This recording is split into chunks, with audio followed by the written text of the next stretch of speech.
Chapter 880. Of course, even if Li Wangyu had thought of the map, he might not have used it to exchange for the title of nobility with Pai Lupi. In his opinion, Su Changqing's contribution this time was enough for him to be given a title. Why couldn't he exchange it for a title? Therefore, when it was time to stir up trouble, Li Wangyu would not be soft-hearted. In Chang'an, the situation was getting more and more chaotic. The Exorcism Chronicles, which promoted disaster relief in Shuzhou, had become a household name in Chang'an through storytellers. After Lu Qing, the functionary of Taichung Temple, returned home, he heard his mother and daughter-in-law discussing the new book at the dinner table. He couldn't help but ask curiously, "Mother, the storyteller is talking about a new book today. What book is it? I'll go listen when I have a break." "Husband, that book is very good. It's called Exorcism Chronicles. It's about County Magistrate Hu and Lady Su fighting against the plague ghosts in Shuzhou and curing the Big Head Plague. Lady Su is really amazing. She's really a hero among women." Without waiting for Lu Qing's mother to speak, his daughter-in-law impatiently told her husband about the new book today. Lu Qing's mother also nodded, feeling that her daughter-in-law was right. "That's right. This Exorcism Chronicles is really good. If I have a break, I'll go listen to this book." Lu Qing's face immediately darkened when he heard this. He immediately thought of Lady Su's knighthood. If there were no accidents, this Exorcism Chronicles must have been created by County Magistrate Hu. This was a blatant conspiracy. When the people of Chang'an knew about this, those who opposed Lady Su's knighthood would be drowned in the saliva of the people of Chang'an. This was worse than refusing to take public carriages or sell goods to them.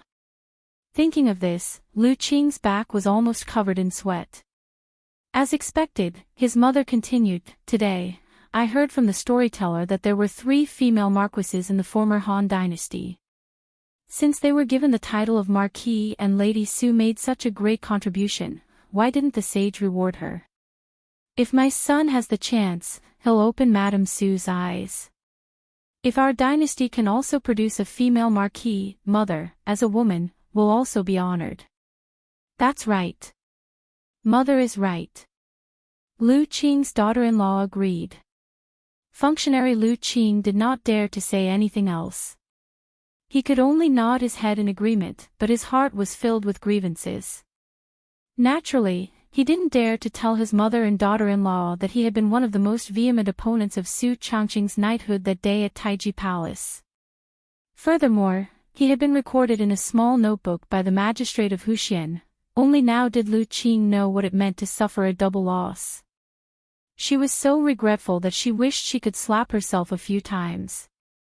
But as an official of Taichung Temple, if he changed his tune at this time, he was worried that Taichung Temple's Qing Wangying would hold a grudge against him, then his future would be completely ruined. For a moment, Lu Qing was also afraid of beating a wolf with a hemp stick and did not know what to do.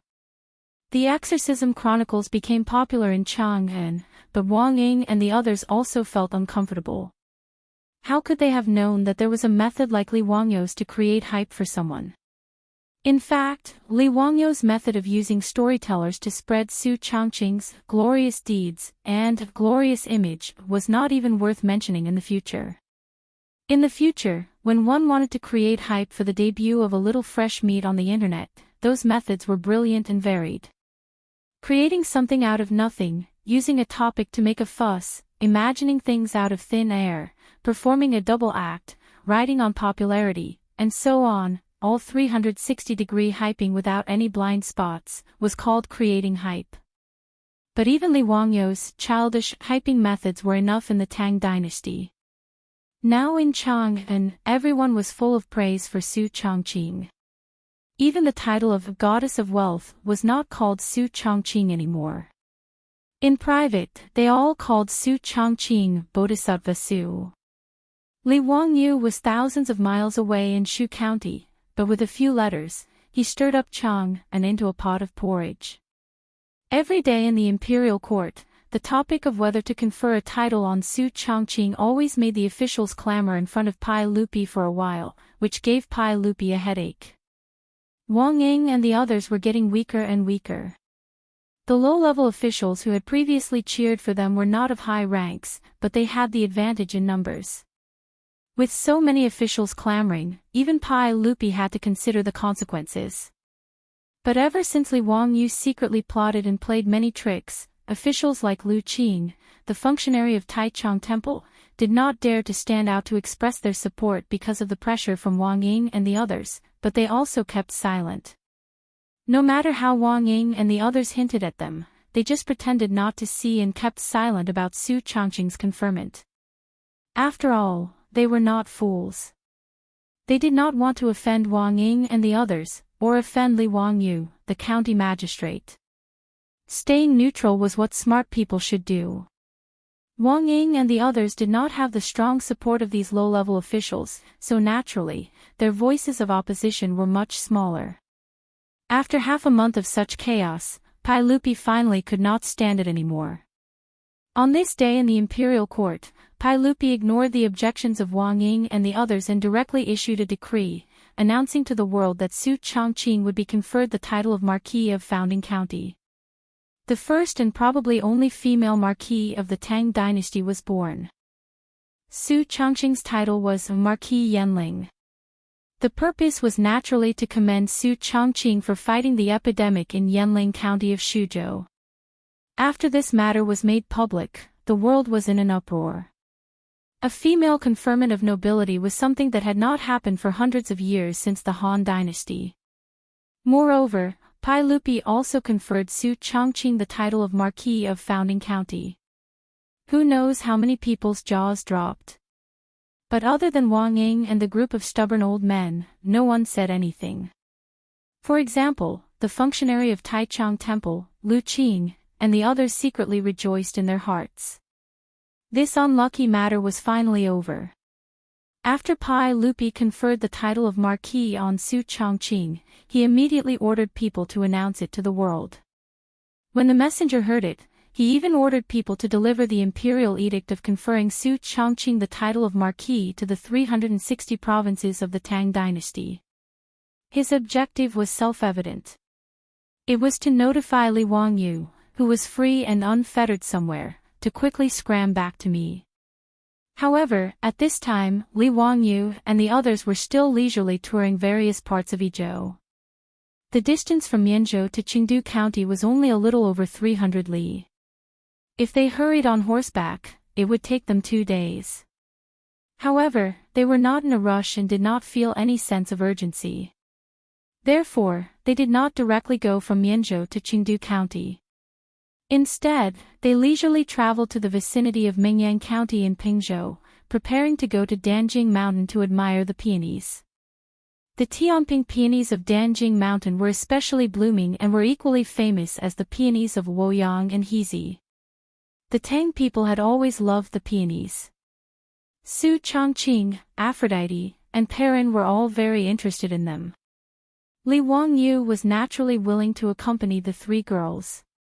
When Li Wangyu and the others arrived in Pingzhou, although the peony's best flowering period had already passed, there was still an endless stream of scholars and ladies coming from Chengdu County to admire the flowers. In Zhejiang County at the foot of Danjing Mountain, Li Wangyu and the others spent a lot of effort before finding a satisfactory inn and staying there. After dinner, Li Wangyu was chatting with the 3 girls in the room when he suddenly heard screams and cries from outside the inn. Chapter 881. Li Wangyu tilted his head and listened, but he couldn't help but feel a little surprised. Why were the sounds from outside the hostel so frightened? A woman's screams, a child's cries, a man's shouts, and the sound of breaking things were mixed together. Everything was fine and dandy, so what had happened? Li Wangyu stood up and wanted to see what was going on.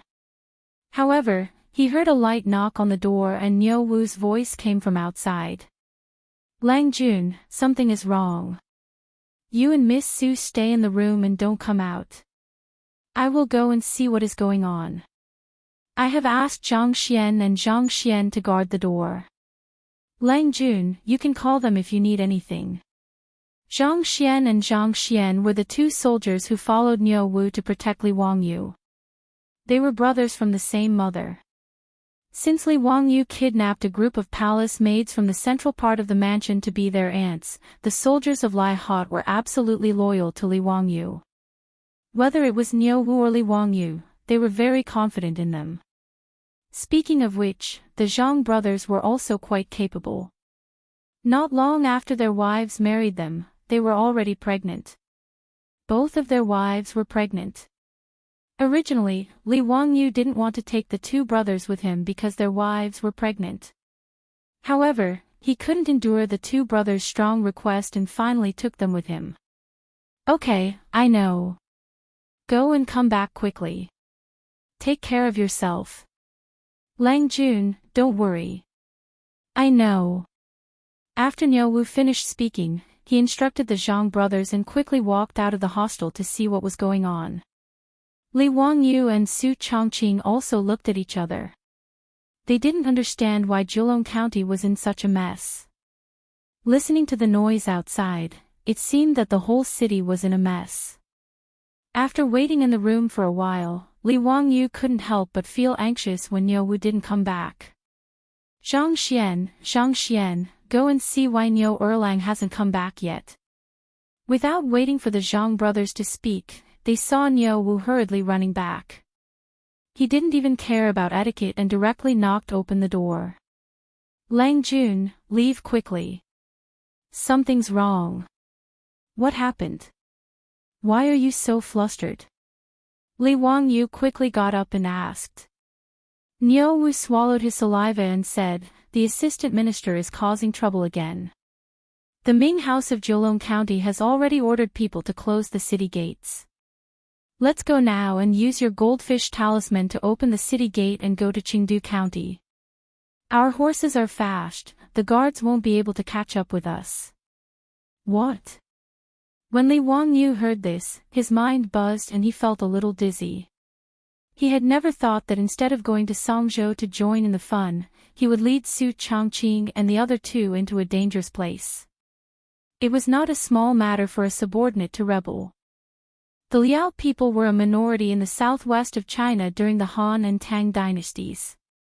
In Shu Prefecture, there were more than 100,000 households in Brazil, Guanghan, and Zhejiang. The living conditions of these Liao people were very primitive, and they were still in the slash-and-burn stage. The Liao people refused to accept the royal authority of the Central Plains, so they often clashed with the Han people. The Jianan assistant minister mostly lived in Bazhou, Meizhou, Yizhou, and other areas where there were many Han people. The Tang dynasty gave them a lot of preferential treatment. According to the Tang dynasty historical records, households that have been deserted will pay half the tax. If there are floods, droughts, and pests, there will be no rent. If there are 6, there will be no transfer. If there are 7, there will be no classes. This meant that the Liao people only paid half of the taxes that the Han people paid. If there were disasters, there would be no rent.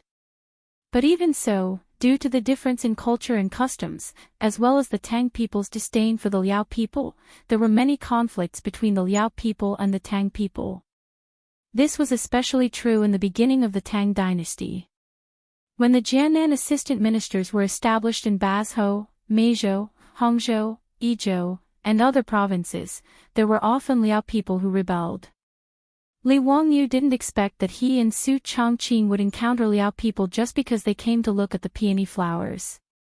Even the Ming House of Zhejiang County ordered the city gates to be sealed. From this, it could be seen that the Liao people weren't to be underestimated. If he was alone, Li Wangyu wouldn't be too worried. After all, he had Niu Wu and the Zhang brothers protecting him. Furthermore, Zhejiang County wasn't too far away from Chengdu County. Even if the Liao people surrounded the city, he didn't believe that the Liao people would be able to break through the city walls quickly. However, with Su Chongqing and the other two by his side, Li Wangyu wasn't willing to take such a risk. It was better to be safe than sorry. If an accident really happened, Niu Wu and the Zhang brothers might be brave, but they might not be able to protect everyone. Thus, a gentleman wouldn't stand under a collapsing wall. Following Niu Wu's suggestion, the best choice was to leave the city and escape to Chengdu County. Niu Wu, what's the situation like? Did the Liao people attack outside the city? I don't know, but I don't think they've surrounded Jiulong County. I haven't heard any movements outside the city. Okay, since that's the case, we'll immediately leave the city and go to Chengdu County.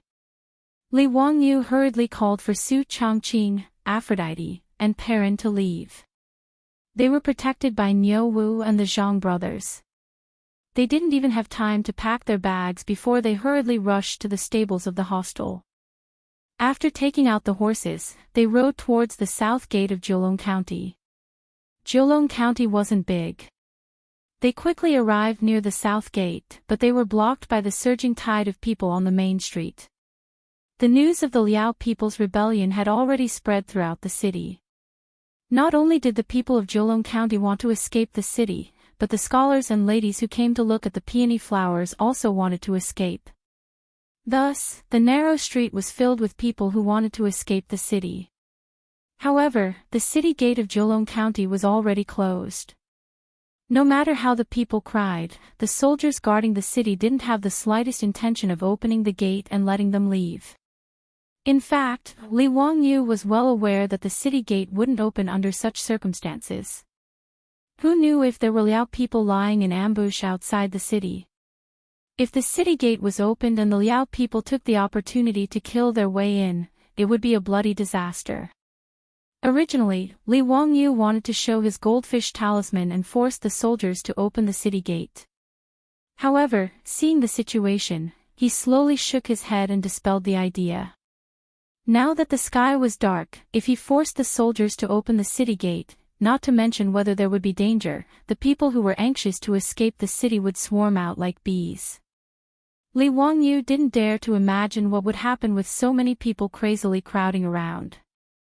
He was about to call Su Changqing and the others to return to the hostel first before making any plans, when he heard a man in luxurious clothes shouting at the city gate.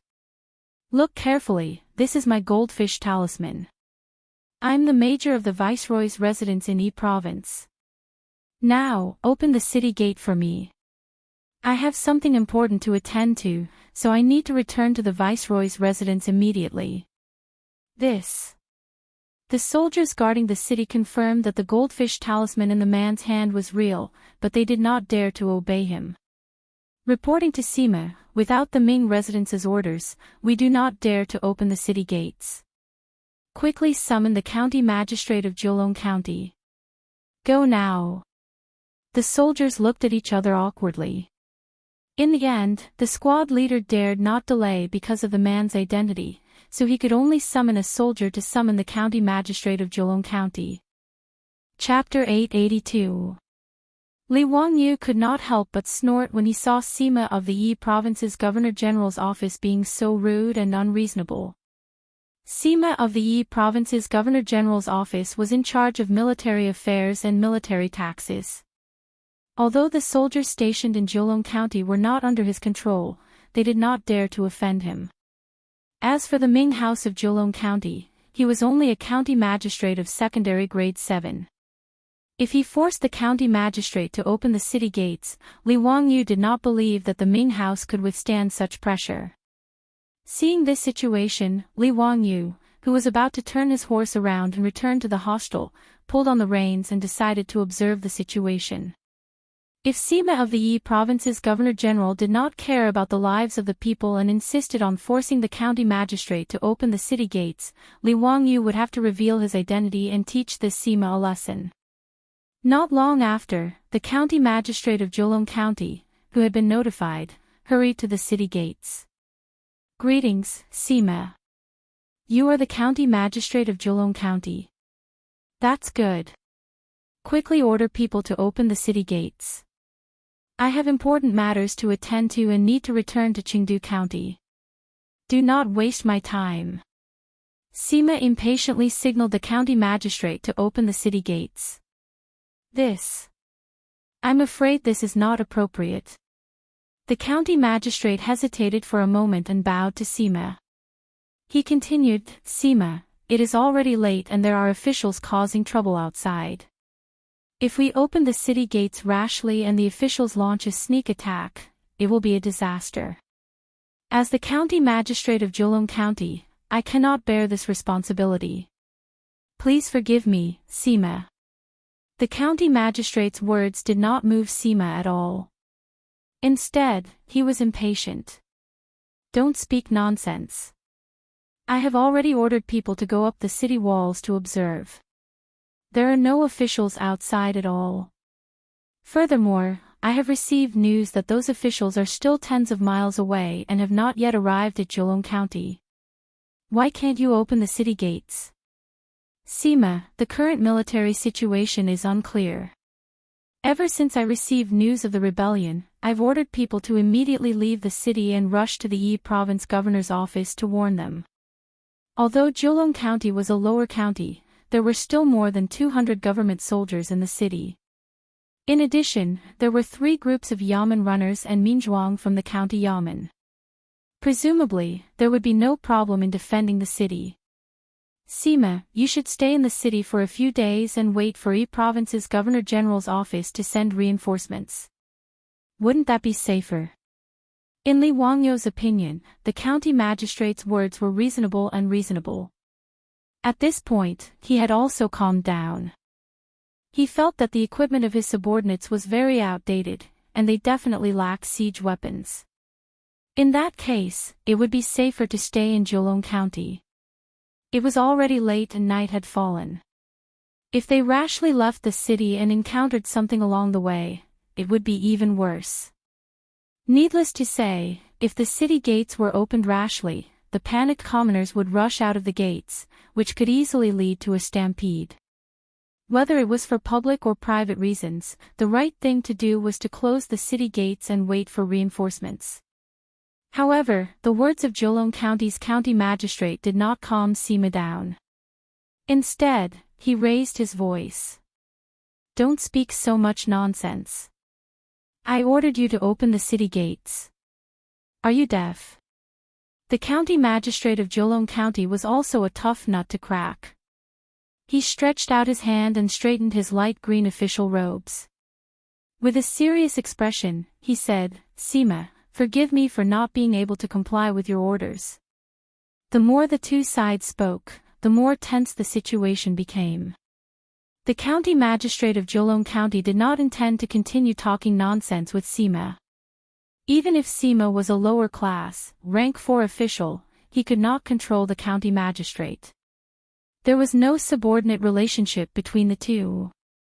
You are just a rank 7 county magistrate. Are you trying to overturn the heavens? Do you still have any respect for your superiors? Do you believe that I won't chop you into pieces right now? Sima was enraged by the words of Jolong County's county magistrate. He suddenly pulled out his barrier blade from his waist and placed it against the county magistrate's neck. Stop! Li Wangyu originally intended to continue hiding his identity. However, when he saw the situation, he could no longer hold back and shouted. Niu Wu, go and take his weapon. Yes. Niu Wu had long disliked Sima. After receiving Li Wangyou's order, he immediately jumped off his horse and rushed in front of Sima. Before Sima could react, Niu Wu had already reached out and grabbed his wrist. Sima naturally did not dare to kill the county magistrate of Jolong County. He only pulled out his barrier blade to scare the county magistrate.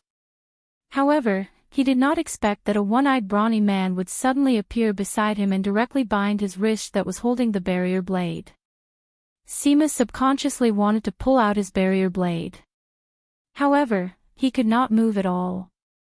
He could not help but roar, "Who are you? How dare you be so presumptuous in front of me?" At this time, Li Wangyu also jumped off his horse. Under the protection of the Zhang brothers, he separated the crowd and walked in front of Sima and the county magistrate of Jolong County. He was too lazy to talk nonsense. He directly took out the goldfish talisman that represented his identity and showed it to the two of them.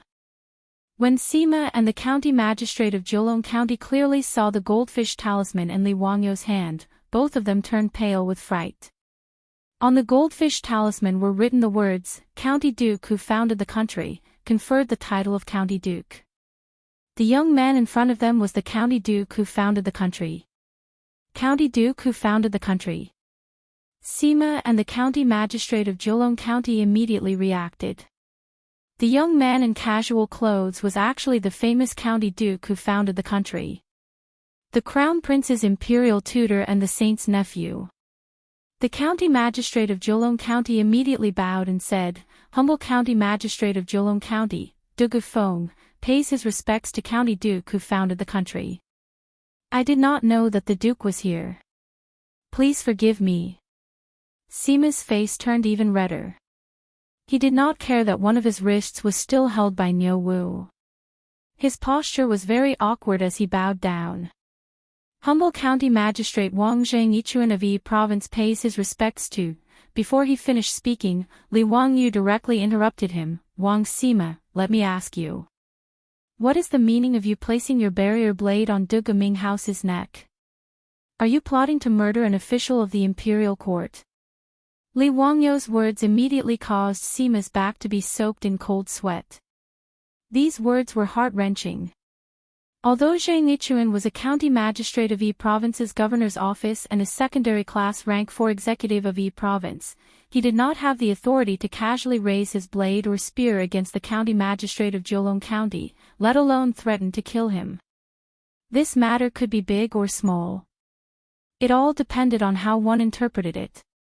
"Please forgive me, Duke."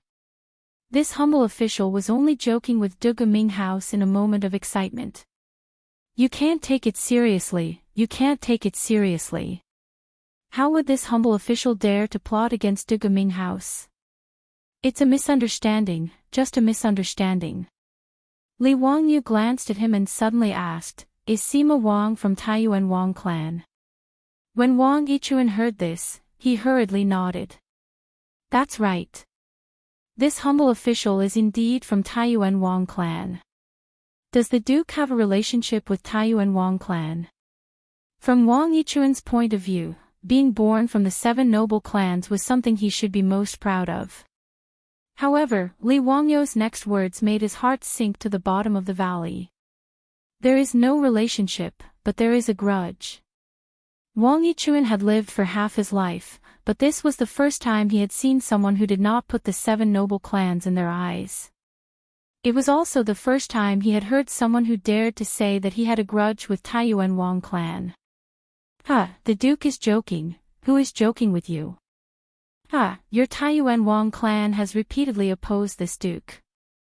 Who in Chang'an city doesn't know about this?" Li Wangyou's words immediately shut Wang Yichuan's mouth. He did not dare to say anything more. Chapter 883.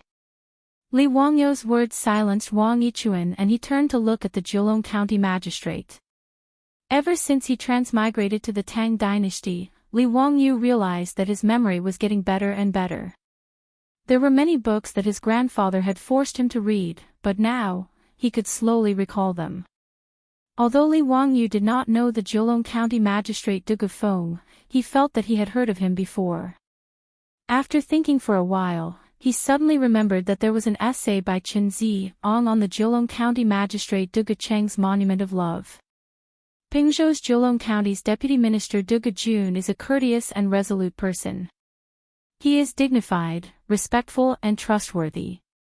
He is clean and honest, diligent and honest. This essay was about a Pingzhou's Jiulong County magistrate with the surname Dugu. He was conscientious in his duties, loved the people, and was honest. Could it be that the essay was about Jiulong County Minghouse Dugu Feng? Although the place names and surnames were the same, their positions were different. In the Jiulong County magistrate Dugu Cheng's Monument of Love, Dugu Jun was a county magistrate. Li Wangyu could not help but ask curiously, Dugu Minghouse, was he also a junior magistrate in Jiulong County? Dugu Feng was slightly surprised, but he immediately replied, Duke is correct. I was originally a county magistrate in Jilong County. I was promoted to county magistrate this year. Li Wangyu looked at Dugu Feng from head to toe. Although this person was not famous in history, he was able to make Chen Ziong write an essay for him. This meant that he was a good official. Just by looking at how he was able to resist Wang Yichuan from the Yizhou Governor General's office and refuse to open the city gate, he was worthy of Chen Ziang's praise. Not bad. Dugu Ming House, you did a good job. Go and pacify the people. Don't let them crowd around the city gate. If they attack the county now, there will be a lot of casualties. Dugu Feng naturally obeyed. He hurriedly led a group of county yamen runners to coax and persuade the crying commoners who wanted to leave the city to escape the disaster of war. After Niu Wu confiscated Wang Yichuan's barrier saber, this chief of staff from the Wang clan of Taiyuan also felt uneasy on the side, not knowing whether he should leave or stay. Naturally, he could tell that he had offended this county duke. He had been in Sichuan for a long time and did not know about the conflicts between Li Wangyu and the Wang clan of Taiyuan in Chang'an. However, as the nephew of the current sage and the imperial tutor of the crown prince, even if he did not get along with the Wang clan of Taiyuan, he was helpless. 5 surnames, 7 Wangs, Taiyuan Wang clan. This golden signboard could intimidate other people at first glance, but it could not do anything to a noble person like Li Wangyu. Wang Yichuan could only hope that Li Wangyu would not notice him. Wang Yichuan only felt that he did not look at the almanac before leaving the house today. How did he offend such a god? Originally, he was on break and had nothing to do, so he took 2 days off to come to Danjing Mountain to admire the peony flowers. He did not expect that his luck would be so bad that he would meet with people causing trouble. Wang Yichuan thought that he could ride a fast horse and escape before the people surrounded the county. However, he did not expect to meet a stubborn county magistrate. He wanted to use his authority as the chief of the governor's office to force this untactful county magistrate, but he was caught red-handed by Li Wangyu, the county duke who had founded the country. Wang Yichuan could not help but curse his own bad luck, but there was nothing he could do. While Dugu Feng led a group of yamen runners to persuade the commoners, Li Wangyu glanced at Wang Yichuan and was too lazy to bother with him. What are you still doing here? Are you waiting for me to treat you to a meal? When Wang Yichuan heard this, he was delighted. It was best that Li Wangyu did not bother with him. He quickly bowed. Yes, I will leave now, I will leave now. Li Wangyu impatiently waved his hand at him, indicating that he could leave. Wang Yichuan did not even dare to ask Niu Wu for the barrier blade. He turned around and dived into the crowd, disappearing without a trace. After Dugu Feng finally managed to persuade the crowd to leave, he ordered the yamen runners to assist the soldiers in defending the county. After arranging the defense of the county, he returned to greet Li Wangyu. Dugu Feng was not familiar with Li Wangyu and did not know the personality of this young county magistrate. As such, he did not dare to be disrespectful. Duke, please forgive me for making you wait for so long. Li Wangyu extended his hand to help him up. Dugu Ming House, what are you saying? My safety is also in the hands of the Ming House. You are arranging the defense of the county. What is wrong with that? This is my responsibility. Dugu Ming House, from what you said, there are only about 200 soldiers in Jilong County. Are you confident that you can defend the county? Dugu Feng nodded. Duke, you can rest assured. Although there are many of them, they do not have any excellent military equipment. They do not even have many bows and arrows. Although there are not many soldiers in the county, I am confident that they will not be able to break into the county in a short time. I have already sent people to the Yi Province Governor General's manor to ask for reinforcements. In less than 2 days, reinforcements will arrive. When Li Wangyu heard this, he was relieved. He continued to ask, Dugu Ming Fu, this duke asks you, why did these people rebel? Do you know the details? Li Wangyu was still confused. He didn't understand why the people of Pingzhou were in such a mess out of nowhere. Li Wangyu and company had encountered the Yi province's people on their way here. Most of them were acquaintances. They were people who were willing to obey Wang Hua and pay taxes. However, these people were very different from Han people. Not only did they remove their front teeth, but they also wore tub skirts. Their lifestyle was very different from Han people. However, in Li Wangyu's opinion, these people did not have a reason to rebel. Moreover, it was in a place so close to Chengdu County. Jiulong County was only 100 li away from Chengdu County. If the army wanted to suppress it, they could arrive in a day. Under such circumstances, if these people still wanted to rebel, wouldn't they be courting death? Even if they surrounded Jiulong County, the Yi Province Governor-General's Manor's army would arrive before they could break into the county. Li Wangyu's question made Duke Feng hesitate for a moment before he bowed again. In response to the Duke, this matter is related to this official. Oh. What do you mean? Li Wangyu asked in confusion. Duke Feng looked at Su Changqing and company behind Li Wangyu and hesitated. It seemed that there were some things that he could not say in front of Su Changqing and company. Duke, this is not the place to talk. Why don't we go to the county office and I will tell you the details? Seeing this, Li Wangyu did not force him and nodded in agreement. He ordered the Zhang brothers to escort Su Changqing and company back to the inn to rest. He then led Niu Wu and followed Duke Feng to Jiulong County's county office. When they reached the main hall of the county office, Duke Feng invited Li Wangyu to take a seat and ordered people to bring wine and food. Only then did he let out a long sigh and explain the situation to Li Wangyu. However, Li Wangyu and Niu Wu were flabbergasted when they heard this, and they were even more astonished by the fact that such a thing had occurred. This matter can't be blamed on the Duke Ming house. These people did not know what was good for them and dared to use this opportunity to cause trouble. They deserved to die. Chapter 884.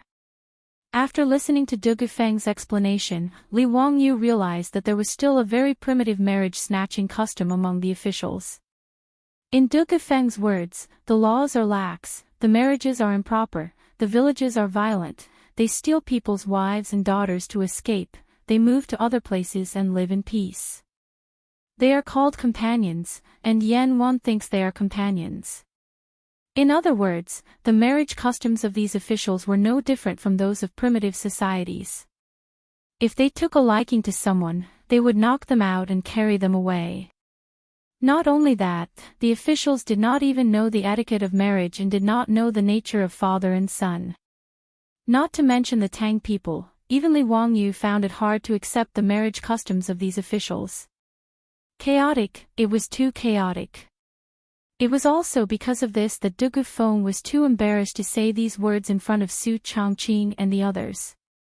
The rebellion of the officials was related to the marriage snatching that happened a few days ago. There were also thousands of officials living in the area under the jurisdiction of Jiulong County. Originally, the marriage snatching was only done in their own tribe. Even if Duke Feng did not like it, he could not do anything about it. But a few days ago, when someone from the Jingren tribe went down the mountain to the city to sell mountain goods, it was unknown what was wrong with that Jingren's head, but he actually took a fancy to a young Han woman. That man actually colluded with several other men to use their weapons and directly snatched the Han girl up the mountain. When such a thing happened, the girl's family could only cry and complain to the county yamen. Duke Feng didn't hesitate and immediately led 3 groups of bailiffs to the Farron tribe. Before the Farron tribe could react, they rescued the young lady. Although the girl was saved, she was already defiled by the officials. Fortunately, the people of the Great Tang were rather open-minded. Although the young lady was wailing miserably, she did not try to commit suicide. As for the victim's family, they knew that the officials were barbaric and did not even want Duke Feng to punish them. They just wanted to accept their bad luck. However, when the victim's family was prepared to settle the matter peacefully, those people started to cause a ruckus. They even threatened Dugufeng and demanded that Julong County send the person back to them. Otherwise, they would come and snatch the person back. The Tang dynasty's attitude towards these officials had always been, even though they are in danger, they should be treated with kindness and trust. However, Dugufeng did not completely agree with this. He had been an official in Julong County for a long time, so he knew the nature of these officials well. He knew that to deal with these officials, it was not enough to just show them kindness. He also needed to make them fear him. As the saying goes, villains fear authority but not virtue, and don't know what virtue is. This also applies to these subordinates. As a result, Dugufeng ordered the bailiffs to arrest the man who had come to threaten him. He whipped him heavily and reprimanded him before letting him go. Dugufeng also did not expect that he would actually poke a hornet's nest this time. Dugufeng whipped the man who abducted the woman was the son of the leader of the Duguren tribe near Julong County. As a result, the leader of the Duguren tribe contacted the other officials to attack Julong County to avenge his son. This was the reason why the current situation occurred. After Li Wangyu heard Dugufeng's explanation, he could only let out a long sigh. This matter could not be blamed on Dugufeng, the county magistrate of Julong County. There was nothing wrong with his actions. It was purely those officials who did not know what was good for them and did not respect the law. It is this official's fault that the officials started a rebellion. However, I have implicated the Duke. Please forgive me, Duke. When this matter is over, this official will naturally submit a memorial to the imperial court to ask for forgiveness. Dugufeng bowed and apologized to Li Wangyu. He had never expected that Li Wangyu, the county magistrate, would be trapped in Julong County. Dugufeng didn't even dare to imagine what the consequences would be if something were to happen to Li Wangyu under his rule. He was afraid that when the emperor was angry, the officials of Yi province would be slaughtered by the Tang dynasty's army. Li Wangyu waved his hand. This matter cannot be blamed on the Dugu Ming house. It is all because those officials did not agree with the emperor. There is no need to worry about the Ming house. This matter will not be too big. When the Yi province army arrives, those officials will naturally scatter. Yes, this official is also thinking of this. As the two were talking, a Yamen runner rushed in from outside the county office and reporting to the Ming house, the officials outside the city have appeared. Li Wangyu and Dugufeng heard this and immediately stood up. Let's go and take a look. Although Julong County was a lower county, the city walls were very sturdy. The city walls were 20 feet high and 10 feet wide. There was also a horse path connecting the city walls.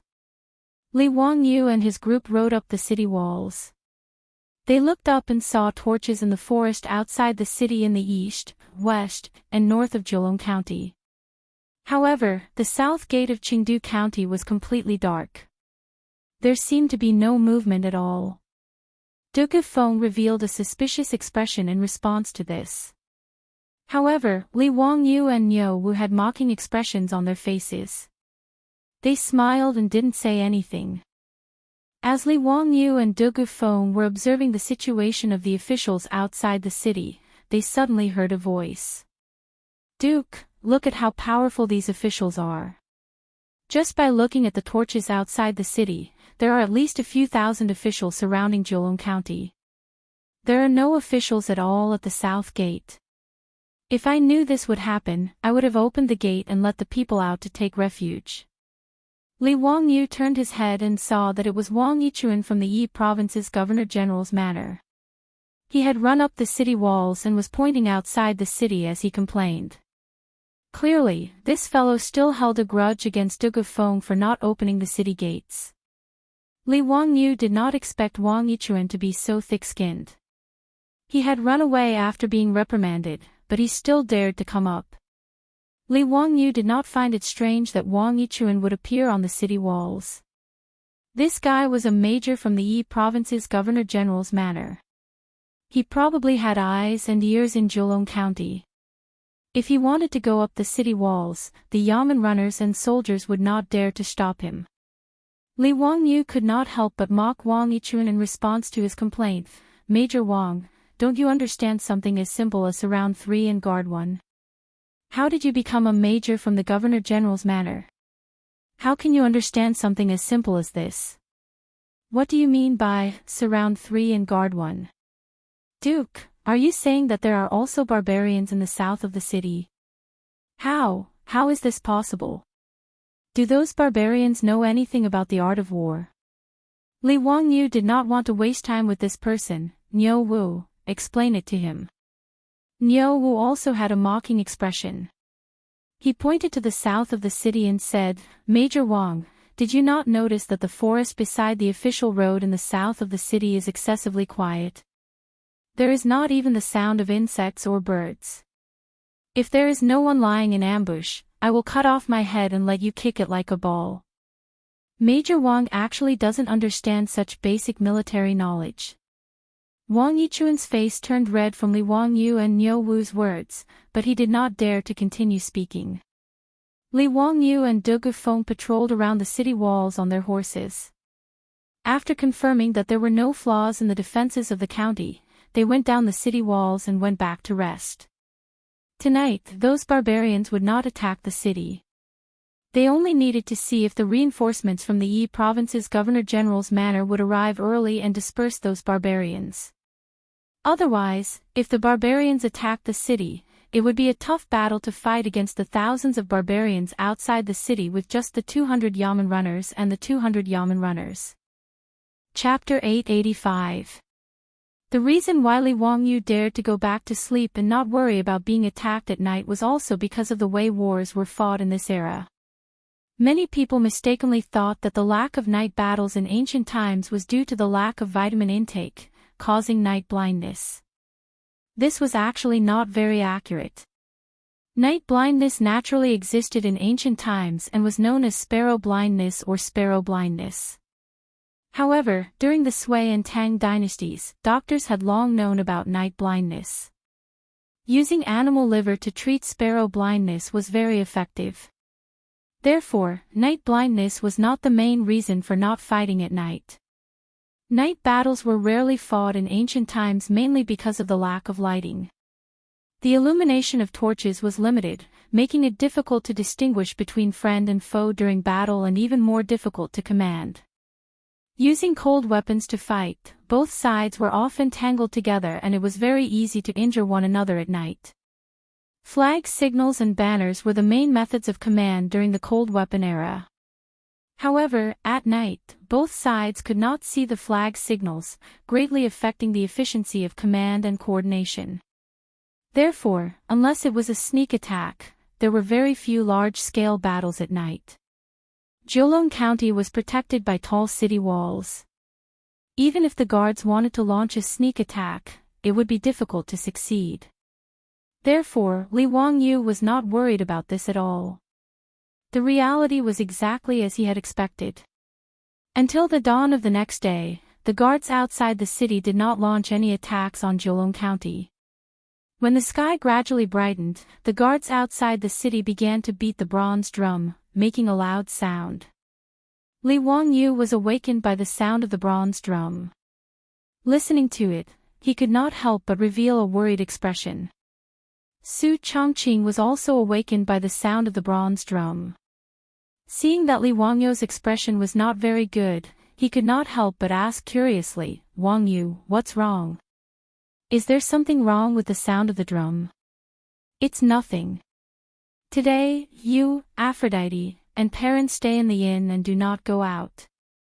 I've already instructed Du Gaming to arrange for 2 bailiffs to stand guard in front of the inn to ensure your safety. I will bring Niu Wu and the Zhang brothers to the city walls to see the situation.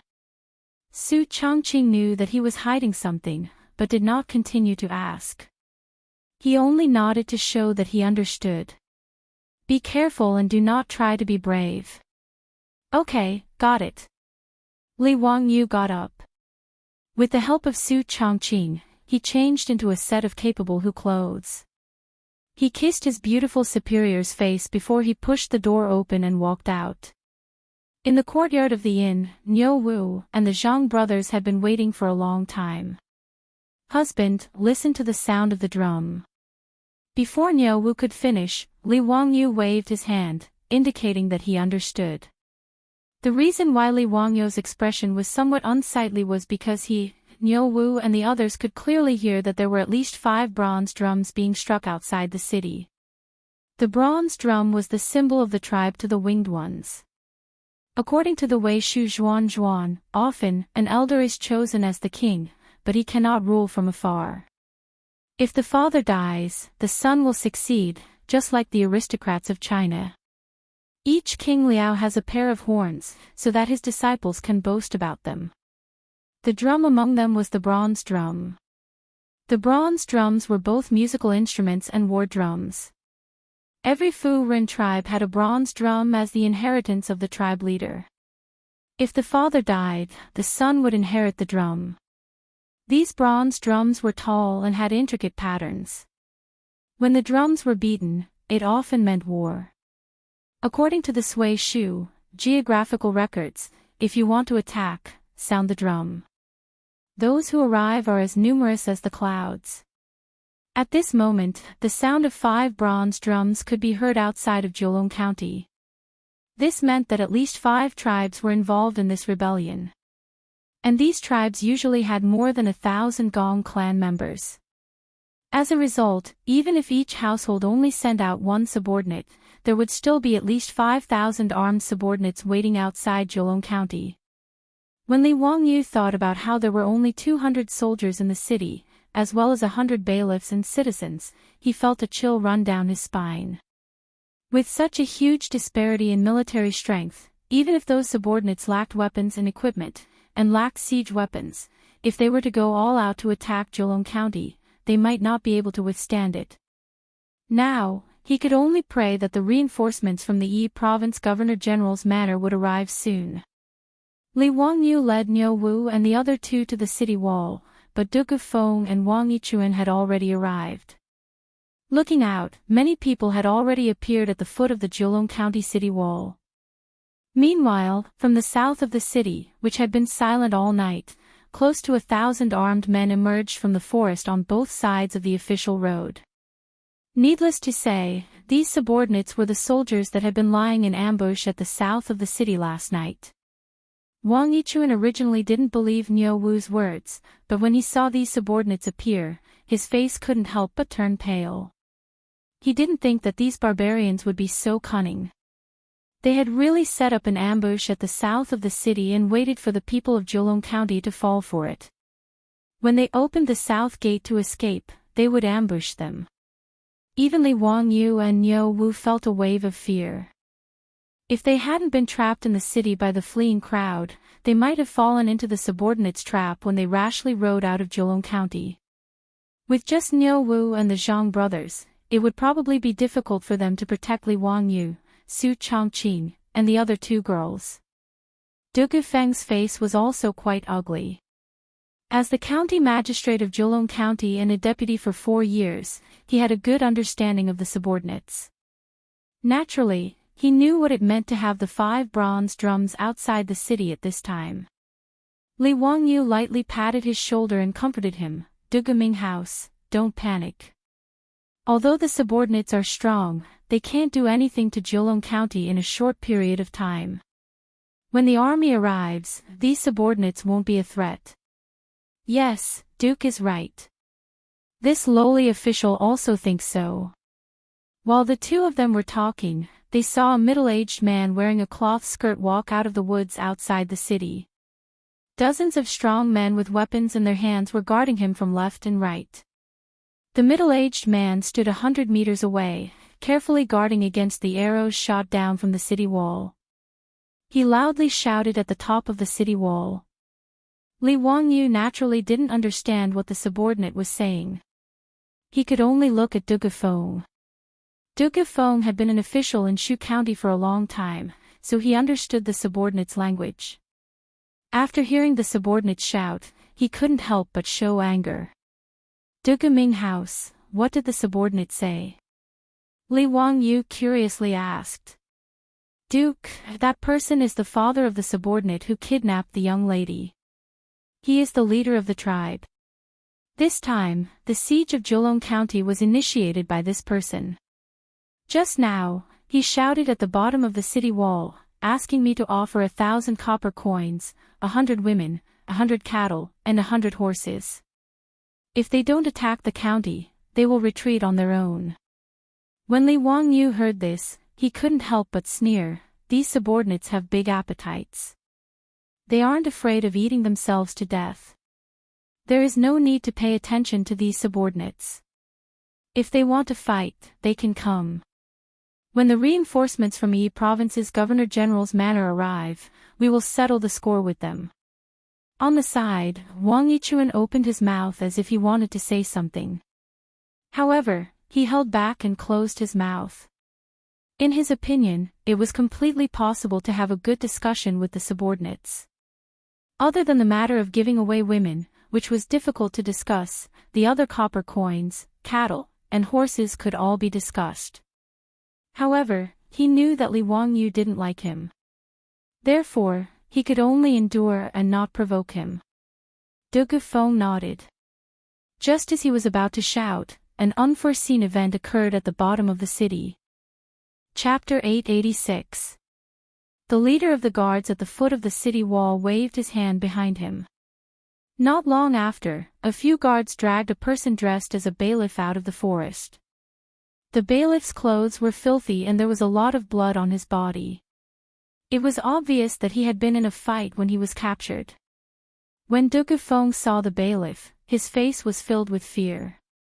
How is this possible? When Li Wangyu saw his panic, he quickly asked, De Gaming House, what happened? Is the bailiff that was captured one of your men? De Gufeng's face was as if he had seen a ghost and he stuttered. Yes, sir. That person is one of the bailiffs in the county office. Yesterday, I ordered him to leave the city and go to Chengdu County to ask for help. What? Li Wangyu and Wang Yichuan exclaimed at the same time. Everyone understood the meaning behind De Gufeng's words. The bailiff that he sent to ask for help was captured by the guards. It was obvious that the reinforcements that everyone was looking forward to would not come. The Yizhou Governor-General's manor located in Chengdu County would not know about the guards' rebellion in Pingzhou's Zhejiang County. The situation was getting worse. Li Wangyu could not help but turn to look at Niu Wu and the Zhang brothers to see if they had any suggestions. Without reinforcements, Li Wangyu was not confident that he could defend Zhejiang County. 2 or 3 days was fine, but if the guards attacked for too long, it was only a matter of time before the city was breached. After all, 300 against 5,000 was too much of a disparity. Niu Wu, a soldier of the Sui dynasty's White Army, and the Zhang brothers, 2 veterans of the Golden Guards, were frowning as they looked down at the city without saying a word. They knew better than Li Wangyu and De Gufeng, the county magistrate, how dangerous the present situation was. Niu Wu began to look around, trying to find a weak point in the guards' defense. He also did not have much hope that Zhejiang County could be defended. Although the guards lacked siege weapons, they had the advantage in numbers. The 300 soldiers and bailiffs would be able to hold the fort for a while, but without reinforcements, it was only a matter of time before the city was breached. Even if those subordinates were to waste time, they would be able to exhaust all the soldiers in the city to death. Therefore, if something went wrong and the city really couldn't be defended, Niu Wu couldn't care less about others. He could only fight with the Zhang brothers to open a bloody path and rescue Li Wangyu and Su Chongqing. Therefore, when Li Wangyu looked at him, Niu Wu's face sank. He shook his head slightly at Li Wangyu, indicating that there was nothing he could do.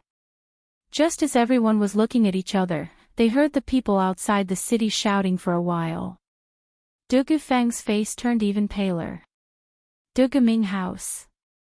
What did that official say? He said that he wanted to sacrifice that bailiff to the owl. Li Wangyu did not understand. What is offering to the owl? De Gufeng gritted his teeth and said, it is a human sacrifice. After killing him, he will peel off his skin and put it in a bamboo cage to offer it to the gods. Du Gufeng's words caused an uproar and everyone started cursing. Bastard! How dare he do that? How dare he do that? Preposterous! Aren't you afraid that the heavenly army of the Tang dynasty will crush all of you into powder? Li Wangyu pointed at the leader of the subordinates and said angrily, Niu Wu, shoot that bastard to death. Hearing this, Niu Wu didn't say anything else. He took the bow from his back and knocked an arrow. With a so sound, he shot an arrow towards the leader of the guards. However, those subordinates were already on guard against the soldiers on the city wall. Therefore, they did not get close to the city wall. Although Niu Wu's arrow was fast and fierce, the distance of more than 100 meters was enough for the subordinates to react. The subordinates beside the leader of the subordinates had been paying attention to the movements on the city wall. When Niu Wu shot the arrow, they had already raised the simple shield in their hands and protected the leader behind them. The arrow made a soft sound and hit the shield. However, it did not hurt the leader of the subordinates at all. In fact, this was within Niu Wu's expectations. At such a distance, he could only try his luck. After being shocked by Niu Wu's arrow, the subordinates immediately became rowdy again. They waved the weapons in their hands and made all kinds of strange noises towards the city wall of Jiulong County. The bronze drum of the subordinates was beaten again. The subordinates were shouting and praying with unknown meaning. The captured bailiff was forced to kneel on the ground by several subordinates. Immediately, the subordinates stood behind the bailiff with sharp swords in their hands. On the city wall, everyone, including Li Wangyu, was enraged by the scene in front of them. They were shouting and cursing loudly. There were even some excited soldiers who did not wait for orders from Du Gufeng and the commandant. They all drew their bows and pulled back their bowstrings at the subordinates 100 meters away. However, even the strong bow in Niu Wu's hand was unable to do anything to the distant bailiff, let alone the ordinary bows in the hands of the soldiers. After the arrows flew over 100 meters, they fell weakly on the ground in front of the bailiff. They did not pose any threat at all. This made the guards even more excited. Many of them even began to surround the unfortunate bailiff and dance to the beat of the drum that was becoming more and more urgent. The bailiff who was forced to kneel on the ground seemed to realize what was about to happen and immediately began to struggle with all his might. However, it was obvious that the poor bailiff's struggle was futile. After being held down by several subordinates, the subordinate holding the blade behind him slit his throat like he was killing a chicken. Blood immediately spurted out. Li Wangyu clenched his fists so tightly that his nails dug into his skin. He was completely unaware of it. His eyes were red as he stared at the subordinates. It was as if he wanted to engrave their every move into his mind. On the city wall of Jiulong County, the bailiffs let out heart-wrenching cries. How could the bailiffs of Jiulong County not feel grief and indignation when they saw their fellow bailiff's throat slit like a chicken in front of them? The blood spurting out of the bailiff's throat seemed to have stimulated the subordinates even more. They shouted even more excitedly outside the city wall and danced faster and faster. After the subordinates killed the bailiff, they actually did as Du Gufeng said. They used a small knife to skin the bailiff's entire face. Li Wangyu never imagined that he would actually see such a bloody scene with his own eyes. He also did not expect such a primitive and barbaric human sacrifice to appear in front of him. However, he did not feel nauseous. Instead, he felt a sense of grief and indignation in his chest. He pulled out his blade from his waist and slashed it on the city wall in front of him. He roared and suddenly sang the song, "Serve the country with loyalty." The smoke of war rises, the mountains and rivers look to the north. The dragon rises and the horse neighs. I am so angry that I want to go crazy. Where my blade points, how many brothers and sisters are buried in their hometown? Why not sacrifice 100 lives to serve the country? Ever since Li Wangyu brought this song to the Tang dynasty, everyone in the Lai Hot knew how to sing it. Niu Wu and the Zhang brothers immediately unsheathed the sabers at their waists and hacked at the bricks of the city wall, producing a dong-dong-dong sound, just like the sound of war drums. Following Li Wangyu, they loudly sang this tragic song. Soon, the soldiers and bailiffs on the city wall of Jiulong County all pulled out their blades and slashed the wall to suppress the sound of drums. They followed Li Wangyu and Niu Wu and sang the song, "Serve the Country with Loyalty." Chapter 887. The solemn atmosphere at the top of Jiulong County's walls did not affect the officials outside the city. After killing the bailiffs and stripping off their skulls to sacrifice to the heavens, the officials' bronze drums sounded once again. The officials dragged out many wooden ladders from the forest and prepared to attack Jiulong County. These so-called wooden ladders were simple and crude to the extreme. After removing the branches and leaves from the tree trunks, they would tie some short sticks to the tree trunks and step on them to create a set of wooden ladders. However, even with such crude wooden ladders, Li Wangyu and the others did not dare to underestimate them. When Li Wangyu saw that the officials were really preparing to attack the city, he turned around and looked at Jiulong County behind him. His expression immediately changed. Jiulong County was a lower county and was very small. However, no matter how small the county was, the square city walls were close to 4 kilometers long. At this moment, all the soldiers, bailiffs, and able-bodied citizens were preparing to defend the city. However, there were only 300 of them. A simple calculation showed that there was only one government soldier or yamen runner guarding the parapet of the city wall every 10 meters or so. When Li Wangyu looked at the thousands of officials below the city walls, he felt his scalp go numb. He pulled Dugu Feng over and said, "Dugu Ming House, gather all the citizens in the city and mobilize all the able-bodied citizens to assist the soldiers on the city walls. We won't be able to defend the county with just the soldiers." Dugu Feng was stunned for a moment before he reacted. His expression also changed greatly. Since ancient times, it was necessary to mobilize the citizens in order to defend a city.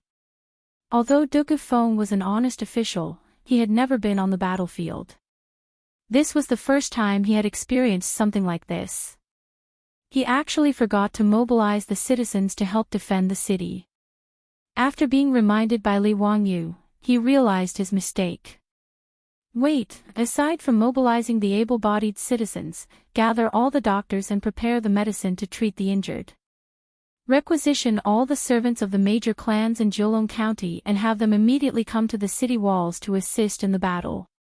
Li Wangyu continued to give out orders. Although he had never experienced war, he was familiar with such things. After Dugu Feng left with the order, Wang Yichuan sneaked over to Li Wangyu's side. "Duke, in this official's opinion, why don't you agree to the conditions of those officials? How could they defend Jiulong County with only 200 soldiers? With the Duke's precious body, why should he take the risk to fight those barbarians head-on? Shut up." Before he could finish, he heard Li Wangyu shout. "A great battle is about to begin. If you dare to speak such nonsense again, be careful that this duke will directly chop off your head and use it as a sacrifice." Wang Yichuan's face turned pale after being scolded by Li Wangyu, but he didn't dare to say a word. He could only bow and apologize. Li Wangyu couldn't be bothered with this person, so he simply sent him down the city walls to assist Dugu Feng in mobilizing the citizens. After Wang Yichuan walked down the city wall, his eyes were filled with resentment. Jiulong County wasn't big, but like Chang'an, it was divided into several squares. Apart from supervising the taxes and labor of the citizens, the square also had the job of supervising illegal activities and maintaining law and order. After Dugu Feng ordered the bailiffs to go to each square to inform the square, the sound of gongs could be heard all over Jiulong County. Each square began to gather the youths in the square to prepare to participate in the defense of the county. This wasn't voluntary. Every household's youth, regardless of gender, had to participate. The men carried weapons and went up the city walls to assist in the defense. The women began to move resources under the guidance of the county yamen scribes. Outside the city, the drums of the officials became more and more urgent. The war was about to begin. Li Wangyu stood on the city walls and coldly looked at the officials preparing to attack the city. Obviously, the equipment of these subordinates was extremely simple and crude. Needless to say, they definitely didn't have any armor. The weapons in their hands were mostly short blades that were about the same length as the barricade sword. As for long-range weapons, only a few of them had bows and arrows in their hands.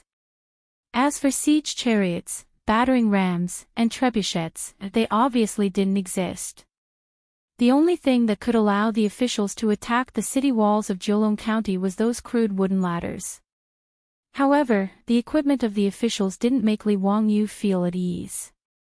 After all, the difference in numbers between the two sides was too big. Furthermore, he still had a question in his heart. Why did these officials rebel and attack Jiulong County? Although Dugu Feng had whipped the leader's son, it shouldn't have caused the other 4 tribes to rebel. Were these officials really that united? This was obviously impossible. Although Li Wangyu didn't know much about the officials, he knew that they lived in a very primitive state. It was common for conflicts to occur between different tribes. Furthermore, the officials were more popular with slavery. The defeated captives were directly sold as slaves. The slave trade was not only popular, but also cheap. A big dog can buy a lifetime of food. This meant that an adult dog could be exchanged for a captured slave. Furthermore, the relationship between the officials couldn't be said to be friendly at all. It was impossible to expect them to take revenge just because the other tribe leader's son was whipped by the Jiulong County magistrate. There must be more to this than met the eye. Li Wangyu didn't suspect that Dugu Feng was lying to him. After all, although he had only known Dugu Feng for less than a day, since Dugu Feng had left his name in history, he should be trustworthy. Just as he was thinking about these things, a bugle horn sounded from below the city walls. The officials had started to attack the city. Niu Wu pulled Li Wangyu to the side.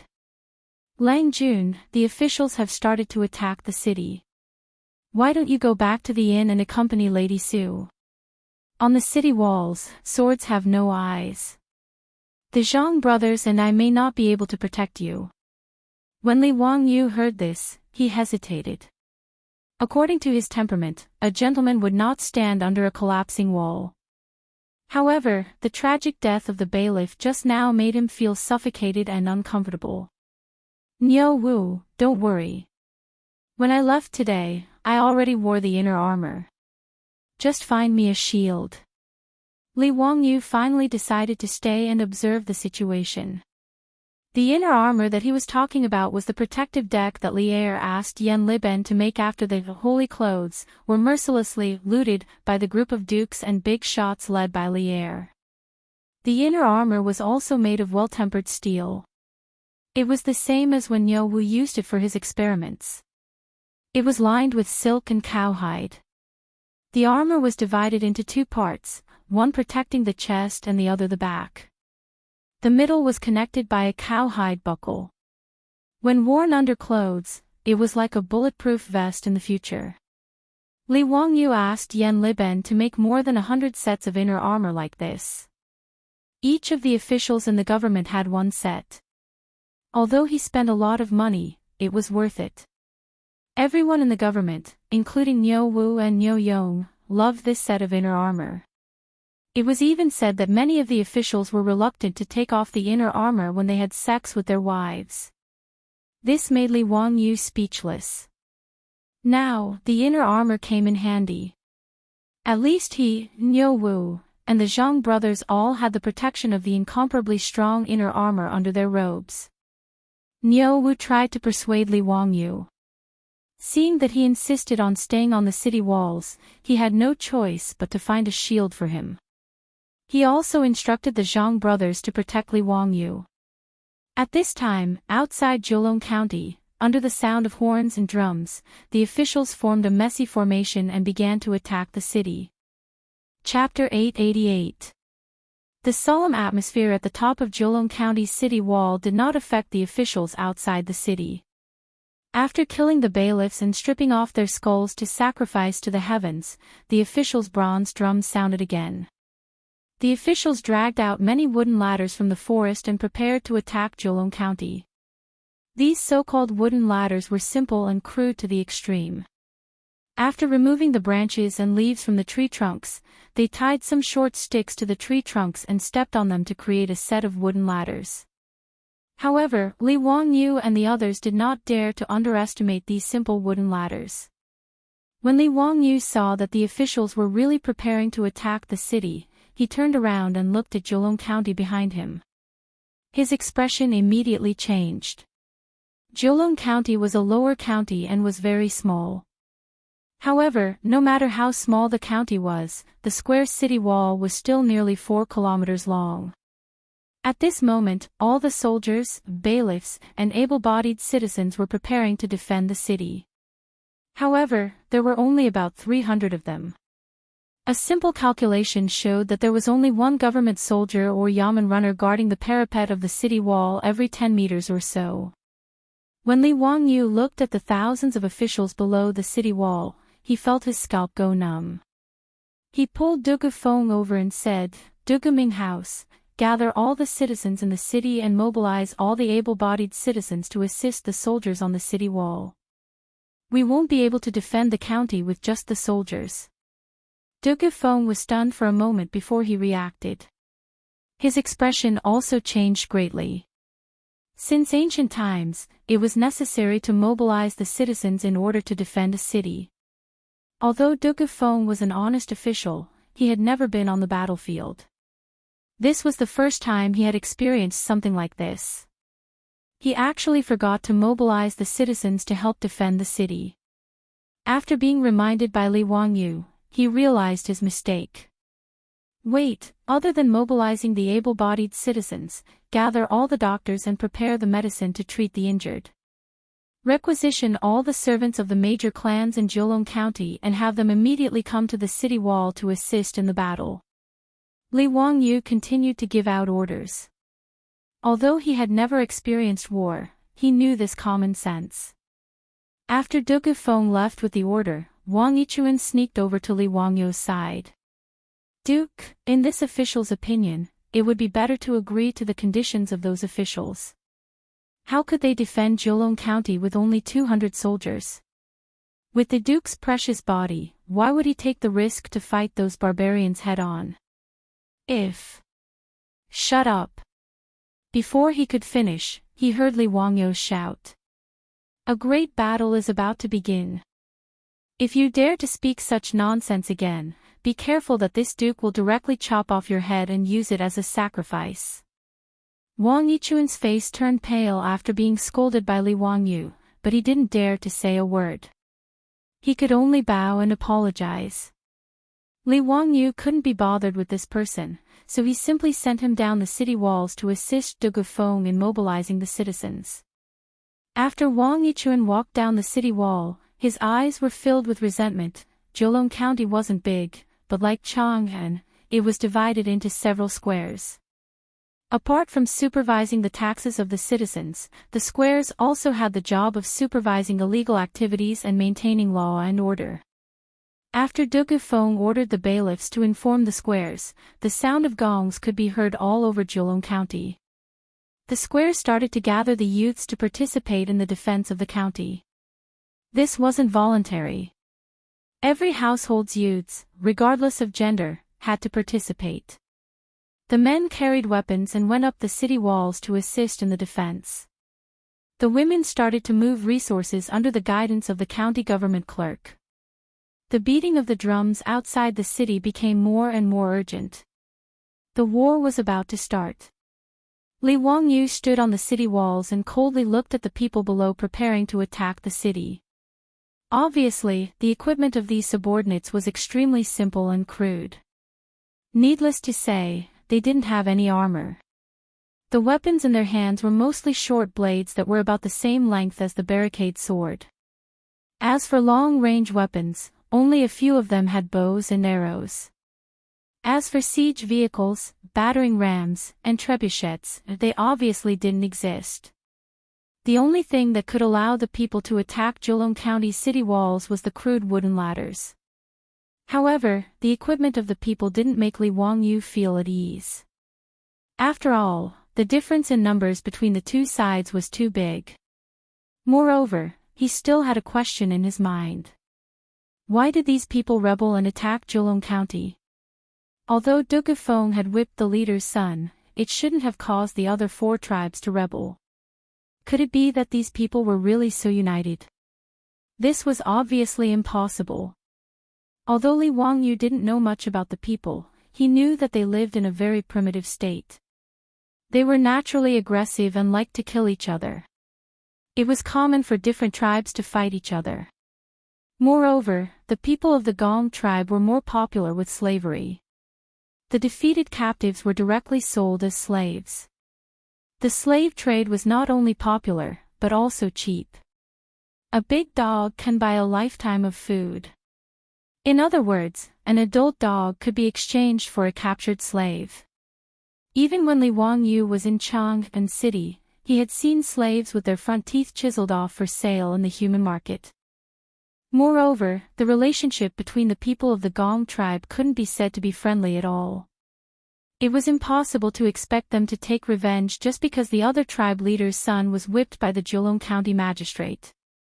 There must be something hidden in this. Li Wangyu didn't suspect that Du Gufeng was lying to him. After all, although he had only known Du Gufeng for less than a day, since Du Gufeng had left his name in history, he should be trustworthy. Just as he was thinking about these things, a horn suddenly sounded from below the city wall. The people of the Gong tribe had begun to attack the city. Niu Wu directly pulled Li Wangyu to the side. Lang Jun, the people of the Gong tribe have begun to attack the city. Why don't you go back to the inn and accompany Miss Su? On the city wall, swords have no eyes. The Zhang brothers and I may not be able to protect you. Li Wangyu was a little hesitant when he heard this. According to his personality, a gentleman wouldn't stand under a collapsing wall. However, the tragic death of the bailiff just now made him feel uncomfortable. Niu Wu, don't worry. When I went out today, I already wore the inner armor. Just find me a shield. Li Wangyu finally decided to stay and observe the situation. The inner armor that he was talking about was the protective deck that Li Er asked Yan Liben to make after the holy clothes were mercilessly looted by the group of dukes and big shots led by Li Er. The inner armor was also made of well-tempered steel. It was the same as when Niu Wu used it for experiments. It was lined with silk and cowhide. The armor was divided into front and back, protecting the chest and the back. The middle was connected by a cowhide buckle. When worn under clothes, it was like a bulletproof vest in the future. Li Wangyu asked Yan Liben to make more than 100 sets of inner armor like this. Each of the soldiers in the Gong tribe had one set. Although he spent a lot of copper coins, it was quite worth it. Everyone in the Gong tribe, including Niu Wu and Niu Wu, loved this set of inner armor. It was even said that many of the soldiers were reluctant to take off the inner armor when they were with their wives. This made Li Wangyu speechless. Now, the inner armor came in handy. At least he, Niu Wu, and the Zhang brothers all had extremely sturdy inner armor under their robes. Niu Wu tried to persuade Li Wangyu again, but when he saw that Li Wangyu insisted on staying on the city wall, he had no choice but to find a shield for him. He also instructed the Zhang brothers to protect Li Wangyu. At this time, outside Zhejiang County, under the sound of horns and drums, the people of the Gong tribe formed a messy formation and began to attack the city. Chapter 889. Zhang Daolang, Erlang, quickly take Lang Jun down the wall. Niu Wu slashed a subordinate who had just poked his head out of the wall. Seeing that a close combat was unavoidable, he immediately shouted at the Zhang brothers. The Zhang brothers responded and stepped forward to support Li Wangyu, ready to run down the wall. At this moment, Li Wangyu suddenly felt a surge of courage. He shook off Zhang Xian and Zhang Xian's arms and pulled out his saber with a backhand motion. Bullshit. I've also seen blood before. Zhang Dalang, Erlang, don't worry about me. Go help those bailiffs. The wounded wailing beside him and the blood flowing everywhere on the wall aroused the ferocity in Li Wangyu's bones. Just like that day in the prison, Li Wangyu now had a fierce tiger in his heart. With bloodshot eyes, he held the saber with both hands and strode to Niu Wu's side. He raised the saber above his head and aimed at the gap in the parapet wall in front of him, ready to slash down at any time.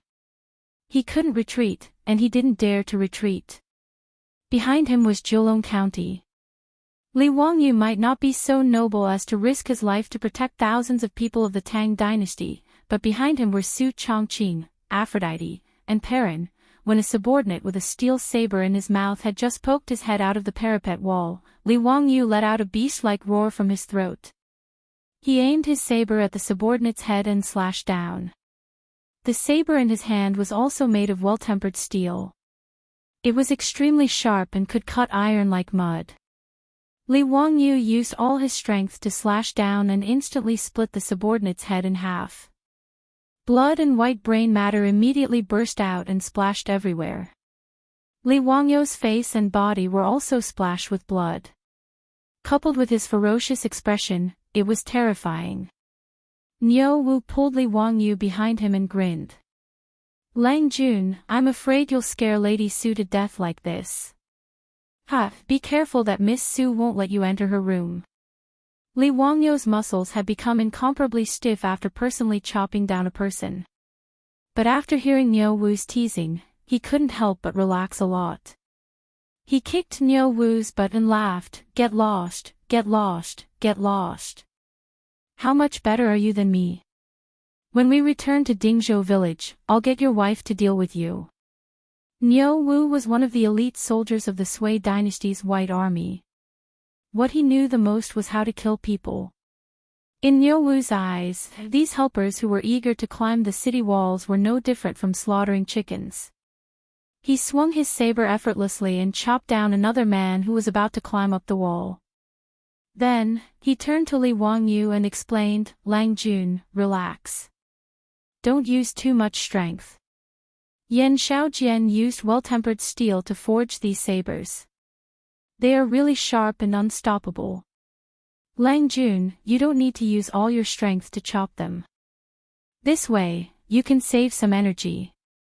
Li Wangyu nodded and used his sleeve to wipe off the blood on his face. Then, he rubbed his palms on his clothes and gripped the saber in his hand tightly again. At this time, there were already many sections of Zhejiang County's city walls that had been broken through by the helpers. After all, it was impossible for only 200 government soldiers to guard such a long city wall without any gaps.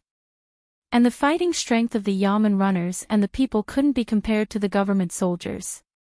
On the city walls, the sounds of killing could be heard everywhere. The city was in a mess. There were people who were constantly hit by the saber and fell down screaming. There were helpers, Yamen runners, and government soldiers in full armor. Li Wangyu was able to hold on because Niu Wu and the Zhang brothers were three people who were highly skilled in martial arts. After swinging his saber and chopping down another helper, Li Wangyu wiped the sweat off his forehead. He raised his eyes to look at the chaotic battle on the city wall and then looked at the helpers who continued to climb up the wall like ants. He couldn't help but feel a sense of despair. The disparity in strength between the two sides was simply too great. At this critical moment, a deafening sound of gongs and shouts could be heard from below the city walls. A black mass of people wielding all kinds of weapons charged up the city walls. Li Wangyu was overjoyed. This was clearly De Gufeng. He had finally gathered the youths of the city to help defend the city. The Tang people loved martial arts, and the common people didn't lack weapons. The youths mobilized by De Gufeng were not completely powerless against the helpers. After all, these helpers were just ordinary mountain people. In terms of physique and weapons, these youths were even stronger than the helpers. Moreover, These youths knew that if they didn't fight with all their might today, their families and children in the city would definitely be slaughtered by the helpers after the city was breached. Jiulong County was a lower county with a population of less than 1,000 households. Even so, Duke Feng had mobilized nearly 2,000 people to help the city walls. Almost every family had their father, son, or brothers. With the aid of these fresh soldiers and the fact that the helpers weren't all that strong, the precarious situation on the city walls was instantly reversed. Under the command of the estate soldiers, the common people began to surround and attack the helpers who were lucky enough to scale the walls. Even more commoners picked up rolling logs and stones and threw them down the city walls. The heavy objects falling down like hail instantly smashed the helpers who were trying to besiege the city walls, breaking their limbs and causing them to howl as they fell off the walls. This turn of events naturally caused the helpers to panic. They jumped off the wooden ladders and fled into the forest. Even those helper archers who had dared to stand below the walls and exchange fire with the estate soldiers also turned and fled. In just a few moments, the helpers were like frightened rabbits, fleeing into the forest. As for the helpers on the walls, they had nowhere to run even if they wanted to. Other than those who stubbornly resisted and were cut down to the ground, even more helpers threw down their weapons and kneeled in surrender. The small-scale siege came to an abrupt end with the retreat of the soldiers. In the battle just now, Li Wangyu had personally cut down at least 3 helpers. He panted heavily and used the saber in his hand as a crutch. Only then did he realize that the fierce battle hadn't lasted long, but it had caused his muscles to ache all over. Looking up, he saw corpses all around the city walls. Most of the corpses were helpers, but there was no lack of bailiffs and commoners. There were even armored corpses of estate soldiers. At this time, Duke Feng had also scaled the walls. When he saw Li Wangyu covered in blood, he was also quite frightened. This lowly official deserves to die. I actually let the Duke take such a risk. Please forgive me.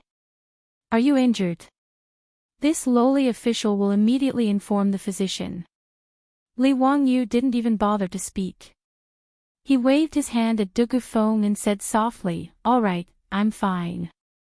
Quickly arrange for people to treat the injured and clean up the corpses." Duke Feng didn't dare to delay and immediately agreed. Just as he was about to turn and leave, he was stopped by Li Wangyu. "Wait, look after those helper prisoners. Lock them up in the county prison. I'll interrogate them later." Yes, this lowly official obeys. Although Duke Feng was a little surprised and didn't know why Li Wangyu wanted to interrogate these rebellious helpers, he didn't dare to disobey. After Duke Feng left, Li Wangyu smiled bitterly at Niu Wu and said, "Niu Wu, come and help me. My leg is cramping. I can't walk." Chapter 890. After a fierce battle, the wingmen temporarily retreated to the forest outside the city and continued to besiege Jiulong County. Duke Feng and his men busied themselves for more than half a day before they finally settled the injured prefecture soldiers, yamen runners, and youths. They also rearranged the guards on the city walls and divided the citizens according to the different houses, leaving them under the command of the prefecture soldiers' sergeants and sergeants. They would take turns to guard the city walls to prevent the wingmen from launching a sneak attack. The corpses of the wingmen were all thrown down the city walls and shouted from the top of the city walls for the wingmen to come and collect the corpses. After all, the weather was hot, and if the corpses weren't disposed of as soon as possible, the hundreds of corpses piled up outside the city walls would easily spread diseases once they started to rot. This was hard for both sides to accept. Thus, many wingmen ran out of the forest outside the city. They didn't carry any weapons and started to move the corpses of their tribesmen. This siege didn't last long, but the wingmen had left 200 to 300 corpses behind, and the number of injured was several times more. In Jiulong County, 6 soldiers, more than 20 runners had died in the battle. There were about 10 citizens in the city and hundreds of injured. It could be said that the losses weren't small. The runners, and youths were all locals of Jiulong County. When their relatives learned that their loved ones had died in the battle, they all cried their hearts out in grief. Soon, cries filled Jiulong County. Li Wangyu was carried back to the hostel by Niu Wu. Su Changqing, Aphrodite, and Perrin were so frightened that they almost screamed. He was covered in blood and carried back by Niu Wu. Anyone who saw him would think that he was seriously injured. Today, Su Changqing and the other two girls were in the hostel. They heard the sounds of killing coming from all four sides of the city walls, and their hearts were already stretched taut. Not to mention Aphrodite and Perrin, even Su Changqing couldn't care less about the fact that she didn't believe in gods and bodhisattvas. She just silently prayed that the gods and Buddhas would protect Li Wangyu and that nothing would happen to him. Therefore, when he saw Li Wangyu appear in front of him like this, Su Changqing almost had the illusion that the world was falling apart. Li Wangyu hurriedly climbed down from Niu Wu's back and smiled at the three women, indicating that he was fine. I'm fine, I'm fine. I'm not injured. The blood on my body belongs to those subordinates. Just now, I was just a little tired and my leg cramped. Niu Wu carried me back. Hearing Li Wangyu's explanation, Su Changqing did not care about the gazes of others. She rushed forward and hugged her man tightly. Li Wangyu never knew that his beautiful boss had such great strength. She even hugged him so tightly that he felt like he couldn't breathe. But before he could say anything, Su Changqing had already released him.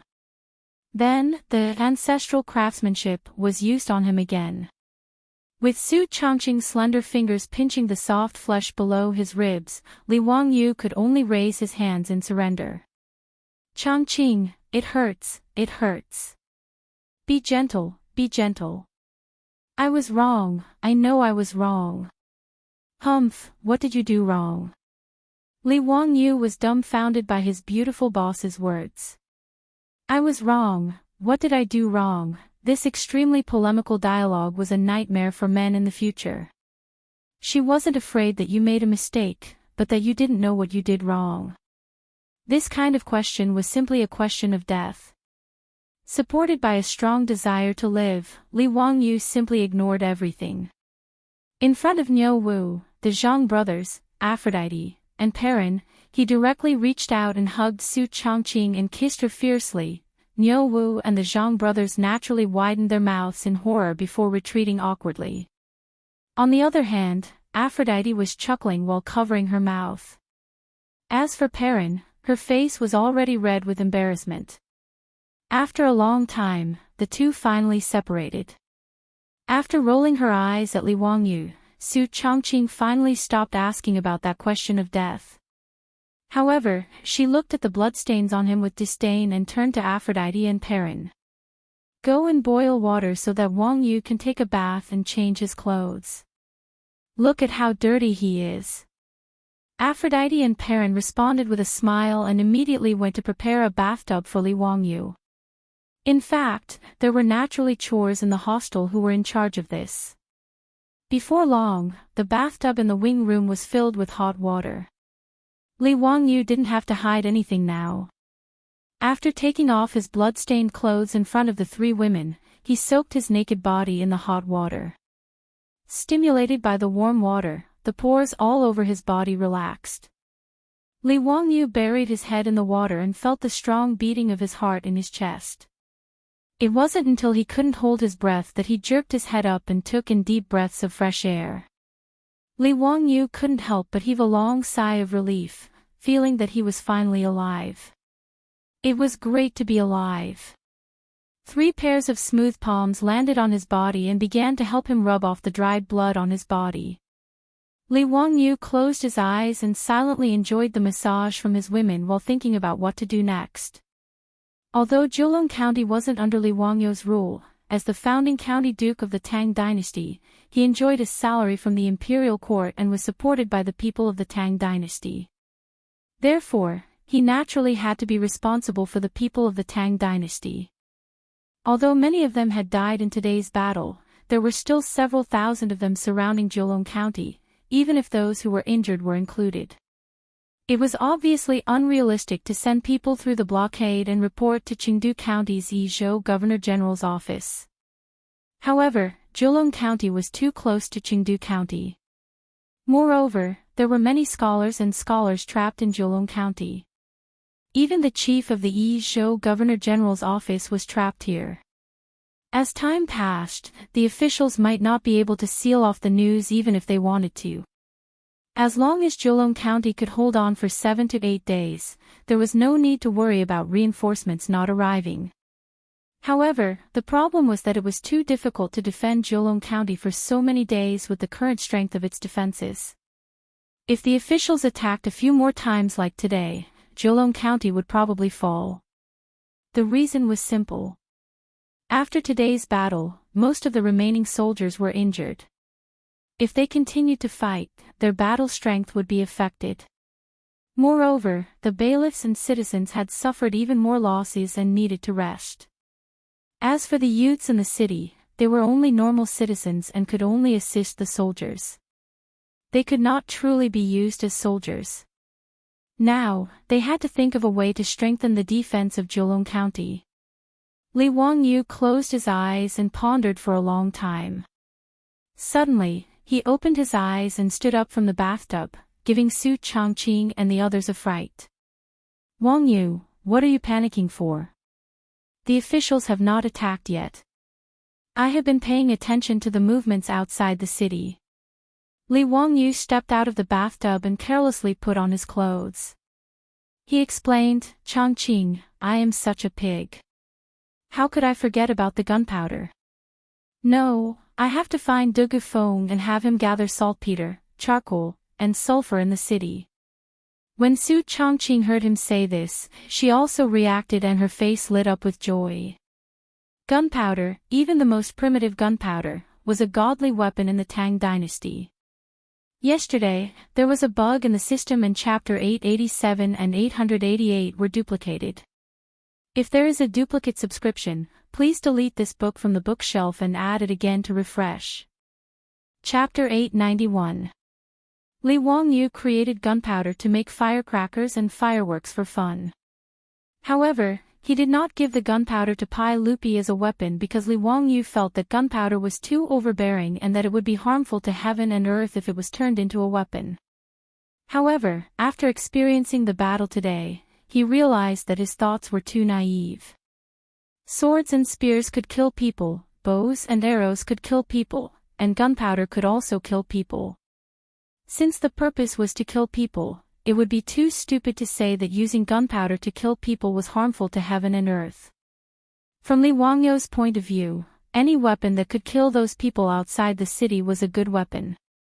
He called Niu Wu over and told him to find Du Gufeng and collect saltpeter, sulfur, and charcoal in the city to make gunpowder. "Lang Jun, you still want to make exploding rods at this time?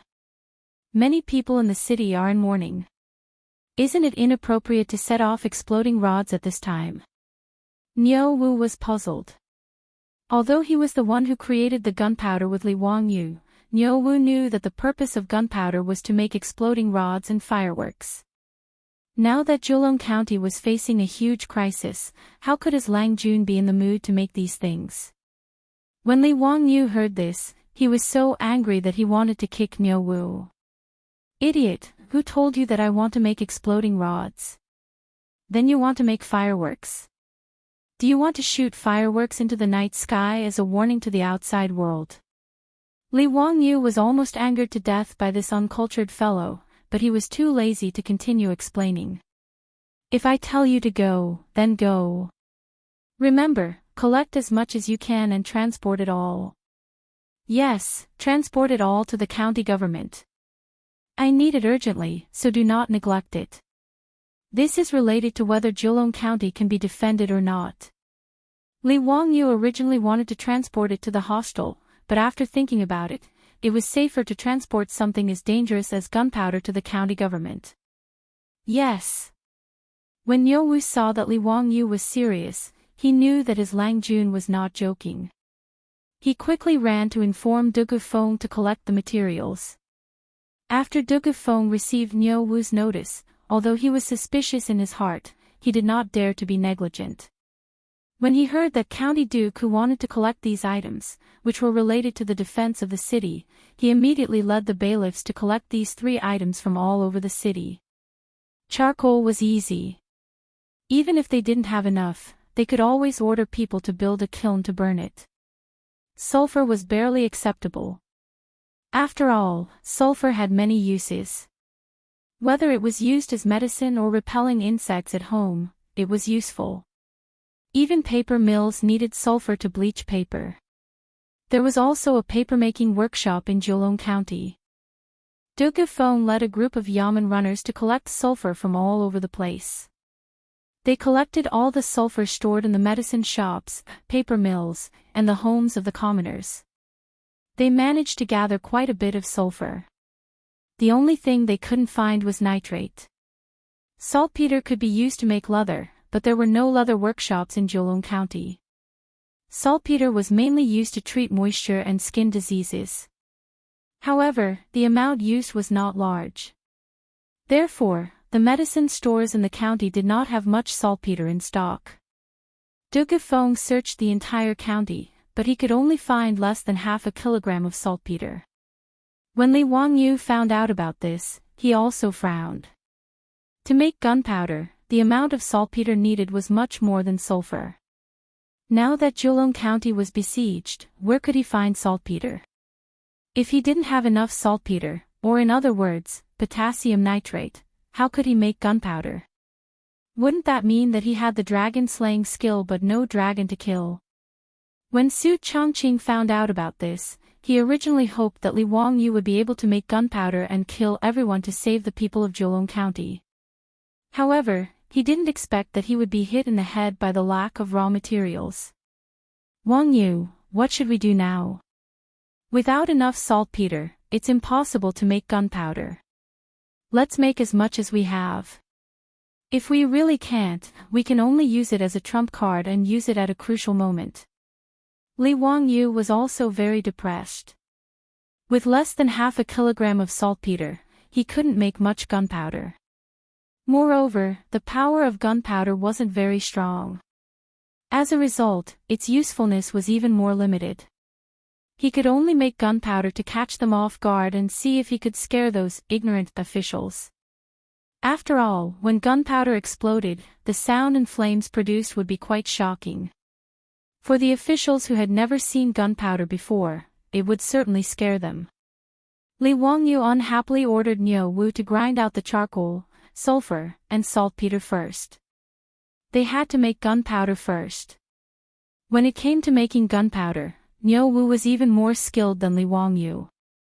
After all, this guy was very lazy. When he had researched how to make gunpowder, he had thrown it to the 2 brothers, Niu Wu and Niu Yong, to manage. After sending Niu Wu to the county yamen to make gunpowder, Li Wangyu stayed in the hostel with waning interest.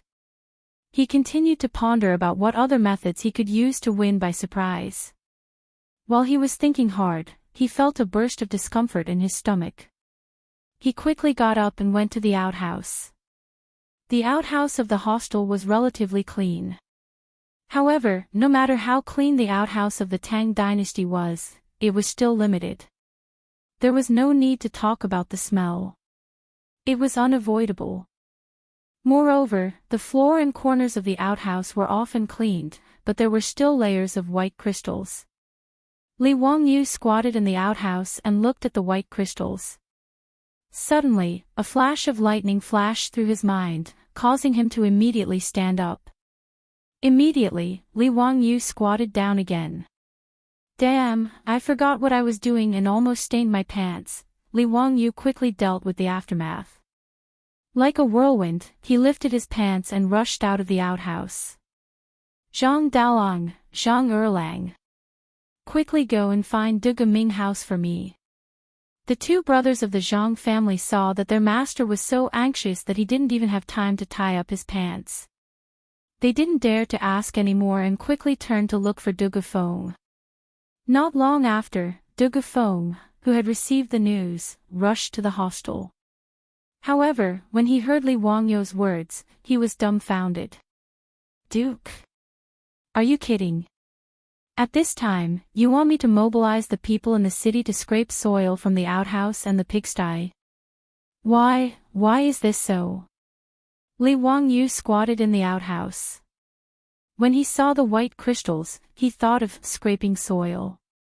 When he was young, he heard from the elders in the village that in the old days, there was a popular business in the village called making salt. Every morning, the villagers would carry baskets and scrape soil from the outhouse, pigsty, and walls of the old houses in the village. After processing, they would boil the salt and sell it. Li Wangyu didn't know when this process of scraping soil and boiling salt appeared. It was recorded in the Ming dynasties, Tian Gong Kai Wu, but the Tang dynasty definitely didn't have this method of extracting salt. The salt used in the Tang dynasty was extracted from natural saltpeter. In Zhejiang County, there were naturally no saltpeter mines, but there were outhouses, pig feet, and old houses everywhere. The main thing was to mobilize people to scrape soil, so the problem of restricting the production of gunpowder was easily solved. However, Su Chongqing could understand this matter, but Duke of Feng found it hard to understand. The dignified county duke who founded the country actually wanted to mobilize the people in the city to scrape white crystals from the outhouse at this time. Wasn't this a waste of time? Could it be that this county duke had some special hobby? Duke of Feng cursed in his heart, but he didn't dare to refuse. He could only brace himself and agree. Chapter 892. As the county magistrate of Zhejiang County, Duke of Feng was clearly a capable official. Even though he did not understand why the citizens were asked to scrape the white crystals, Li Wangyu said that this matter was related to the survival of Zhejiang County, so he carried it out seriously. Thus, everyone in Zhejiang County, from the elderly to the children, carried baskets on their backs and squatted in the latrines, pigsty, and old houses to scrape the white crystals. Regarding this, the commoners in the city complained. Who would be willing to go to such a dirty and smelly place to get these useless things? What's more, the sword of Damocles was still hanging over everyone's heads. At this time, they were still asked to do such ridiculous things. Naturally, it would cause the common people in the city to complain. At this time, Li Wangyu did not care about how the citizens complained about him behind his back. He ran to the Zhejiang County Yamen and ordered people to dig a saltpeter pond in the yard.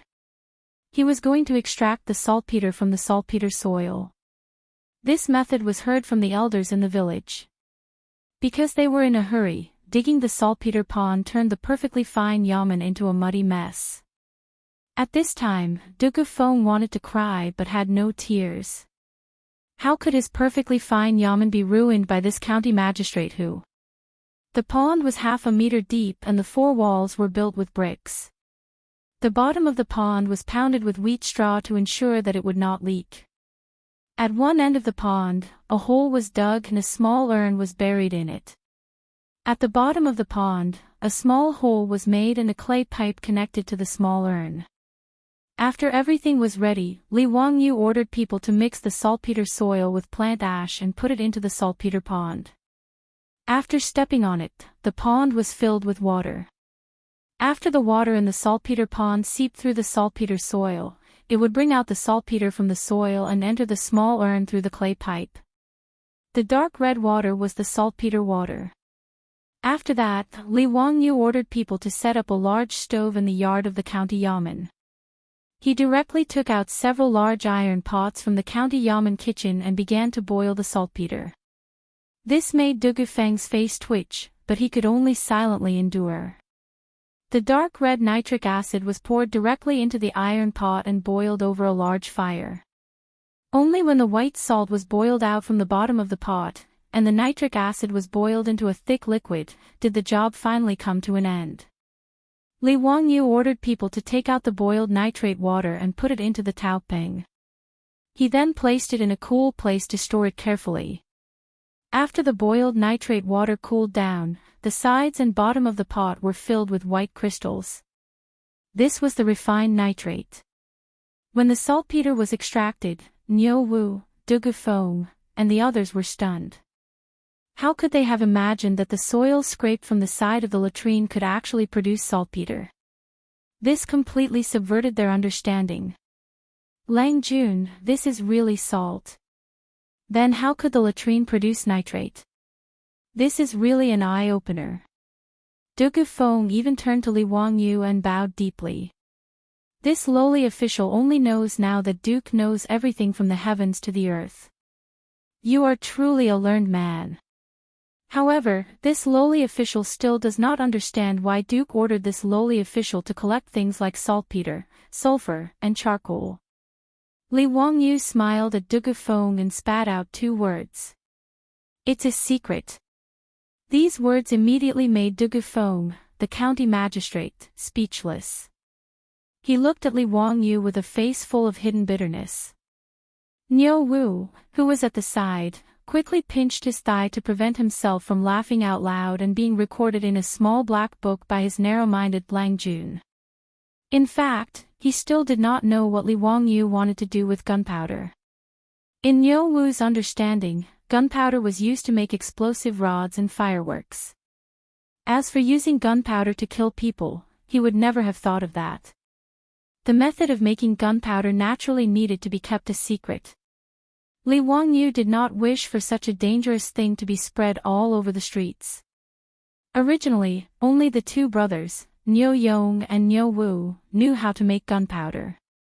Li Wangyu had also repeatedly warned the 2 of them not to leak any information to the outside world. Now that they were in Zhejiang County, Niu Yong was not by his side and he could not trust anyone else. Li Wangyu could only summon the 2 brothers, Zhang Xian and Zhang Xian, and instruct them to learn how to make gunpowder with Niu Wu. Li Wangyu was not worried about his own troops. After repeatedly warning the 3 of them to pay attention to their safety and avoid using metal tools, Li Wangyu had De Gufeng prepare a secluded courtyard for Niu Wu and the other 2 in the county yamen and began producing gunpowder. In less than half a day, Niu Wu and the other 2 used a roller to grind sulfur, charcoal, and saltpeter into powder.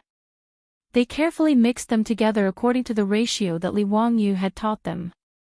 After making a few caddies of gunpowder, Niu Wu went to ask Li Wangyu for instructions on what to do with the gunpowder.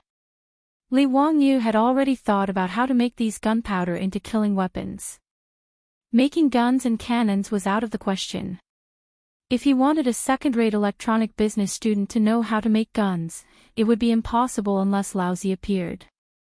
Moreover, with the current level of metal smelting and processing in the Tang dynasty, Li Wangyu estimated that he would have to ask a deity to help him bring over a set of machinery from the future. Only then would he be able to make firearms. This was a complete industrial system. It was impossible for it to be as easy as it was written in novels, where the Tang dynasty of over 1,000 years ago could achieve industrialization. However, although he could not make guns and cannons, Li Wangyu still had other ways to make use of the gunpowder. Making explosive packs was one of the simplest ways. In movies and TV dramas, the kind of explosive that often appeared on screen, wrapped like a quilt, was actually also called a group of explosives.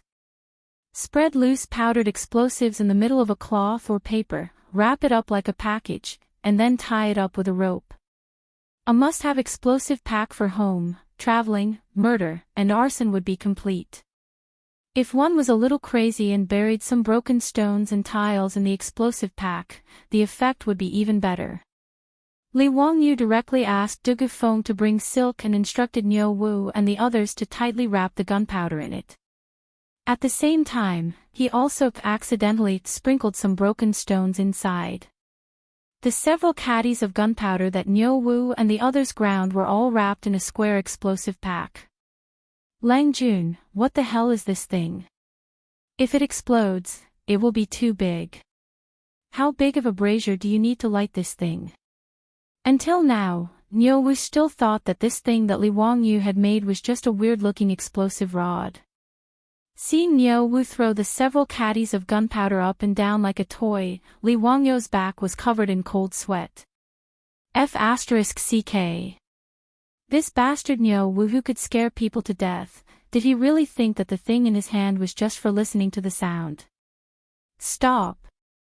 Li Wangyu shouted loudly, scaring Niu Wu. The explosive pack in his hand almost fell to the ground, scaring Li Wangyu so much that his heart almost stopped beating. Although he knew that the gunpowder wouldn't explode even if it fell, who could say for sure about this kind of thing? If the several caddies of gunpowder in front of him exploded, there was no need to think about the consequences. He wouldn't even have to collect the corpse. He, Li Wangyu, could only pray that the heavens would let him transmigrate again. Li Wangyu could only angrily kick Niu Wu, who had almost scared him to death. With a dark face, he signaled the Zhang brothers to carry the explosive pack and follow him. He had to find a place to test the power of the explosive pack. Chapter 893. Li Wangyu was a kind person. In order to extract the nitrate, he had already turned the Jiulong County Yamen upside down. If he were to test the power of the explosive in the Yamen, well, he was actually afraid that Dugu Feng would fight him to the death. If he accidentally blew up the Yamen, no matter how thick-skinned Li Wangyu was, he would not be able to face Dugu Feng. After asking Dugu Feng, Li Wangyu decided to go to the military camp's drill ground to test it out. Dugu Ming House, weren't you very puzzled when I asked you to collect sulfur and other materials? Now it's time to reveal the truth. I'll let you see what a divine weapon is. With this item, those subordinates are nothing to be afraid of. I can easily turn them into ashes. When Li Wangyu said this, he hated that he did not have a feather fan in his hand to show off. With a feather fan and a silk headband, he could turn them into ashes while talking and laughing. Wasn't he talking about him? Li Wangyu did not hide it from Dugu Feng. After all, the explosive was made to be used. Only by letting Dugu Feng see its power could the Jiulong County magistrate be at ease. Dugu Feng looked at the explosive in the arms of the Zhang brothers, but he was still suspicious. A squarish package made of silk and linen was the so-called divine weapon? How was he going to kill the enemy? Was he going to throw it from the city wall to kill those subordinates? Wasn't that a joke? Dugu Feng racked his brains, but he still could not figure out what Li Wangyu was trying to do. Duke, may I ask what this item is called? What is it used for? Dugu Ming House, you may not know, but this item is called explosive. Well, Thunderbolt sky-shaking thunder. Don't think it looks ordinary, but it can explode like a thunderbolt. Its power is so great that it can almost split the sky open. Using it to kill the enemy is as easy as chopping vegetables. Li Wangyu originally wanted to call it explosive bag, but he immediately felt that this name was not cool at all. Thus, he casually came up with the name Thunderbolt Rumbling Thunder.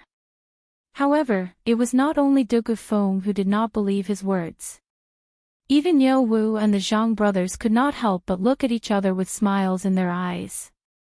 In Niu Wu's opinion, their Lang Jun was just spouting nonsense to fool the Jiulong County magistrate. What bullsh**t Thunderbolt? The explosives in Zhang Xian's arms were personally made by the three of them. Niu Wu had also explained to the Zhang brothers that the mixture of sulfur, charcoal, and saltpeter was used to make explosive rods and fireworks. The exploding rods and fireworks that were set off in the residence were made from these herbs. The explosion that Li Wangyu made was as loud as thunder. The Zhang brothers were naturally aware of this. Therefore, regardless of whether it was Niu Wu or the Zhang brothers, this so-called thunderbolt heaven-shaking thunder they made was actually just a big firework explosion. Thunderbolt rumbling thunder, at most, this explosion only contained a little too much gunpowder. Normally, the exploding rods that Niu Wu made would contain at most 1 or 2 grams of gunpowder. However, the explosives in front of them contained at least 7 to 8 kilograms of gunpowder. Niu Wu estimated that after this big explosive rod was ignited, it would definitely cause a huge commotion. Could it be that Lang Jun was planning to use this loud noise to scare those people to death? In short, in Niu Wu and the Zhang brothers' opinion, their Lang Jun was just fooling the honest people. In fact, Duke of Feng was also skeptical of Li Wangyou's words. How could he really believe in the thunderbolt rumbling thunder? The group walked to the drill ground in the city. Li Wangyou looked at the drill ground, which was about the size of a soccer field in his previous life, and nodded his head in satisfaction. Such a spacious area was perfect for testing the explosives. It would also prevent them from accidentally injuring other people due to the narrow space. Li Wangyou ordered people to set up a wooden stake in the middle of the drill ground and hung the explosives on it. He pondered for a moment, then turned his head to Duke of Feng and ordered, "Duke Ming House, get people to find a few more pigs. This Duke wants to test the power of the thunderbolt rumbling thunder." Duke of Feng was even more confused about what Li Wangyou wanted to do. However, he could only helplessly order the bailiffs to find a few more pigs. According to Li Wangyou's instructions, the bailiffs tied up the pigs that were making a mess and placed them 5 to 6 meters away from the drill ground. After everything was ready, Li Wangyou led the group to the edge of the drill ground. He took out a match and had a smirk on his face. "Which one of you wants to test the power of this Duke's thunderbolt rumbling thunder? This is an unprecedented feat. This Duke will give the glory of releasing this thunderbolt rumbling thunder to all of you. Oh right, find someone who can run fast. Don't get blown up by the thunderbolt rumbling thunder. That would be too unjust. Husband, let me do it. Hee, this explosive rod. Ah, no, it's the thunderbolt rumbling thunder. I haven't released such a big one yet. I think it will be very satisfying." Niu Wu rubbed his hands and smiled. Li Wangyou rolled his eyes at him and ignored his words. Instead, he turned his gaze to the bailiffs behind Duke of Feng. To be honest, Li Wangyou wasn't very confident in the powder that he made, which was the fuse. Although it was simple to make a fuse, it was just a paper wrapped in gunpowder and twisted into a rope. Then, a layer of rice paste was brushed on the outside to prevent the paper from falling apart. However, after the fuse was made, Li Wangyou secretly tested it a few times. He discovered that the burning speed was not uniform. It was sometimes fast and sometimes slow. This was actually very normal. When the powder was twisted by hand, the gunpowder wouldn't be spread evenly. Even when he was setting off firecrackers in his previous life, Li Wangyou had almost burned his finger because the fuse of some firecrackers burned too fast. Therefore, Li Wangyou wasn't willing to let Niu Wu and the Zhang brothers do such a dangerous experiment. Although it wasn't very kind, he still decided to give this heavy responsibility to the bailiffs of Jiulong County. The bailiffs of Jiulong County looked at each other. Then, someone immediately stood out. They did not know the dangers involved, but they were naturally willing to do such a thing to show their faces in front of the founding duke. Li Wangyou handed the match to that person and explained to him how to ignite the powder. He repeatedly told the man to turn around and run as fast as he could once the flame was ignited. Otherwise, if he was killed by the thunderbolt rumbling thunder, it wouldn't be his fault. Niu Wu and the Zhang brothers looked at each other. In their hearts, they felt that Li Wangyou was making a fuss over nothing. Wasn't it just setting off fireworks? Was there a need to be so exaggerated? The bailiff in charge of lighting the fire was frightened by Li Wangyou's words, but he also felt some regret in his heart. However, it was too late to say anything now. He could only grit his teeth and walk towards the powder with the match.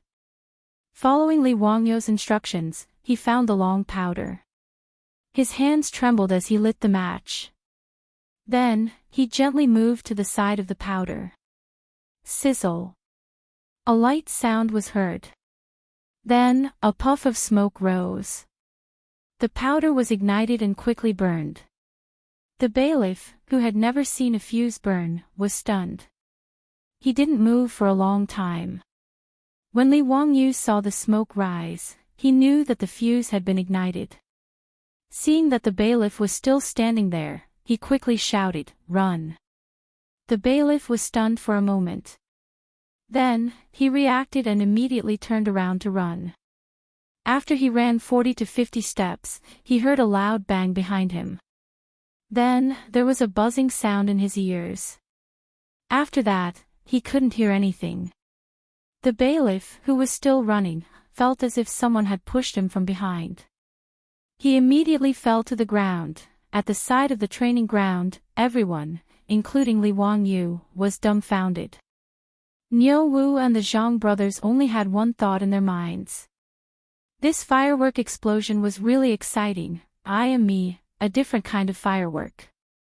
Chapter 894. In the history of human firearms, black gunpowder was the beginning of the era of firearms.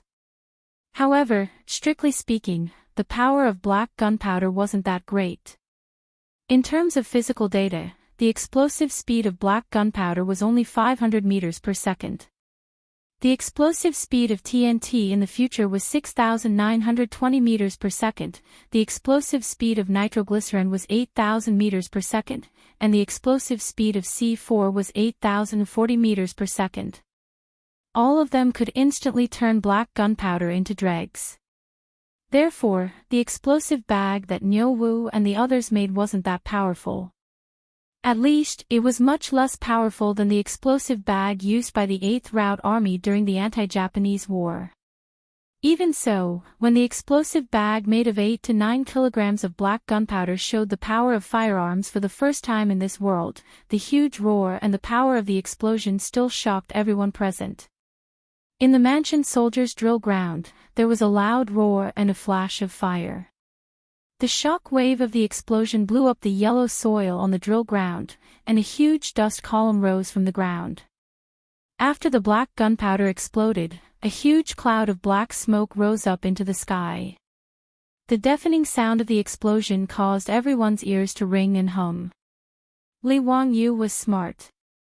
When the yamen runner lit the fuse, he had already covered his ears with his hands and opened his mouth to offset the shock wave of the explosion. Therefore, when the explosive bag was detonated, he was the first to recover. In fact, the explosion of the explosive bag also shocked Li Wangyu. After all, in the future, other than seeing explosive scenes in movies and TV shows, he didn't have the chance to experience the shock of an explosion at close range. As for Niu Wu and the Zhang brothers, at this time, their mouths were wide open and their faces were full of horror. In their eyes, the explosive bag was just a large explosive rod. After it was ignited, it caused such a violent explosion. Naturally, the three of them didn't expect it. The shock of the explosion, which was like a thunderbolt, made the three of them finally believe that what their Lang Jun asked them to make wasn't a toy explosive rod, but a thunderbolt shocking thunder that could be used to kill people. Du Gufeng, the county magistrate of Zheolong County, was also stunned. He stared blankly at the column of smoke rising from the explosion, unable to speak for a long time. The few bailiffs behind Du Gufeng felt their legs go weak. They all knelt down and kowtowed to the location of the explosion.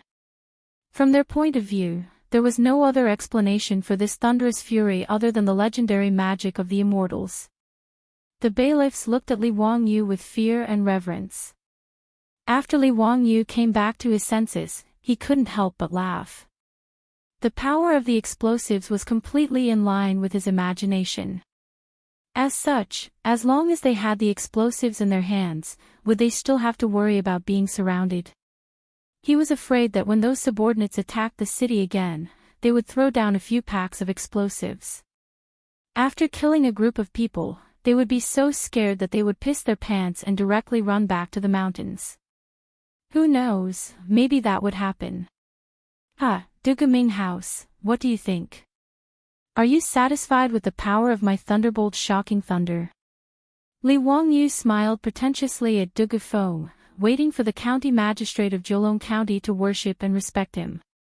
However, his words were like a blind man throwing flirtatious glances. Du Gufeng rubbed his ears hard and shouted, "Duke, what did you say? I can't hear you." Li Wangyu silently rolled his eyes. Damn it, he forgot to tell them to cover their ears. Obviously, there was only ringing in their ears. Whatever he said would be a waste of breath. After waiting for a while, when everyone's ears had recovered, Li Wangyu signaled for Du Gufeng to come with him to see the effect of the explosion. However, Li Wangyu felt that he had forgotten something. After looking around, he slapped his forehead. It seemed that he had forgotten about the brave warrior who lit the fuse. When he turned back to look for that person, he finally saw that Yamen runner struggling to get up from the ground. However, he seemed to have suffered some injuries. His face seemed to have been cut by the flying pebbles, and there was already blood flowing down. Li Wangyu hurriedly had Niu Wu and the Zhang brothers check on the Yamen runner. When the black gunpowder exploded, the shock wave wasn't very strong. However, the pebbles that Li Wangyu mixed in were fatal. Fortunately, the Yamen runner ran quickly. At a distance of 50 to 60 steps, the flying pebbles no longer had any lethality. They only scratched his skin. Although it looked like he was bleeding, it was only a superficial wound. After confirming that the Yamen runner didn't suffer any injuries, Li Wangyu and Du Gufeng encouraged him and ordered him to see a doctor. Only then did everyone continue to check on the effect of the explosion. The pillar that originally hung the bag of gunpowder had long disappeared. On the ground of the training ground, which was very sturdy, there was a 1 meter wide and half a meter deep crater from the explosion. As for the pitiful second senior brothers who were a few meters away from the explosion, there was no need to mention them. They were all dead on the ground, bleeding from their mouths and noses. Even the bodies of the pigs were riddled with holes from the flying pebbles. Blood flowed out from the holes. They looked very pitiful. Tsk, these pigs are so pitiful. Li Wangyu said hypocritically. He turned his head to look at Du Gufeng. Du Gaming house, get someone to kill these pigs. After today's fierce battle with the officials, use these pigs to reward the government soldiers and Yamen runners. Ah. Oh, yes, yes. I will immediately send someone to do it. Du Gufeng looked at the dead pigs and was already shocked to the point of losing his soul. Only when he heard Li Wangyu talking to him did he come back to his senses. Duke, this heaven-shaking thunderbolt was made from the saltpeter, sulfur, and charcoal that you had me collect? This is too frightening. Could it be that the Duke used some kind of immortal magic? Li Wangyu naturally wouldn't reveal the truth to Du Gufeng. Gunpowder was the top secret of this era. Even though some monks, Taoists, and alchemists knew about gunpowder, no one had truly grasped the correct formula of gunpowder. The different ratios of sulfur, saltpeter, and charcoal determined the explosive power of gunpowder. In history, it wasn't until the 13th century, during the Southern Song dynasty, that gunpowder was used in large quantities on the battlefield and became something that could be fatal. It was now the 4th year of Chang'an, the year 630 AD. There were still 500 to 600 years before gunpowder was used on the battlefield. Li Wangyu pretended to be mysterious and nodded at Du Gufeng. He spat out 2 words in a very pretentious manner, yes. Worried that Du Gufeng would misunderstand, he added, of course, the main thing is the sulfur, charcoal, and other materials that the Du Gaming house painstakingly collected from the city. Otherwise, this duke would be like a clever housewife who can't cook a meal without rice. I wouldn't be able to make this heaven-shaking thunderbolt. Du Gufeng was slightly stunned. He didn't even have time to greet Li Wangyu before he turned around and ran out with his official robes. Li Wangyu was stunned by his reaction and couldn't help but shout, Du Gaming house, what are you doing in such a hurry? This official is going to supervise the people and continue to scrape the saltpeter from the city. Du Gufeng left these words and ran out of sight. Li Wangyu, Niu Wu, and the others were stunned for a moment before they burst into laughter. Chapter 895. After testing the power of the explosives, Li Wangyu was finally able to relax after the incident of his subordinates surrounding the city. As long as he had the explosives in his hands, no matter how many people there were outside the city, he was not afraid. Jiulong County currently lacked charcoal and saltpeter. Although there was not much sulfur, the amount of sulfur used in the gunpowder formula was the least.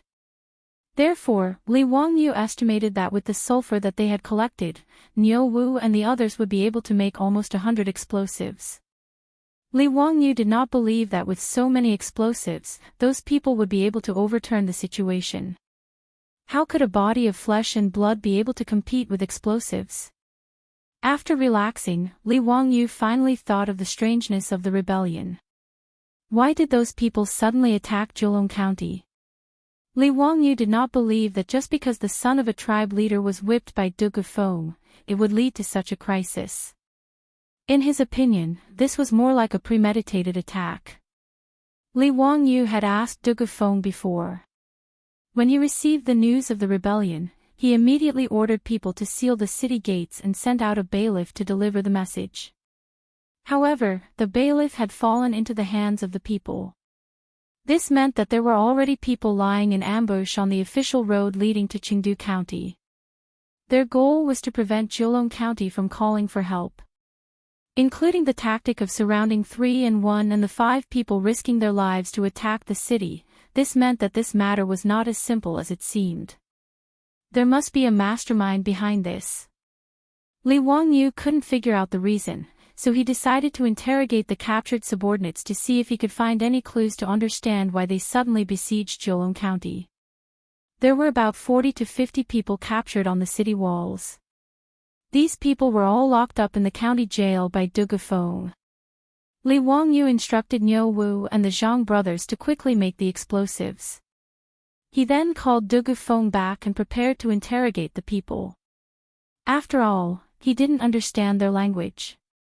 Without Dugu Feng's translation, it would be like a chicken speaking with a duck, and both parties would have no way of communicating. Duke, this lowly official understands those subordinates very well. They are a group of stubborn people. It is very difficult to get them to confess. The helpers' living environment was terrible, which made them fearless of death. They were very hard to deal with. Furthermore, this lowly official suspects that the subordinates that we have captured might not know what their leaders are trying to do. Dugu Feng first gave Li Wangyu a heads up. In his view, it would be difficult to get these subordinates to confess. Li Wangyu was naturally aware of this, but he didn't know if he could get any useful information from his subordinates. However, since he had nothing to do, he might as well interrogate him first. When the Tang dynasty interrogated criminals, they used all kinds of torture to extort confessions. They used all kinds of cruel methods to torture the person being interrogated. Things like flogging, whipping, pinching fingers with bamboo sticks, burning with hot iron. Li Wangyu, on the other hand, looked down on these interrogation methods. Beating people until they were badly mutilated and using pure pain to extort confessions was too low-end. Li Wangyu couldn't bear to do it. He wanted to try out a few interrogation methods that he had seen when he was browsing the internet in his previous life. In his previous life, extorting confessions through torture had become the target of scorn. However, there were interrogation methods that didn't harm the body, but could torture the mind. Dugu Ming House, order people to prepare some thick coffins. Li Wangyu instructed Dugu Feng. His words naturally gave Dugu Feng a fright. Why would he want coffins for no reason? Could it be that this duke was planning to bury those subordinates alive? Duke, why do you need coffins? Naturally, to interrogate those subordinates. Li Wangyu's words, which came out of nowhere, made Dugu Feng even more puzzled. However, it was not good for him to continue asking. He could only arrange for bailiffs to go to a coffin shop in the city and requisition a few thick coffins. Looking at the empty coffins that the bailiffs carried into the county office, Dugu Feng didn't know how to complain. How annoying! This is really annoying. His county office of Zhejiang County had been tormented by Li Wangyu to the point that he couldn't even look at it anymore. The courtyard of the county office had been dug up into a mess. There were also a few iron pots and earthen stoves set up, and thick smoke was billowing out of them. Now, so many unlucky coffins had been brought in. It had completely overturned Du Gufeng's worldview. However, he was just a 7th-grade county magistrate. How could he dare to say no to Li Wangyu, the 2nd-grade county magistrate who had founded the country? He could only pinch his nose and endure. Li Wangyu directly ordered people to carry the coffins into the prison and find a secluded place to place them. "Duke, the coffins are here. How do you want to interrogate those subordinates?" "I have already summoned all the experienced officials in the county office who are in charge of interrogation. All kinds of torture tools have been prepared. Duke, you only need to instruct them." Li Wangyu looked at the gloomy torture tools in the prison. There were even black bloodstains on the torture tools. He shook his head and said with a smile, "There is no need to use these messy tools. When interrogating a person, there is no need to make it so bloody and messy. Go find a few subordinates and directly put them in these coffins." "Ah. Why is this?" Du Gufeng and the bailiffs behind him who were in charge of interrogation in the county office were all stunned. Li Wangyu didn't explain. He just let them do as they were told. In fact, Li Wangyu's interrogation method was a type of sensory deprivation. After putting the subordinates in the thick coffins, the lid of the coffins was closed, and they were sealed in a secluded space that was isolated from sound. Other than being able to breathe, they couldn't feel the slightest stimulation from the outside world. What seemed like an unremarkable punishment was actually quite terrifying. In the past, there was a research organization that did an experiment. They invited 17 people who volunteered to participate in the experiment and sealed them in a box. Almost no one was able to endure for long. Most people felt deep anxiety and panic when they were in the box. Being imprisoned for a few hours under sensory deprivation gave the prisoners the feeling of being locked up in an ordinary prison cell for weeks or even months. The reason Li Wangyu had Du Gufeng find coffins and not other sealed boxes was to increase the psychological pressure on the subordinates. He didn't explain the theory to Du Gufeng. As for whether this method, which he had seen on the internet, would be effective, Li Wangyu didn't know. He could only lock the subordinates in the coffins for a few hours before seeing the results. It didn't matter even if it didn't work. Li Wangyu was prepared to try other interrogation methods. For example, sleep deprivation. He wouldn't let the interviewee sleep for a few days. He would use fatigue to make the interviewee confess. This was a method often used by countries all over the world. Although this method was good, it was time-consuming. Li Wangyu didn't have the patience to spend a few days interrogating these subordinates. Li Wangyu felt that sensory deprivation, stress positions, and extreme temperatures were too cumbersome. Now, he wanted to try the quickest interrogation method on these subordinates. It was the CIA's infamous water torture. Chapter 896. The so-called water torture was a torture method that made the person being interrogated feel drowned. The person being tortured would not suffer any obvious physical injuries, but the pain would be unbearable. In the future, water torture was recognized as a form of torture. It was cruel, inhumane, and damaging to one's dignity, and was banned by many countries. However, the U.S. military and the CIA did not officially abolish waterboarding until 2009, when they were forced to do so. The tools of water torture were simple. The person would be tied up in a position where his feet were higher than his head. A wet towel would be used to cover his face, and water would be poured onto the towel. This form of torture would make the person feel suffocated and drowned. It was extremely cruel.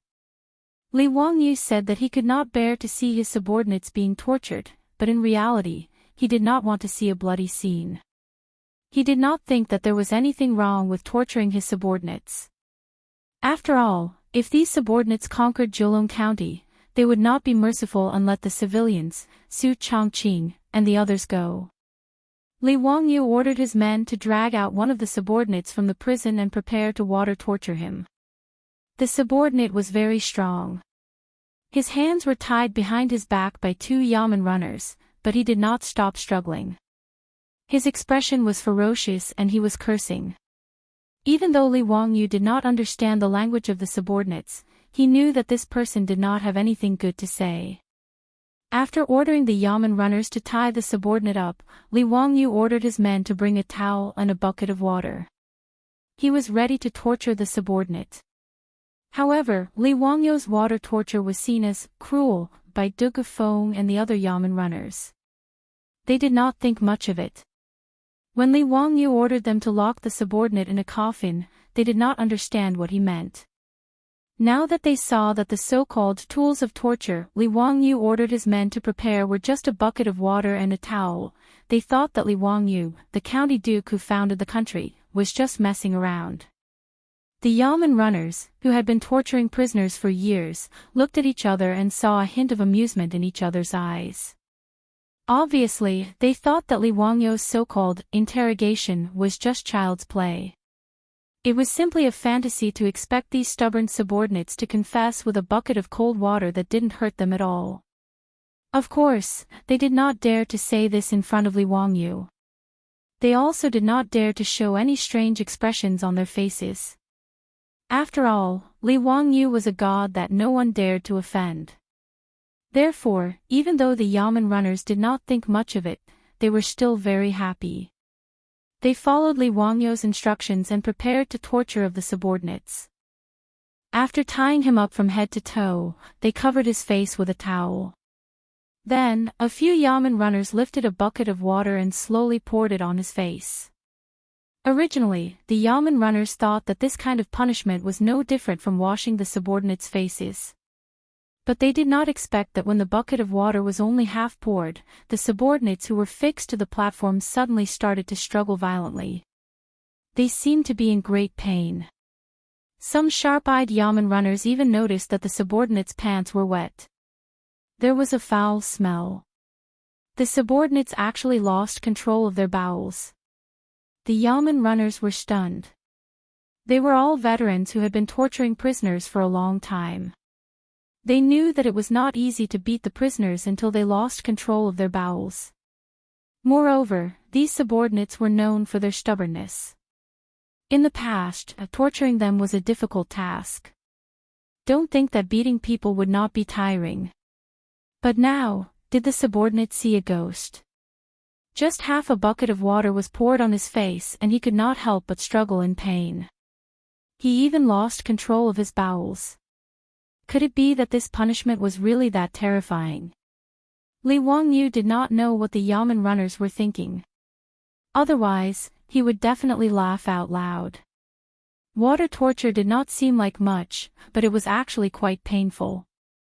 He had seen a piece of information on a military forum in his previous life. A CIA official had once revealed that water torture was very efficient. 80% of the people who were interrogated by water torture would confess.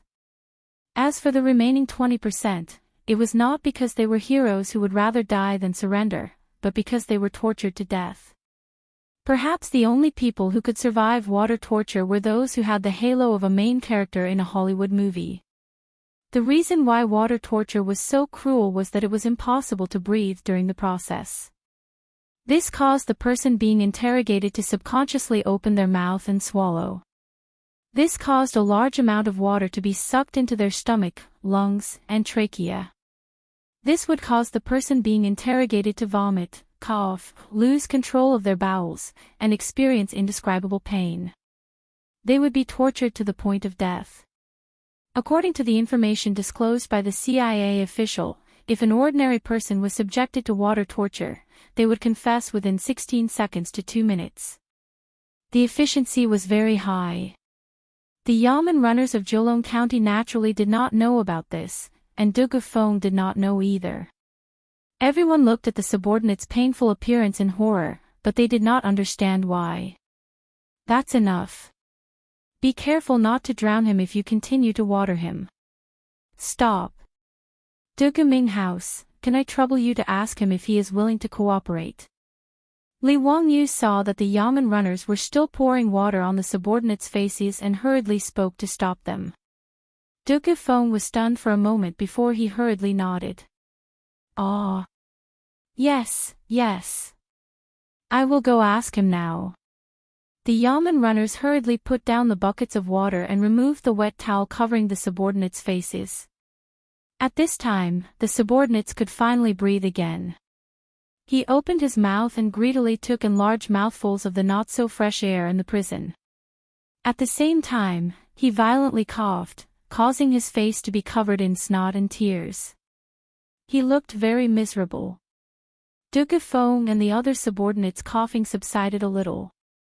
They then used the subordinates' language to ask a few questions. The previously incomparably tough subordinates were now acting out of character. Not only did they not dare to show any fierce expressions, they were instead obedient and pitiful like a lamb waiting to be slaughtered. Whatever Dugefeng asked, he obediently answered. This made the yamen runners to the side all dumbfounded. The old officials in the prison finally realized that they had eyes but failed to recognize Mount Tai. They had originally thought that Li Wangyu was fooling around with his interrogation methods, but now these old hands had opened their eyes. Compared to this efficient and easy interrogation method, the methods that they had originally used were indeed weak. What the county duke was doing was called interrogation.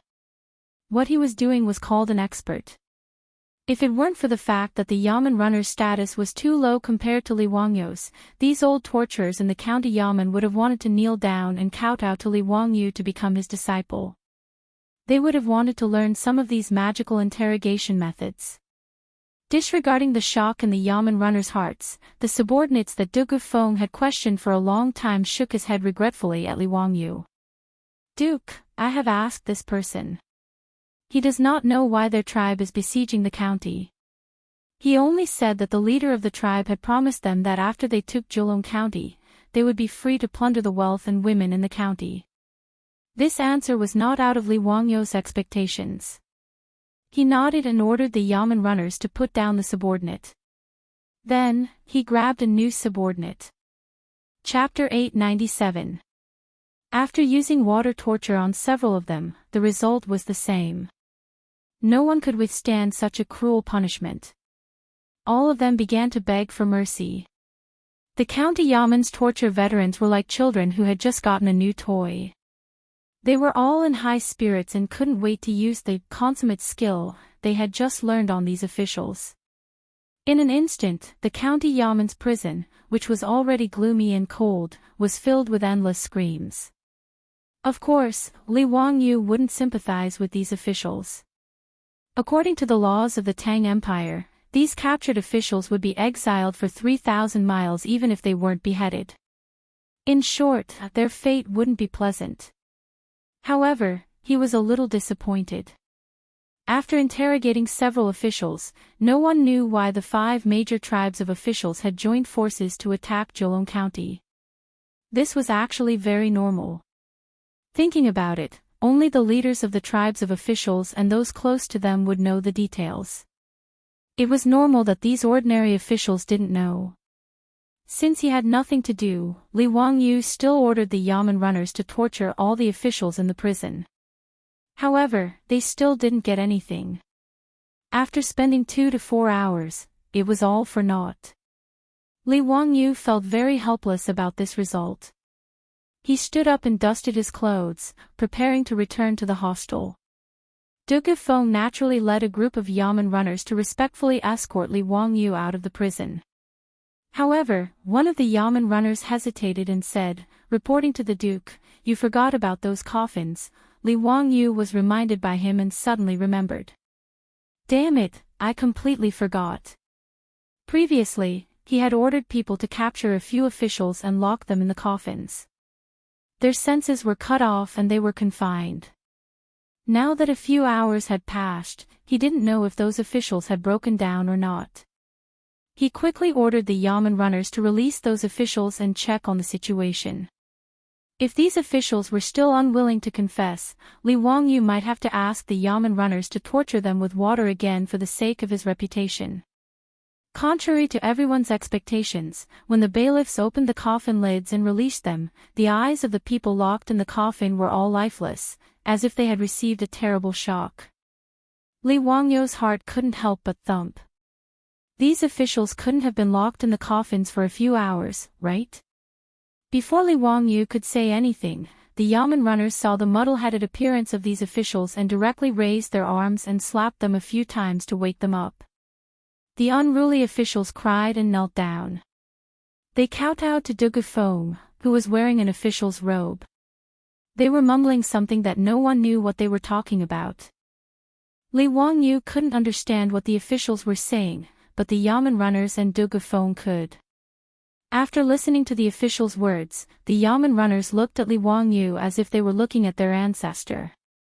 They were full of worship. It was no different from when the most fanatical obsessive fans saw their idol in the future. This group of experienced torturers felt that their worldview had been turned upside down. If it was water torture, then it would be fine. After a few attempts, everyone roughly understood why pouring water on the faces of the subordinates would cause such pain. But why were these people who were locked in the coffins so terrified? At this moment, the officials who were kneeling on the ground and kowtowing like they were pounding garlic were begging for mercy. As long as they weren't locked in the coffins, they would be willing to do anything. The yamen runners even suspected that if they were thrown a knife at this moment and asked to kill themselves, these officials might immediately use the knife to slit their own throats. Strange, this was too strange. When the yamen runners looked at the coffins placed in the prison, they couldn't help but shiver.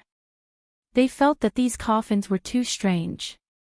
In their hearts, they were certain that this county magistrate who must have cast some kind of spell on the coffins to frighten these officials to such an extent. The yamen runners made up their minds. In the future, these coffins couldn't be casually used by anyone who wasn't evil.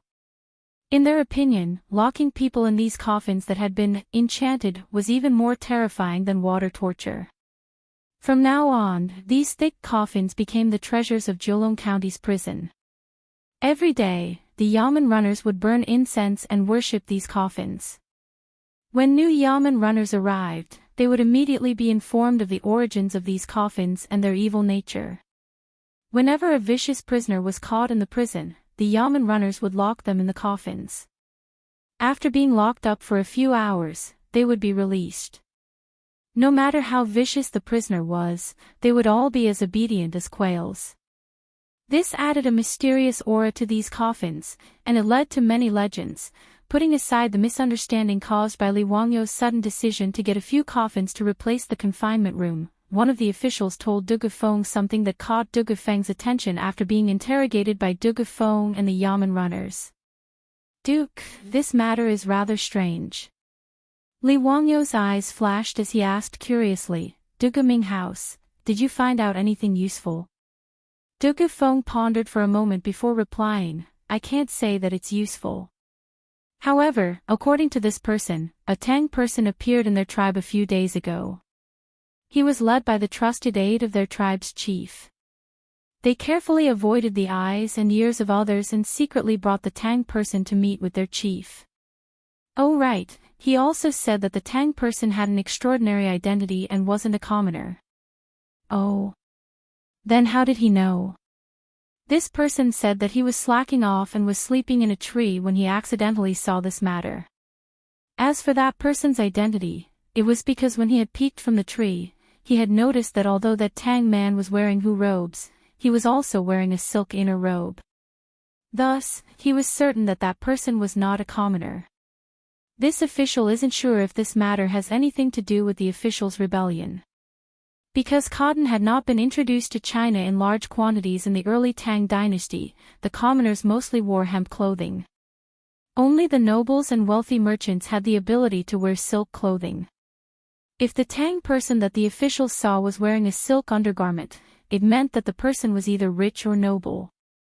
Li Wangyu pondered for a moment before saying, "Du Gaming House, ask this person again. When did he see the Tang person appear in their tribe?" Du Gufeng turned his head and asked a few more questions before replying, "Duke, he said that it was 10 days ago." "Then when did Du Gaming House's official kidnap a commoner's girl happen?" Replying to the Duke, "That was 3 days ago." "Haha, that's interesting." Li Wangyu rubbed his chin and said, "Du Gaming House, from what I know, these officials usually don't have much contact with the Tang people, right? Yes, Duke is right. The customs of the officials are poles apart from the Tang people. In addition, the Tang people mostly despise the officials for being vulgar and call them barbarians. Thus, other than those officials who come down the mountain to sell mountain products and buy goods, they rarely interact with them. Du Gufeng's words made Li Wangyu even more certain that the rebellion of the officials was a premeditated conspiracy. Chapter 898. Even the commoners of the Tang dynasty disdained to interact with the officials. Yet, the mysterious person went to the tribe of the officials and talked to the leader in secret. He even avoided the eyes and ears of the other officials in the tribe. Obviously, what they talked about was confidential. The mysterious Tang people, the rebellion of the officials, all these things happened within a few days. Li Wangyu would never believe that there was no connection between them and that it was just a coincidence. But if the officials rebelled because someone was behind it, what was the purpose of this person? Rebellion? That was obviously impossible. It would be good if the officials could at most take over Jiulong County.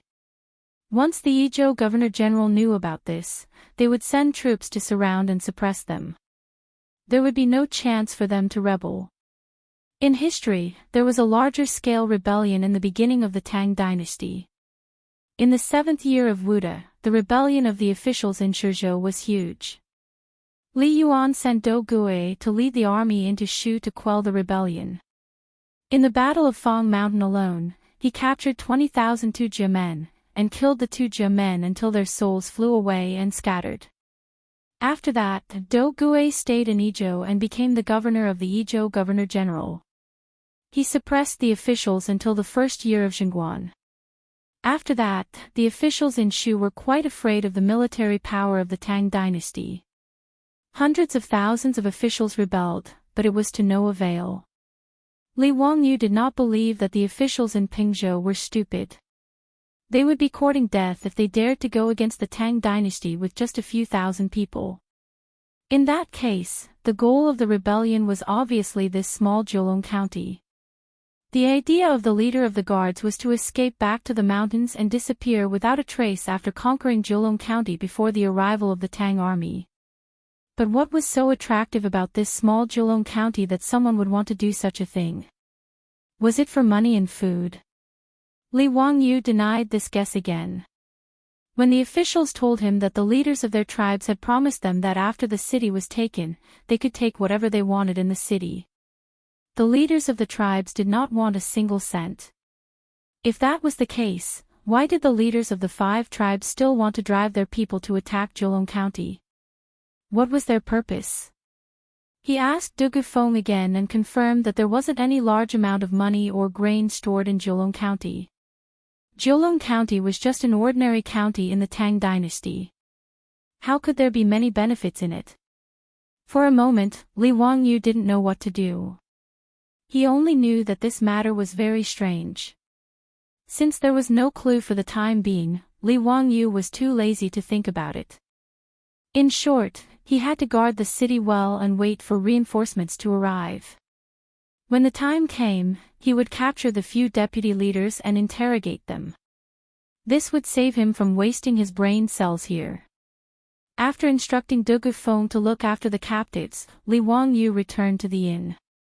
After he told Su Chongqing about what had happened today, his beautiful boss had the same opinion as him.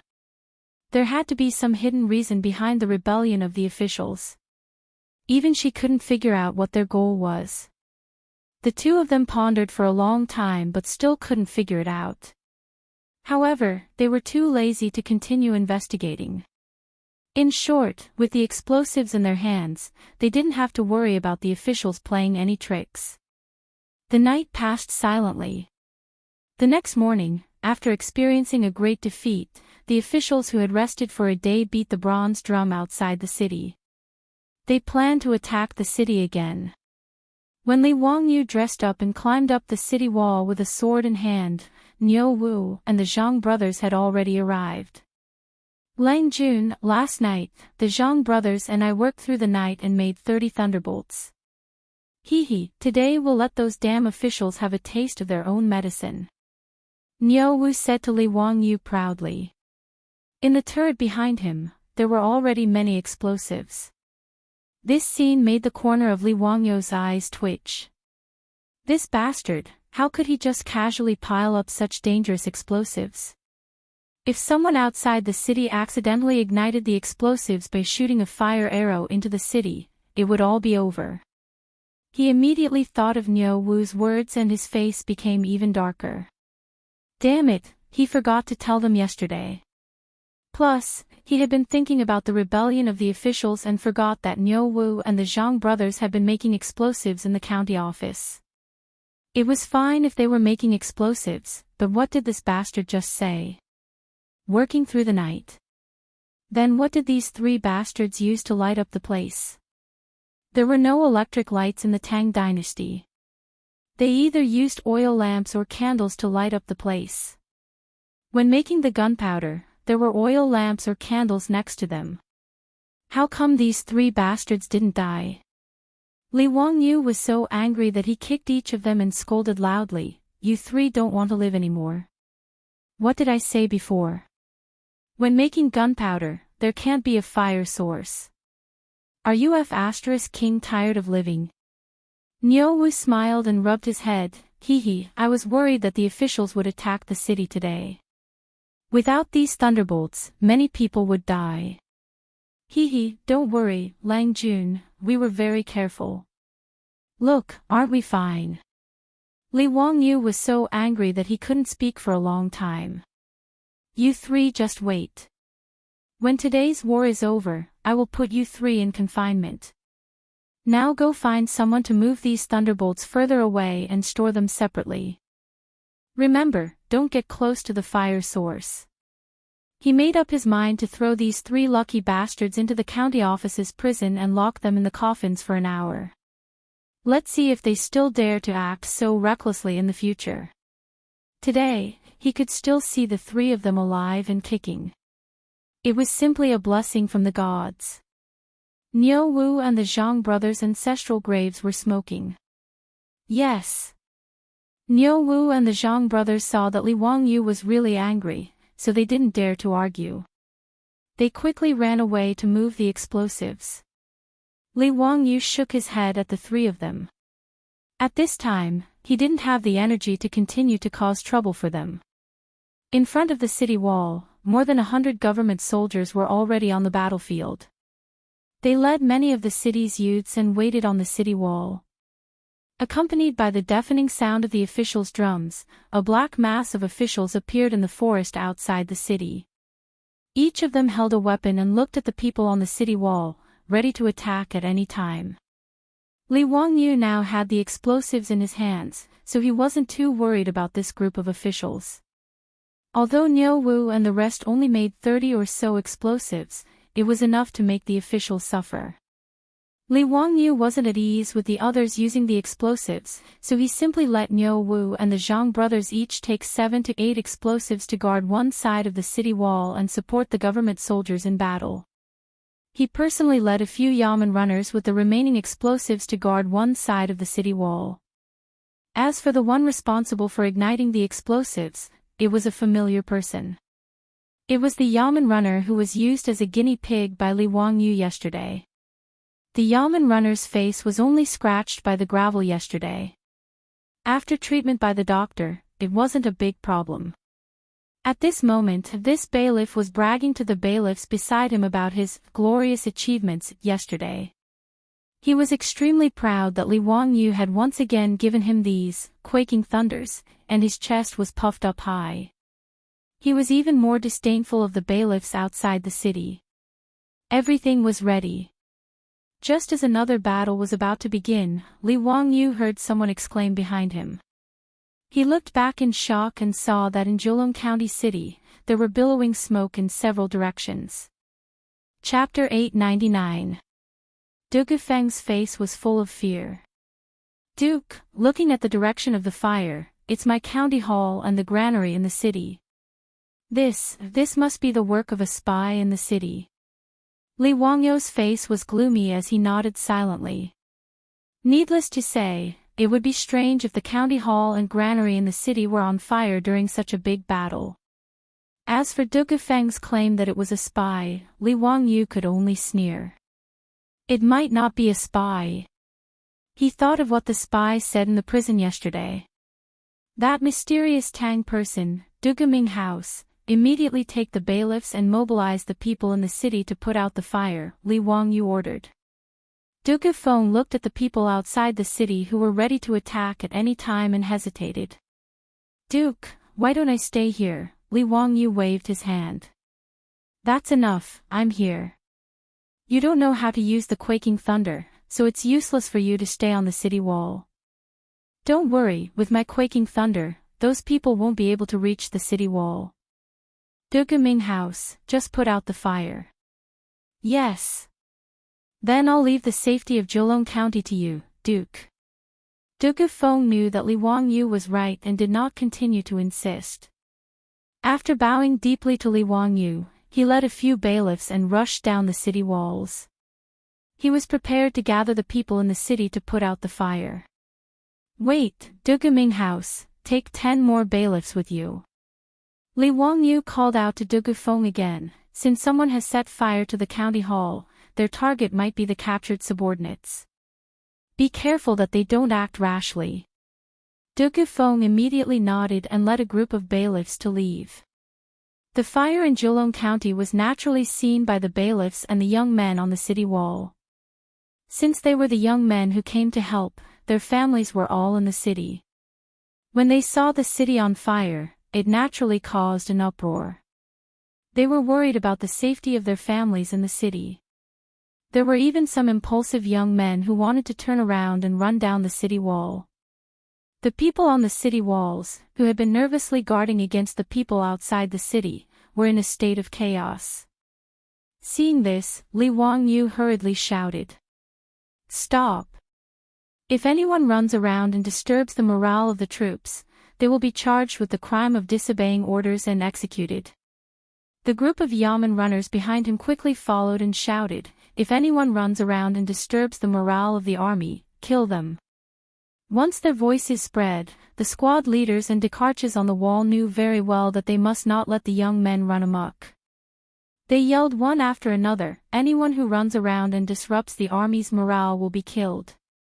In the blink of an eye, Li Wangyu's order was spread to all 4 sides of the city wall through the mouths of the bailiffs and soldiers on the city wall. The cold word / calmed the young men who had been panicking a little. The military orders of the Tang dynasty were strict. Although these young men were not soldiers, they knew this very well. Therefore, when the military order was passed down, even though the young men were worried about the safety of their relatives in the city, they dared not make a ruckus anymore. Li Wangyu did not have time to care about the situation in the city at the moment because the people outside the city had begun to attack the city. Naturally, the people outside the city could see the thick smoke rising from Zheolong County's county seat. How could the leader of the people let go of such a good opportunity? He immediately ordered his men to blow the horn and ordered the people in the tribe to attack the city amidst the chaos. The situation was basically the same as the day before. The fearless people on the city wall braved the rain of arrows from the soldiers on the city wall. After leaving behind dozens of corpses, they successfully leaned the crude wooden ladder against the city wall. The young men who were assisting in the defense of the city began to throw rolling logs and stones desperately to stop the people from climbing up. As for the archers outside the city, they had entered the range of their bows and were ready to suppress the defense on the city wall. Naturally, Li Wangyu did not give the archers a chance to do so. When the people gathered at the foot of the city wall, he immediately patted the shoulder of the yamen runner next to him. Go, let these people see what it means to not offend the power of heaven. Let them have a taste of the sky tremor bomb. Yes. The yamen runner with a bloody scab on his face was so excited that his face was flushed red. He stood up and saluted Li Wangyu with a fist and palm salute. Then, he rushed out with a bag of explosives in each hand. Li Wangyu, on the other hand, was distracted out of habit. The military salute of the Tang dynasty was really not that good. The fist salute was the military salute of the Tang dynasty. Compared to the common salute, the only difference was that they did not have to bow. He could not help but start to wonder if he should go back and suggest to Pai Lupi to come up with a standard military salute. The military salutes of the later countries were similar, but Li Wangyu felt that in the era of cold weapons, the chest-beating salute of the ancient Roman Republic was more domineering. When saluting, the right hand would beat the chest. Not only was it imposing, but it could also show off one's strength. He silently kept this in mind and planned to discuss it with Qing Yaojin and Yuqi Jingda when he returned to Chang'an. While he was thinking, he heard a sudden thunderclap outside the city wall. It made the battlefield, which was originally filled with war cries, suddenly quiet down. Then, 3 more explosions sounded in the other 3 directions of Zhejiang County. Obviously, Niu Wu and the Zhang brothers had made a move together. Several bags of explosives were thrown down the city wall. After the successive explosions, the people of the Tang dynasty roared furiously. The shock wave of the explosion and the flying gravel, with the explosives as the center, instantly cleared the area with a radius of 20 to 30 meters. The people, who had been swarming toward the city wall like ants, were suddenly cleared out by the sudden explosion. The deafening sound, the flames soaring into the sky, the black smoke column, and the human body parts flying in all directions, deeply shocked everyone's heart. For a moment, whether it was the soldiers of the Tang dynasty on the city wall, the young men, or the people outside the city, they were all dumbfounded. They stopped, twisted their stiff necks, and stared blankly at the place where the explosion occurred. It seemed that they did not understand what had happened. On Li Wangyu's side of the city wall, the Yamen runner responsible for throwing the bags of explosives was flushed. He roared at the people below the city wall. He used so much force that even the blue veins on his neck bulged. He didn't care whether those subordinates were scared silly or not. After roaring angrily, he once again chose a place where the subordinates were gathered. With a sinister grin, he ignited the explosive in his hand with a match and threw it out with all his might. Boom! Another loud sound came. After being struck by the fury of thunder twice in a row, looking at their companions who had been blasted beyond recognition and were badly mutilated, the soldiers below the city did not dare to continue attacking the city. They let out terrified roars, turning around and fleeing toward the forest outside the city. Many of the people were scared out of their wits by the explosion. They did not run away, but knelt on the ground and kowtowed incessantly. The soldiers on the city wall were not in the mood to shoot arrows to kill the people who fled. How could they not be shaken by this shocking explosion to the point that they were at a loss for what to do? Just like that, because of a few packs of explosives, the large-scale siege ended with a strong start and a weak finish, just like that. Li Wangyu was naturally very satisfied with this result. He did not need to use a single soldier, and he could solve the problem with a few bags of explosives. Why not? After the people outside the city retreated, the fire in the city was slowly extinguished due to the efforts of Du Gufeng and the people in the city. Recently, this old dragon has been updating 2 to 3 times a day, but there are still people who want to send me razor blades. It's too hard for me. Let's exchange the razor blades for tips. Chapter 900. The fire in Zhejiang County was set on fire during the crucial moment of the siege. It was obvious that someone had done it on purpose. Needless to say, the motive was to create chaos in the county in order to coordinate with the siege. However, the people outside the city who had taken the opportunity to attack the county were scared out of their wits and fled in panic because of the variable that was Li Wangyu's explosives.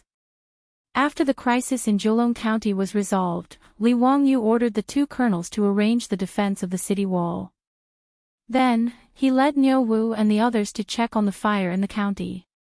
When he found Du Gufeng, he saw that the county magistrate of Zhejiang County was covered in dirt. His light green official robe was also full of holes from the fire. Du Guming House, how is it?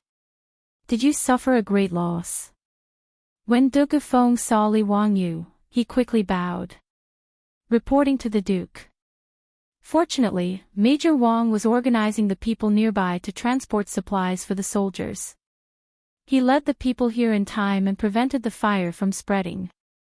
After I arrived, I organized the people and put out the fire. It was only now that Li Wangyu noticed the middle-aged man beside Du Gufeng. His face was covered in soot, and even much of his beard had been charred. He was none other than Wang Yichuan, the major of the Yi province's governor-general's office, whom Li Wangyu disliked.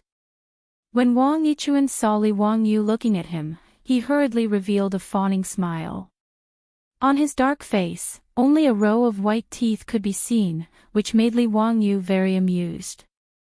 Wang Yichuan, who was previously afraid of death, led a group of people to put out the fire. This reduced Li Wangyu's dislike for him. Major Wang has worked hard. Wang Yichuan hurriedly bowed and saluted. Duke is too polite. This lowly official just happened to come by at the right time. I was organizing the people nearby to move rolling logs and stones when I saw that the granary was on fire. I hurriedly led the people to put out the fire. I am ashamed to say that as a major, I did not dare to go to the city wall to supervise the battle.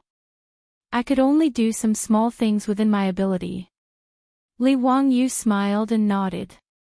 When this matter is over, I will definitely ask for a reward for Major Wang. Thank you for your kindness, Duke. On the other side, Du Gufeng had already led the scribes of the county government to make a rough inventory of the losses in the granary. He returned to report to Li Wangyu. Duke, this lowly official has already sent people to check. The loss of grain isn't too great. About a few dozen dawn were burned. It's not a big problem. That's good. How's the situation at the county yamen? Your Highness, there are no major problems with the county yamen. It seems that the arsonist only wanted to cause chaos in the city and did not intend to rescue the officials locked up in the prison. Therefore, they only burned some official robes. When Li Wangyu heard that, he also rejoiced endlessly. Luckily, Niu Wu and the Zhang brothers had already finished making the explosives and moved them to the top of the city wall. Otherwise, if the explosives were stored in the county yamen, it would be difficult to deal with them. However, he agreed with Du Gufeng's words.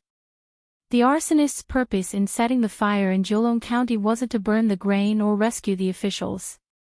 It was only to cooperate with the officials outside the city to attack the city and set the city on fire to cause panic. However, the arsonist would never have thought that the explosives made by Li Wangyu would turn the matter of the officials attacking the city into a joke. Furthermore, the arsonist's effort in setting the city on fire was completely in vain. Instead, he exposed himself. When Li Wangyu thought about what the officials told him yesterday, he couldn't help but feel slightly moved. He asked, Du Guming House, are there many rich merchants in Jiulong County? Du Gufeng shook his head. This county is a lower county and the population is less than 1,000 households. There are only a dozen or so families in the city that can be considered rich merchants. When Li Wangyu heard that, he nodded slightly. Today's fire in the city confirmed one of his suspicions. The person who colluded with the officials was also in Jiulong County. According to the officials, the mysterious person wearing a silk undergarment gave Li Wangyu reason to suspect that the mysterious person was one of the rich merchants in Jiulong County. He thought about it from left to right, but he still couldn't figure out the purpose of the officials attacking Jiulong County.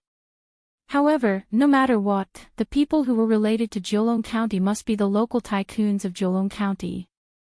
There must be some secret that Li Wangyu and even Du Gufeng, the county magistrate of Jiulong County, didn't know. That was why the mysterious person took the risk and cooperated with the officials to attack Jiulong County to achieve his goal. Li Wangyu thought for a long time and came up with a solution that wasn't really a solution. Du Guming House, today is another great victory. Why don't you invite the Ming House to choose a restaurant in the city and invite the rich merchants in Jiulong County to celebrate today's victory? What do you think?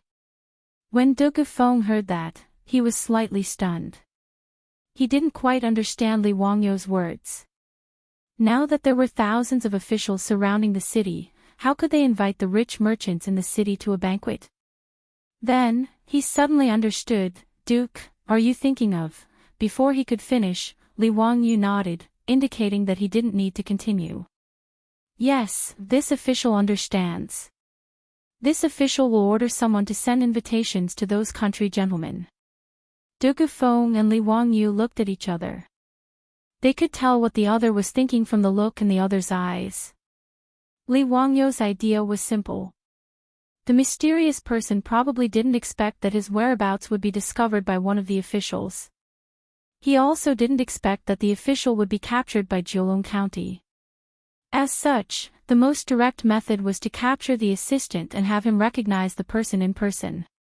As long as the official could identify the rich merchants in Jiulong County as the Tang person he saw that day, he would be able to easily capture the mastermind. Duke Feng, the county magistrate of Jiulong County, was also a clever person.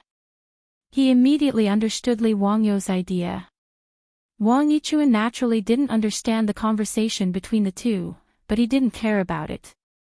After Duke Feng left to arrange these matters, Wang Yichuan also cupped his hands and bid farewell to Li Wangyu. He returned to the hostel to wash up and change his clothes. This major of the Yizhou Governor-General's manor was trapped in Jiulong County. He was also staying in the hostel in the city. Li Wangyu saw that the situation in the city had stabilized. The mastermind's plot had failed, so he led Niu Wu and the others back to the city wall. He needed to properly store the remaining bags of explosives. If they weren't stored properly and accidentally detonated, it would be very troublesome. These bags of explosives were dangerous items. Li Wangyu naturally couldn't bring them back to the hostel.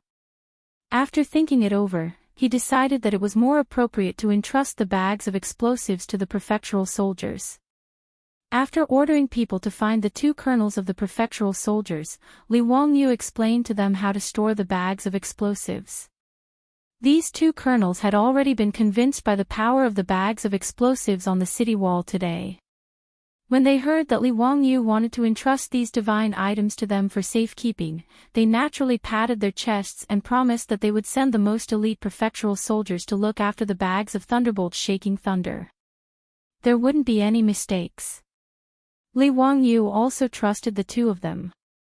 If even the prefectural soldiers couldn't protect the bags of explosives, then he didn't have anyone else to trust. After ordering the prefectural soldiers to carefully move the bags of explosives away, one of the colonels couldn't help but sigh. If we had the Duke's thunderbolt shaking thunder back then, we wouldn't have suffered so much in Songzhou. When Li Wangyu heard this, he asked curiously, "Aren't you the prefectural soldiers of Pingzhou? Why, were you stationed in Songzhou before?" There's only one more update today. Perfecting the plot definitely isn't because of playing games. Chapter 901. In response to Li Wangyu's question, the colonel nodded and replied, "Duke, you may not know this, but all of us, including Pingzhou and Songzhou, are under the control of the Yizhou Governor-General. Therefore, every year, we have the opportunity to be sent to Songzhou to train." Hearing this, Li Wangyu understood a little. The Yizhou Governor-General's office actually had the military and political power of Yizhou, Mian, Jian, Jia, Ling, Ye, Mei, Meng, Jian, Chang, and Songzhou. Although the government soldiers were not professional soldiers like the imperial army, the Tang dynasty would still give them intensive military training every year to maintain their combat strength. Songzhou was an important city on the border with the Tuyuhun. In addition, the Tang dynasty and the Tuyuhun had small conflicts on the border from time to time. As such, the Yi province governor-general's manor took turns transferring these soldiers from the various provinces to Song province for a period of time in order to achieve the effect of actual combat training. Li Wangyu asked curiously, "Based on what you said, did you fight with the Tuyuhun in Songzhou? And you suffered a big loss?" The two colonels looked at each other with a sad expression and nodded with a bitter smile. "Duke, to be honest, we were originally 3 brigades of government soldiers. A month ago, when we were stationed in Songzhou, one of the brigades was out on patrol and was ambushed by the Tuyuhun. The entire brigade died in battle. The colonel's words made Li Wangyu very surprised. There was actually such a thing happening. Immediately, he thought of the government soldiers he saw rushing to Songzhou when he departed from Mianzhou. It must have something to do with this. Is the Tuyuhun so arrogant? Aren't they afraid of the Tang dynasty's revenge? The colonel shook his head. Duke, you may not know, but it is normal for the Tang dynasty and the Tuyuhun to attack each other. It's just that it's rare to see an entire brigade like us die in battle without even a messenger escaping. The colonel continued, after this happened, we originally wanted to avenge our comrades, but we didn't expect to be immediately sent back to Pingzhou. Sigh. As he spoke, he angrily punched his own palm, his face filled with grief and indignation. Li Wangyu had never been in the army before, but he could immediately understand the mood of the two colonels. He sighed and comforted the two colonels. After the regiment commander left, Li Wangyu also returned to the hostel to prepare for the feast at Hongmen that night. After receiving Du Gufeng's invitation, the 10 or so wealthy merchants of Zheolong County were somewhat surprised, but none of them refused. They all arrived at the restaurant as scheduled. Du Gufeng had already ordered someone to bring the assistant out of the prison. After washing up and dressing up, he got him a set of restaurant doctor's clothes and had him follow the bailiffs to receive the rich merchants in front of the restaurant. His goal was naturally to find out who that mysterious Tang was.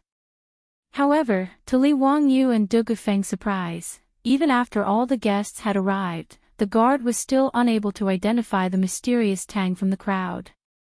Regardless of whether it was the rich merchants themselves or their servants, none of them matched the description. After receiving Du Gufeng's report, Li Wangyu frowned. Could it be that his previous thoughts were wrong?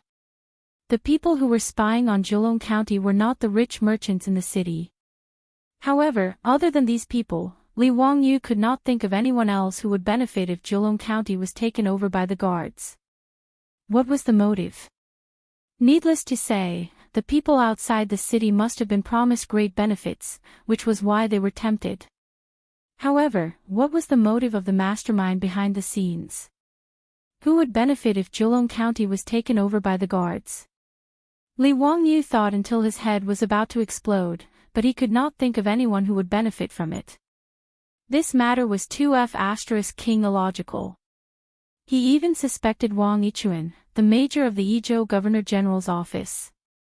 He ordered Du Gufeng to investigate in private to see if Wang Yichuan had any connection with Zheolong County.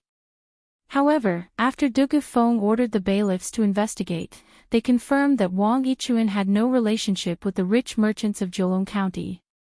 He did not have any relatives or old friends, nor did he have any family members. Wang Yichuan only liked Pingzhou's peonies. Whenever Pingzhou's peonies bloomed, he would come to Zheolong County to admire the flowers. This time, he was trapped in Zheolong County, just like Li Wangyu and company. Seeing the situation, Li Wangyu no longer suspected Wang Yichuan. Since he could not catch the mastermind behind the scenes, Li Wangyu could not be bothered to continue being a detective to solve the case.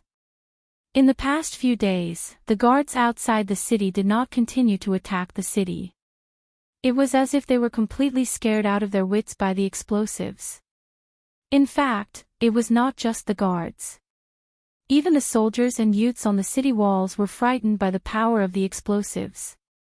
Even the commoners of Zheolong County took out their incense burners, burned incense, and kowtowed to thank the God of Thunder for his protection. In the eyes of the commoners, the sound of the explosives exploding was the God of Thunder's wrath, striking those damned guards to death. Zheolong County and the guards outside the city were in a stalemate. Early in the morning, when the sun rose as usual, the soldiers on the city wall who were in charge of guarding the city were surprised to find that the shadows of their subordinates who had appeared from time to time outside the city had disappeared. The forest outside the city was silent. Li Wangyu and Du Gufeng, who had been notified, hurried over. When they saw the situation, they were very suspicious. Did the guards give up and retreat, or were they deliberately trying to mislead the enemy? After the two discussed for a while, they ordered people to use ropes to hang a hanging basket and let a group of guards go down the city walls to check on the situation. It didn't take long for the soldiers to return with good news. The guards had all retreated, leaving only a mess in the camp in the forest. When the news came back, it immediately attracted the excited shouts of the guards and youths on the city walls. This time, the crisis of Julong County was completely resolved. Soon, another guard came to report that dust was rising on the official road in the south of the city. It seemed that a large group of cavalry was approaching. This made the guards and youths on the city walls nervous. Li Wangyu and Du Gufeng looked at each other. They did not see any panic in each other's eyes. The cavalry that appeared on the official road was undoubtedly the reinforcements of the Yi province governor's mansion. Sure enough, it didn't take long for the cavalry to appear before everyone's eyes. The flag of the Tang army fluttering high in the air immediately caused the soldiers on the city walls to erupt into thunderous cheers. Du Gufeng was very cautious. He did not directly order people to open the city gates. Instead, he personally shouted at the cavalry below and asked for their identity. It was impossible for the guards to pretend to be the cavalry of the Tang dynasty. After all, the equipment of the Tang dynasty's cavalry could not be bought even if they pawned the guards' pants. After confirming the identity of the cavalry below, Du Gufeng immediately ordered people to open the city gates to welcome the reinforcements sent by the Yi province governor's mansion. This time, the Yi province governor's mansion had sent 3,000 cavalry to reinforce the besieged Julong County. However, they did not expect that the guards had already escaped by the time they arrived. Li Wangyu did not expect that the person leading the cavalry to be the Yi province governor's mansion governor, Shi Gao Shilian. Chapter 902. Because the power of the governor was too great, after Li Er ascended to the throne, he transferred all the governors of the various governor manors away. He only appointed Zhong Wangyao as governor. The actual power and responsibility of the governor's office was managed by the governor's office. Therefore, the governor's office in Yizhou was the boss of Yi, Mian, Jian, Jia, Ling, Ye, Mei, Meng, Jian, Jiang, and Song prefectures. His position was equivalent to the judici of the Tang dynasty. As for Gao Shilian, his background was even deeper. Although Li Wangyu had never met him, he knew the influence that Gao Shilian had in the imperial court. He was one of the 24 meritorious officials of the Lingyan Pavilion, the wife of Pai Lupi, and the uncle of Empress Chang'an. Gao Shilian came from a famous family. He was very ambitious, loyal, and could recognize talents. He was known as the prime minister of the early Tang dynasty. Zhangsun Wuji and Empress Chang'an were both brought up by their uncle, Gao Shilian, and were educated into talents. Even Pai Lupi was chosen by Gao Shilian at first sight.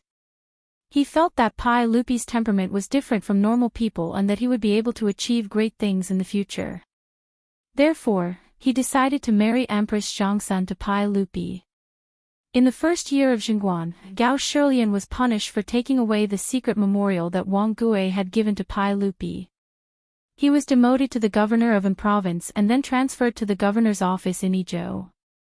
In history, Gao Shilian was called back to Chang'an city by Pai Lupi the next year and became the Minister of Personnel and Duke of Su. Li Wangyu naturally knew Gao Shilian's position, so he was very surprised that Gao Shilian personally led troops to rescue Julong County. Gao Shilian, the big shot of Yi province, had come here in person. Could it be that something had happened again? Li Wangyu did not want to meet Gao Shilian. It was fine if other people knew, but Gao Shilian might know that he ran away. If he met Gao Shilian and this guy insisted on escorting him back to Chang'an city, then it would be pointless. But now that he was in Julong County, it was almost a well-known fact. So, it was impossible to hide it.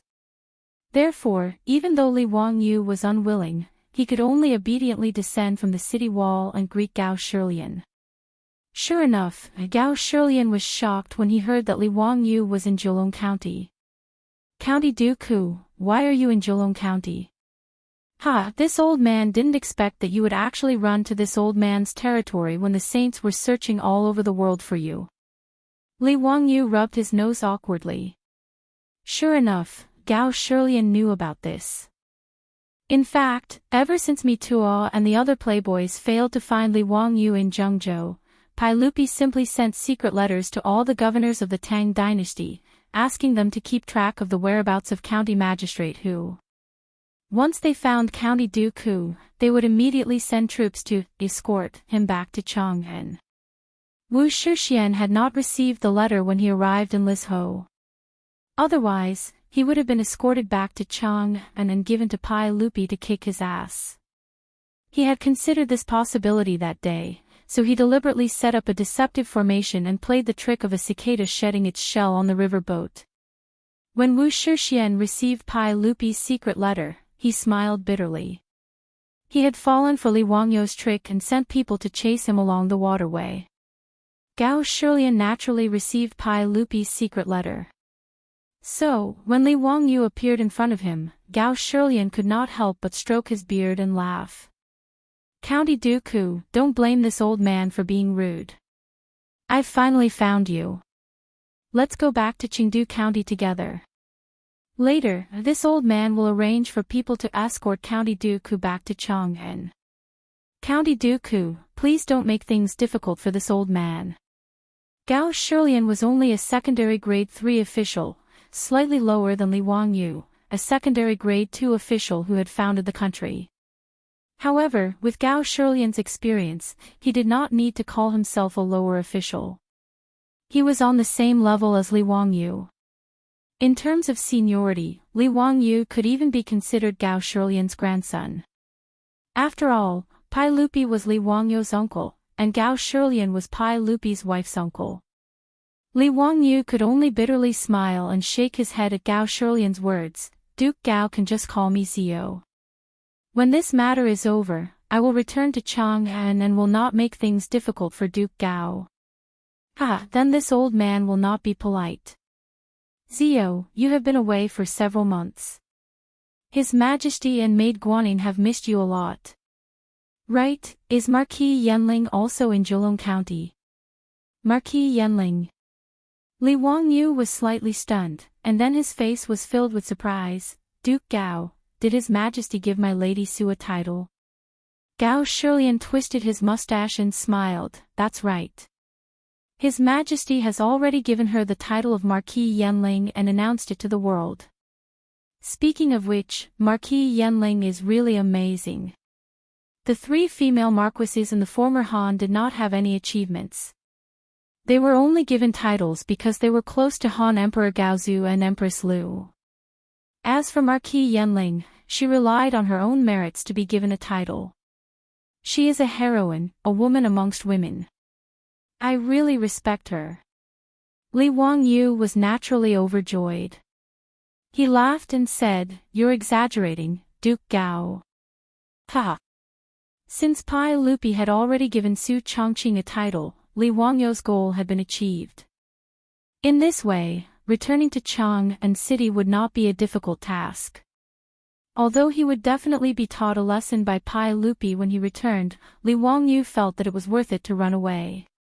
Knowing that Su Chongqing had already been given a title, Li Wangyu no longer held any grudges and chatted happily with Gao Shilian. After the army entered the city, Li Wangyu and Gao Shilian were carefully invited to the county office by Dugu Feng. He also ordered people to invite Wang Yichuan, the major of the Yizhou Governor-General's manor, to the county office. After everyone talked, Li Wangyu found out that Gao Shilian was not clear about the situation in Jilong County. However, after the rebellion, although they tried their best to block the news, there were still many scholars and ladies from Chengdu County who came to admire the flowers. Even Wang Yichuan was trapped in Jilong County and could not leave. This matter could not be hidden for long. When people from Chengdu County went to the county office to report that their relatives had gone to Jilong County and never returned, the matter was quickly reported to the Yizhou Governor-General's manor. The governor-general's manor quickly sent out scouts and the matter of the rebellion was immediately exposed. After learning about this matter, Gao Shilian was naturally furious.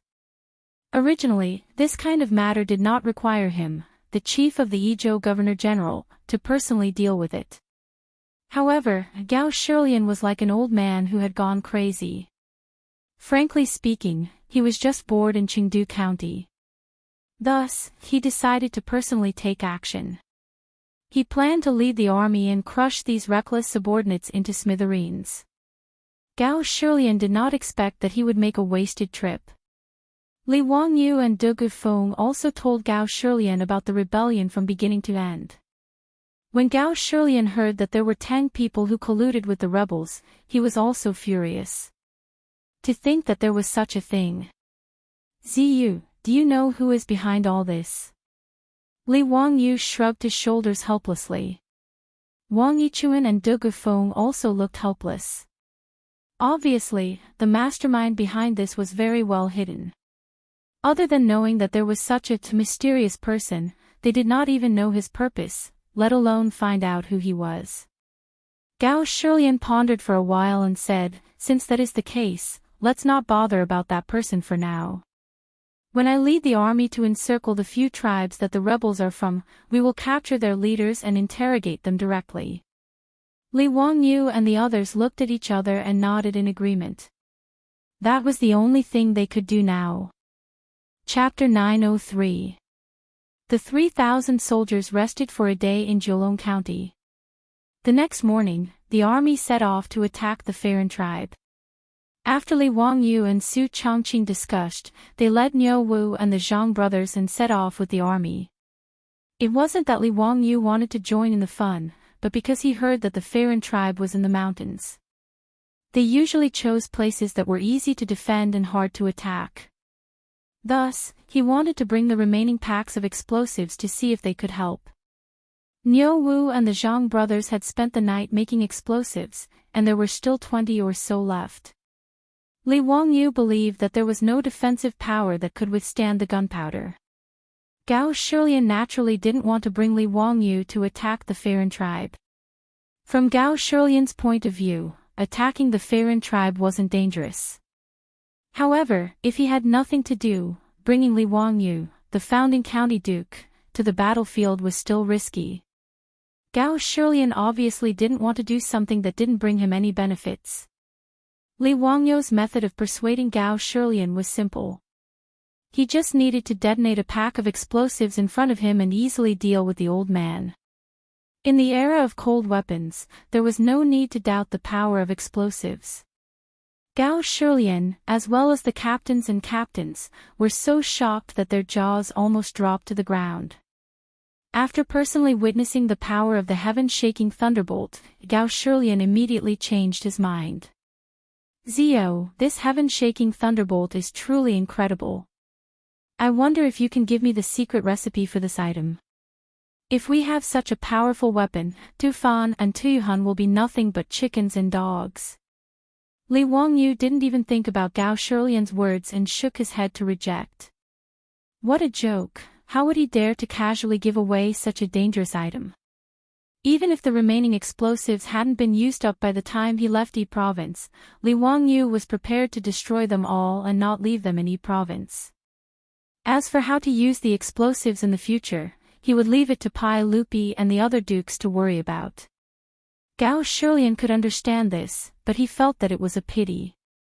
Gao Shilian left behind 500 soldiers to defend Jiulong County, in case those damned Fu Ren tribe came back to attack. Then, with the guide sent by De Gufeng to lead the way, 2,500 soldiers entered Jiulong Mountain to annihilate the Fu Ren tribe. However, to everyone's surprise, the army went to a few Farron tribes, but found nothing. There were a total of 5 Farron tribes that participated in the rebellion, and lived in Jiulong Mountain near Jiulong County. However, when Gao Shilian and Li arrived at the Farron tribe, the tribes were already deserted. Other than the mess on the ground and the pots and pans that they didn't have time to take away, there wasn't even a dog in the tribe. Li Wangyu was speechless at this situation. When did these Farron They actually knew that the rebellion had failed and that the Tang army would come to settle accounts with them, so they all patted their butts and ran away. If the Farron hid in the mountains, they would be dead. There was no way to find them. The current Tang dynasty wasn't like the future. Shu was filled with mountains and undeveloped forests. There were no roads or signs of human habitation. It was too easy to hide a few thousand people. However, when Li Wangyu thought about it carefully, he rejected this idea. The Farron tribe didn't only have young men. There were more than 1,000 Farron tribes, and there were countless women and children. If these people ran into the mountains with the young men, where would there be enough food to feed them? The guardsmen were not barbarians. Although they hunted, like the Tang, they mainly relied on farming to support themselves. There were many farmlands around the Farron tribe. Under such circumstances, how far could the Farron tribe run when the rebellion failed? Gao Shilian tribe was so angry that he ordered people to burn down the empty Farron tribe. In truth, Li Wangyu tribe didn't think that there was anything to burn. The houses of the Farron tribe were simple thatched huts built on large trees. The Farron tribe called this type of house Hailang. They used wood as nests to avoid the miasma, and it was extremely simple. There was no difference whether they burned it or not. After missing twice, Gao Shilian tribe was so angry that he found the guide that Zhejiang County sent over. The guide was an acquaintance of Li Wangyu's. He was the brave Yamen runner who was the first to detonate the explosives on the drill ground. Let me ask you, where can these Farron tribe run to? What do you think? The bailiff thought about it and replied, if these Farron tribe members didn't run into the mountains, then only Zhang Fei camp can hide so many Farron tribe members. Zhang Fei camp. Where is that? Gao Shilian tribe did not understand. Legend has it that during the Three Kingdoms period, Zhang Fei camp was where Shu country general Zhang Fei led his troops. There were very few people there, and it was filled with forests and wilderness. Zhang Fei camp was about 700 to 800 steps tall, and the top of the mountain was flat. It was about 3,000 mu wide. It was surrounded by rocks, and there was only one small path up the mountain. It was the best place to hide troops. The bailiff's words made Gao Shilian and Li Wangyu tribe members frown. If there was such a place, it wouldn't be hard for the Farron tribe members to hide in Zhang Fei camp. Gao Shilian tribe did not understand and asked, since there is such a good place to hide troops, why didn't they send troops to guard it? The bailiff gave a bitter smile, Lord Gao, the place where Zhang Fei camp is located is really deserted. It is also deep in the mountains, so there isn't much point in having troops there. During the Shu country, there was an official road at the foot of the mountain. Zhang Fei camp guarded the mountain beside the official road, so it was naturally a place that military strategists fought over. However, the official road has long been abandoned, so there is no need for troops to be stationed there. His explanation allowed everyone to understand why the barracks that Zhang Fei had set up back then had been taken over by his subordinates. Since that is the case, then let's go directly to Zhang Fei camp. Gao Shilian tribe did not care what was special about Zhang Fei camp. As long as the Farron tribe members were there, there was no need to worry about them escaping. Even if it was easy to defend and hard to attack, Gao Shilian did not believe that he could not take down the camp with his 2,500 elite soldiers. Ever since they entered the mountains to encircle the Farron tribe members, the horses of these soldiers were all stored in Zhejiang County. The mountain forest was dense, so they could only climb it on foot. The army changed direction and headed toward Zhang Fei camp, which the bailiff had pointed out. Marching through the mountain forest, Li Wangyu tribe members complained incessantly. He regretted joining in the fun. As the saying goes, looking at a mountain is close enough to kill a horse. Furthermore, they were marching through the mountain forest on foot. Not only was Li Wangyu tribe members tired, Gao Shilian tribe members also walked until they were out of breath. Fortunately, there were smart people among the soldiers. Seeing that the two nobles could not walk anymore, they chopped some bamboo and made 2 simple poles for them to carry Li Wangyu and Gao Shilian tribe members. After marching for about a day, the army finally arrived at the foot of the mountain where Zhang Fei camp was located. Li Wangyu tribe members and Gao Shilian tribe members got off the poles and looked up. Both of them could not help but suck in a breath of cold air. The terrain in front of them was more dangerous than they had expected. Chapter 904. The stone mountain in front of Zhang Fei was about 700 to 800 meters high and surrounded by cliffs. Only the top of the mountain was lush and green, and was as flat as a round table. As for the path up the mountain, it was just as the bailiff had said. There was only one narrow path that could be used. Li Wangyu took out a monocular from his pocket and opened it to look at the top of the mountain. Sure enough, he saw a vague figure flashing on the mountain top. Needless to say, those were the people who had disappeared. Li Wangyu was in awe of these subordinates for being so decisive. After failing to besiege Zheolong County, they retreated before the army arrived. Moreover, they retreated so decisively. The 5 tribes all ran to Zhang Fei Ying's camp to avoid being chased by the Tang army. They were really decisive.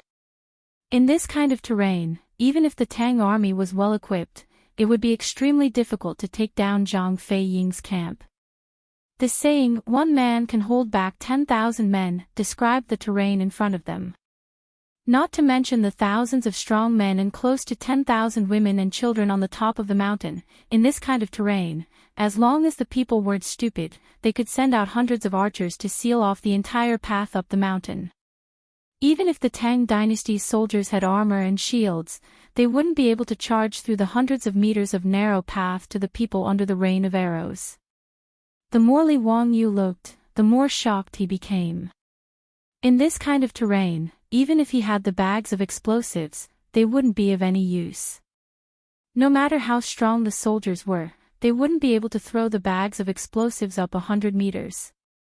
Not to mention these 7 to 8 kilograms of explosives, even if Li Wangyu used a cheat and took out the grenades, no one would be able to throw the grenades up 100 meters, right? Li Wangyu looked through the telescope, and the more he observed, the colder his heart became.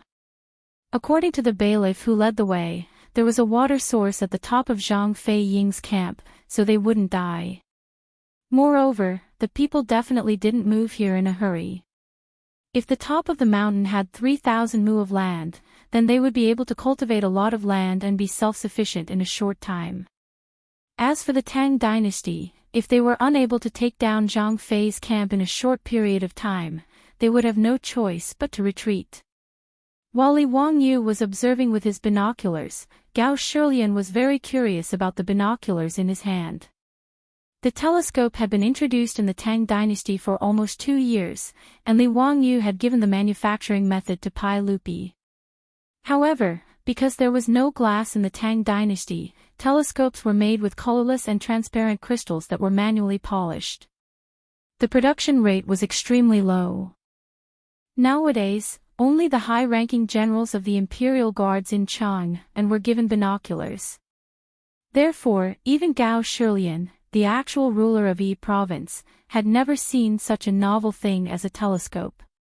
He saw Li Wangyu holding the metal cylinder and constantly observing it. Out of curiosity, he asked, "Zio, what's that in your hand?" Li Wangyu looked at the binoculars in his hand in astonishment. He could not help but smile. "Master Gao, this is called a telescope. It's a gadget that I ordered people to make. It can magnify people or objects far away for observation." "Oh. That's interesting. I wonder if Zio can lend it to me to take a look." Li Wangyu naturally would not refuse. He smiled and handed the telescope to Gao Shilian. He even guided Gao Shilian on how to use it step by step. Hiss. "This thing is really amazing. I can actually see the figures of the people on the top of the mountain clearly." After Gao Shilian learned how to use the telescope, he was so shocked that he sucked in a breath of cold air. Gao Shilian, this big shot, was like a child who had gotten a new toy. He held on to the telescope and refused to let go. This made Li Wangyu's heart skip a beat. He thought to himself, is this old man going to learn from Qing Yaojin and borrow Jingzhou without returning it? Sure enough, after Gao Shilian finally saw enough, he put the binoculars into his arms with an indifferent expression. Li Wangyu silently rolled his eyes. This old man's movements are very skillful. Gao Shilian's action of putting something into his arms reminded Li Wangyu of a doctor friend he had met in his later life. What was different was that his doctor friend was using his pen instead of his pen, no matter if it was a signature pen, a ballpoint pen, or a fountain pen. As long as he dared to give it to his doctor friend, the next thing he would do after using it would be to put the pen into his pocket. His movements were extremely skillful and natural. There was not the slightest bit of awkwardness. It was as if the pen naturally belonged to him. As for Gao Shilian's actions of taking his telescope, Li Wangyu opened his mouth but decided to endure it in the end. After all, this old man was Pai Lupi's wife's uncle. He was also the uncle of Empress Zhangsun and Zhangsun Wuji. He was 2 generations older than Li Wangyu. He could not afford to offend him. It was just a telescope. He would just treat it as a gift from this junior. Gao Shilian carefully observed the terrain of Zhang Fei's camp. He then gathered all the captains and colonels of the prefecture army to discuss how to attack. With regards to the unique terrain of Zhang Fei's camp, no one had any good ideas. There was no better idea. After the captains and colonels discussed, they decided to attack first. As the mountain path was narrow, at most 2 people could walk side by side. As such, they could not put in too many soldiers to attack. The captains and colonels picked out 100 of the strongest soldiers from the 2,500 prefecture soldiers. They all put on Mingguang armor and held heavy shields, preparing to attack. The fighting strength of the Tang prefecture soldiers was relatively strong. If these 100 or so prefecture soldiers were to fight on flat ground, even if there were 500 or 600 of them, they would not be afraid. However, due to the restrictions of the terrain, they could only wrap themselves in an iron shell to see if they could withstand the rain of arrows. After some preparation, the Tang army beat the war drums. The 100 or so fully armed prefecture soldiers started to attack Zhang Fei's camp. Behind them, there were a few hundred prefecture soldiers ready to provide support at any time. As long as the vanguard could open a gap, the army at the back would immediately charge in and take down the mountain. After the army set off, Gao Shilian once again took out the telescope and stared at every movement on the mountain. Li Wangyu was also a little nervous. He asked Niu Wu for another pair of binoculars and followed Gao Shilian to observe the movement on the mountain. They saw that the prefecture soldiers were holding heavy shields in their hands and cautiously walking up the mountain. Hundreds of people climbed up 500 or 600 meters in one breath, but they did not see any of the prefecture soldiers. It was as if the prefecture soldiers did not notice the attack of the Tang army at the foot of the mountain. Even through Li Wangyu and Gao Shilian's binoculars, they couldn't see anyone at the top of the mountain. Right when the mansion soldiers turned a corner and were about to charge through the last few hundred meters, they heard the sound of drums and horns coming from the mountaintop. Then, hundreds of arrows came from the dense forest at the top of the mountain towards the Tang army. Chapter 905. Even though these hundreds of Tang soldiers had wrapped themselves up like tin cans and were protected by the heavy shields in their hands, they still could not withstand the rain of arrows shooting from above. The hundreds of valiant Tang soldiers raised their shields and tried to charge up against the arrow rain. However, they did not expect that the soldiers would start to roll down the mountain path. This time, the soldiers could not hold on any longer. They were knocked down by the stones on the narrow mountain path and screamed in pain. The colonel commanding the attack did not dare to be slow and immediately ordered a retreat. In the blink of an eye, 7 or 8 of the hundreds of Tang soldiers were killed, and more than 20 or 30 were injured. Gao Shilian and Li Wangyu both frowned at the foot of the mountain. It would be difficult to break through Zhang Feiying's tough bone. The Tang commandant and lieutenant were not willing to lose like this. They tried a few more times to test the waters but returned with no results. Instead, they lost many men for nothing. Gao Shilian saw the situation and had no choice but to order a retreat. 2,000 soldiers set up camp at the foot of Zhang Feiying's mountain. After arranging the defense and preventing the soldiers from sneak attacking the camp, Gao Shilian gathered the commandant and lieutenant in his tent to discuss how to break through the situation. Facing such a terrain, everyone was at their wits' end. Li Wangyu was also very angry. He thought that the explosives he brought would be able to win by surprise. However, he did not expect to encounter such a situation where even the explosives in his hands were useless. He had thought that if they had siege weapons like trebuchets, they should be able to throw the explosives 100 meters away. However, the Tang army did not have any trebuchets. Even if they did, they could not transport them up the mountain to attack. Furthermore, there was no place to place trebuchets on the narrow mountain path. He also thought that if they had large ballistae, they might be able to tie the explosives to the arrows and fire them. However, like trebuchets, large ballistae were also very large and difficult to transport up the mountain. Usually, large ballistae were fixed on the city walls for defense. Other than this, Li Wangyu really couldn't think of any other way to throw the explosives more than 100 meters away. He couldn't help but think angrily that if they had modern weapons like mortars, this kind of terrain would be nothing. With just one round of cannon fire, those subordinates who were defending from above would scatter and collapse. But this was just a thought. It was impossible for the Tang dynasty to have such firearms as mortars. After all, Li Wangyu was just a fake military fanatic. He didn't really know how to fight a war. He racked his brains for a long time but still couldn't figure it out, so he could only give up. Gao Shilian and the commandant had no choice either.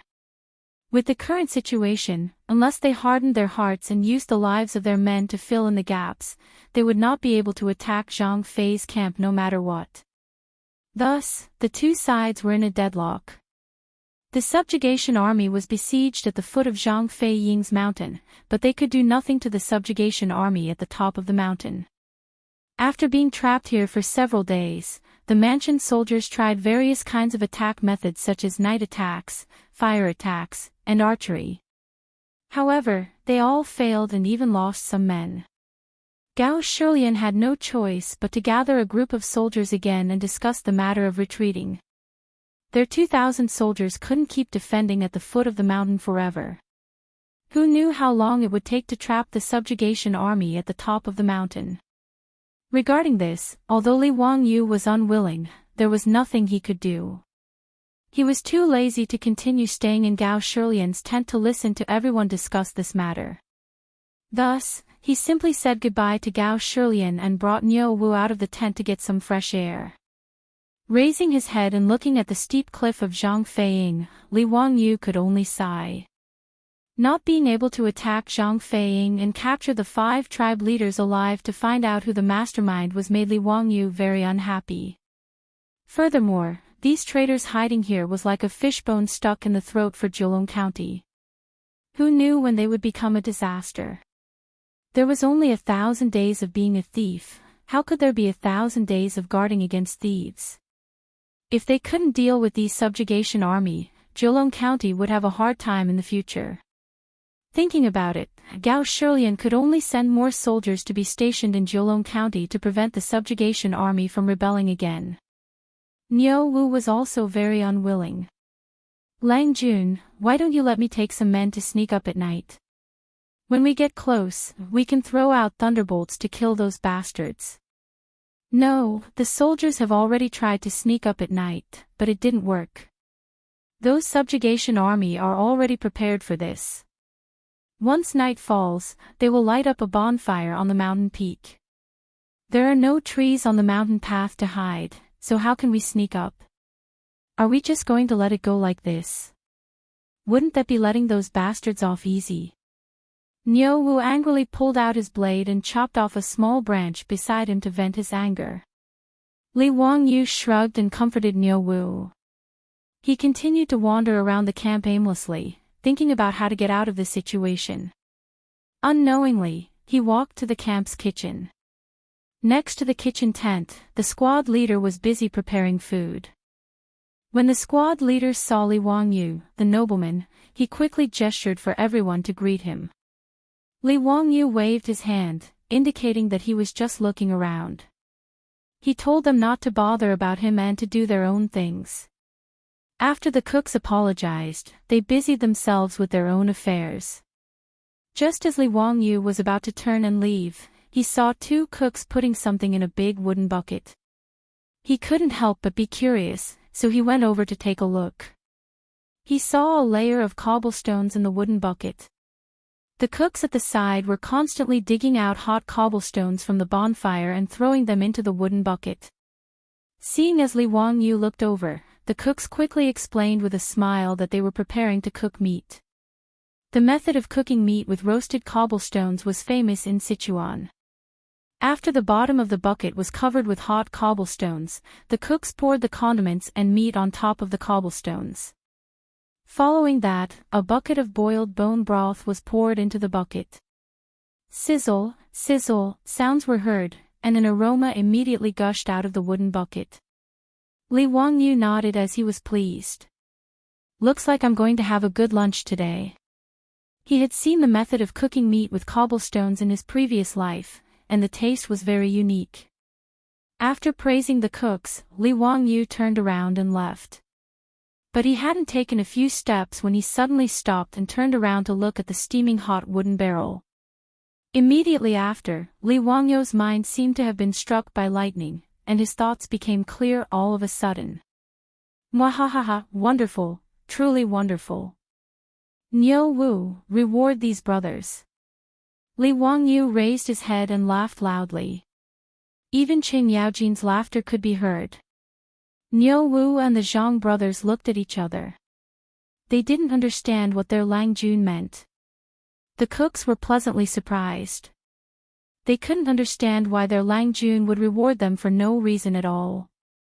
Li Wangyu didn't pay any attention to them, and directly walked towards Gao Shilian's tent with large strides. 2nd Battalion Commander, where's your mother's Italian artillery? Pull it up for me. Chapter 906. During the War of Liberation, the People's Liberation Army had very few cannons at that time, so their weapons and equipment were at a disadvantage. In order to solve the problem of insufficient firepower, the soldiers invented a crazy weapon, the heartless cannon. It used a gasoline barrel as a barrel to launch explosives. The official name of the launcher should be the Flying Thunder Cannon. In the movies of later generations, Li Wangyu had seen this kind of extremely crude weapon many times. Its structure and principle were also quite simple. It was an empty gasoline barrel, and the bottom was filled with propellant. Then, bundles of explosives were stuffed into a round shape. After the propellant was ignited, the 10-kilogram explosives could be thrown a distance of 1 to 200 meters. The caliber of the heartless cannon was the same as the thickness of the gasoline barrel. It was not an exaggeration to say that this was definitely the cannon with the largest caliber. Although its firing range was not very far, the explosive power of the 10-kilogram explosives could not be underestimated. Everywhere it passed, the bunkers, people, and horses would be blown away. Many of the enemies who were killed by the explosions often did not have any wounds on their bodies, but they died with blood flowing out of their 7 orifices. They were killed by the shock wave of the explosives. It was also because of this that this kind of cannon, that could not be more crude, was called the heartless cannon. This kind of homemade cannon played a huge role in the Huai Sea Battle and the War of Resistance against the United States and Aid Korea. Li Wangyu had just seen the big wooden barrel in the cook's camp. When he saw the steam coming out of the barrel, the words "heartless cannon" unconsciously popped up in his mind. This naturally made him feel enlightened. That was why he was so excited and asked Niu Wu to reward the cooks. The principle of the heartless cannon was too simple. Now that he had the black gunpowder and the explosives in his hands, he could also fiddle with it. To launch the explosives, he did not even need something like a gasoline barrel. The earliest flying thunder cannon directly dug a round hole in the ground, stuffed the explosives and propellant into the hole, and fired. However, doing this was too inefficient, and the excavated barrel could only be used once. After that, the soldiers continued to improve and used the discarded gasoline barrel as the cannon barrel. Li Wangyu, on the other hand, didn't need to worry about that. All he needed to do was to toss the bag of explosives to the top of the mountain 100 meters away. Even if he wanted the mansion soldiers to dig the earth, he could do it too. When Gao Shilian heard that Li Wangyu had a way to break through Zhang Fei Ying's defenses, he was naturally overjoyed. However, he was worried that Li Wangyu was just boasting, so he decided to provoke him. Zio, there's no joking in the military. You must not speak nonsense. Otherwise, even if His Majesty is here, this old man will punish you for the crime of making a false report. How could Li Wangyu not see through the old man's thoughts? He couldn't help but silently roll his eyes. Elder Gao, is it worth it for me to joke with you about this kind of thing? Since I said I can, then I am confident. Duke Gao, please don't be in such a hurry to withdraw your troops. Give me a day. Once I'm done with my experiments, I'll show it to Duke Gao and you'll understand. Gao Shilian naturally agreed to this and agreed not to mention the matter of withdrawing his troops for the time being. After delaying Gao Shilian, Li Wangyu led Niu Wu and the Zhang brothers to a secluded area outside the camp with several bags of explosives. They were preparing to launch the Heartless Earth Cannon. Now that there were only 20 or so bags of explosives, Li Wangyu felt that it would take too much time to transport the explosives back to Zheolong County. Therefore, the test firing of the Heartless Earth Cannon needed to be successful as soon as possible. The fewer bags of explosives used, the better. Li Wangyu guessed that these subordinates had already been scared out of their wits by the explosives outside Zheolong County. When the time came, as long as 1 or 2 bags of explosives landed on their heads, these subordinates would lose their will to resist and run away like rats. However, no one could be sure about this kind of thing. Therefore, it was always good to save some explosives.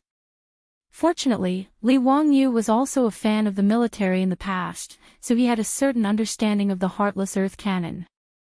Normally, the barrel of the Heartless Earth Cannon would be placed at a 45-degree angle to the ground to maximize its range.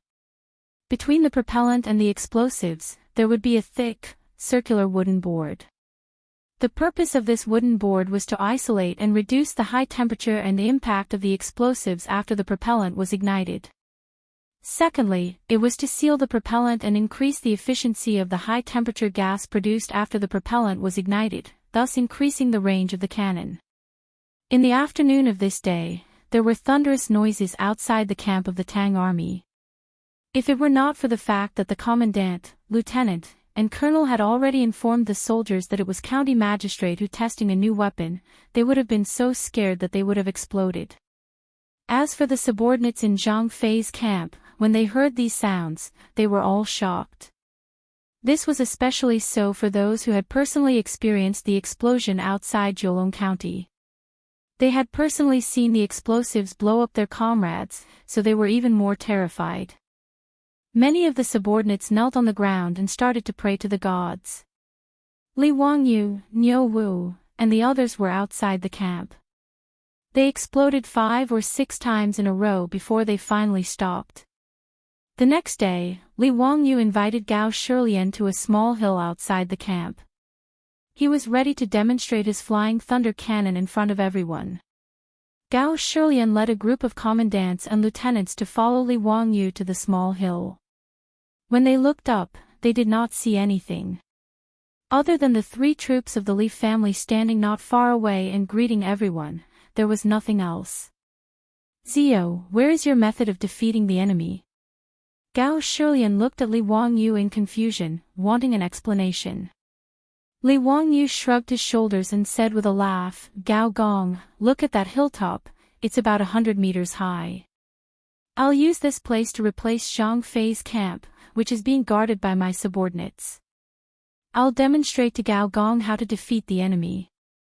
His words not only confused Gao Shilian, but also the captains of the Tang army looked at each other in confusion. Other than the 3 troops of the Li family, there was nothing else. County Duke who was going to attack that hill with just 3 troops. Could it be that this County Duke who really knew how to use immortal methods? Looking at the situation, could it be that he was going to show everyone how to use beans to create soldiers, or was he going to summon celestial soldiers and generals? He couldn't be joking and think that he could break through the hill with just 3 troops, right? Li Wangyu did not care about how confused Gao Shilian and the others were. He turned and waved at Niu Wu and the Zhang brothers, indicating that they could begin. Gao Shilian and the others saw Niu Wu and the other 2 take out matches from their bosoms. After lighting them, they turned and squatted on the ground, as if they were burning something. Then, in the next moment, the 3 of them turned and ran back. Their speed was so fast that Gao Shilian and the others were shocked. They did not understand why the 3 of them were running. Niu Wu and the others could not be blamed for running so fast. It was because Li Wangyu's heartless earth cannon was not reliable at all. Yesterday, he had tested it 5 or 6 times. Although it was a great success, there was still one time when the explosive pack did not fly out of the barrel and exploded. Fortunately, Li Wangyu also knew that this thing was not reliable enough. He had Niu Wu and the others immediately retreat after lighting the fire. In the end, the explosive pack only drenched Niu Wu and the others in a layer of mud. Fortunately, they were not injured. So today, after demonstrating this heartless earth cannon to Gao Shilian and the others, the 3 of them immediately ran back after lighting the fire, fearing that it would explode again. Just as Gao Shilian and the others were feeling suspicious, they suddenly heard 3 loud explosions in a row from the flat ground in front of them. Then, 3 black objects shot out from the ground and flew toward the small hill not far away. There's one more later. Chapter 907. Needless to say, what flew out from the ground were 3 pancake-shaped explosive packs. The homemade heartless cannon used an earthen cylinder to fire. In other words, a round hole similar to a cannon barrel was directly dug out from the ground to replace the cannon barrel. Therefore, when Gao Shilian and the others arrived, they did not see any weapons. They had all hidden their achievements and names under the ground. The 3 explosive packs that were thrown out did not fly very fast. They could be seen with the naked eye. Under the surprised gaze of Gao Shilian and the others, the explosive packs slowly fell from the sky and landed on a small hill 100 meters away. However, the explosive packs seemed to have lost their effect. There was no movement at all. Gao Shilian looked at Li Wangyu suspiciously. He did not understand what was going on. Li Wangyu shrugged helplessly and spread out his hands. There was no other way. There were no detonators and no triggering devices. Even the burning speed of the powder was different. Therefore, it was very difficult to know when the explosive packs would detonate. In order to prevent the explosive packs from being detonated in the air, Li Wangyu could only let Niu Wu and the others make the powder longer so that it would burn for a longer period of time. It was better to detonate it later than to detonate it earlier. Zio, what is the meaning of this? Why? Gao Shilian waited for a while, but there was still no reaction. He could not help but ask. However, before he could finish his words, 3 thunderous sounds came from the small hill 100 meters away. Everyone looked over in horror, only to see that on top of the hill, following the explosion, flames suddenly appeared, black smoke rose, and trees fell one after another. As for the birds that were resting in the forest on the hill, they were so shocked that they flew into the sky and fled in all directions. This is the sky-shaking thunderbolt. It's the sky-shaking thunderbolt. Zio, how did the sky-shaking thunderbolt fly to the top of the hill by itself? You still say that you don't know magic.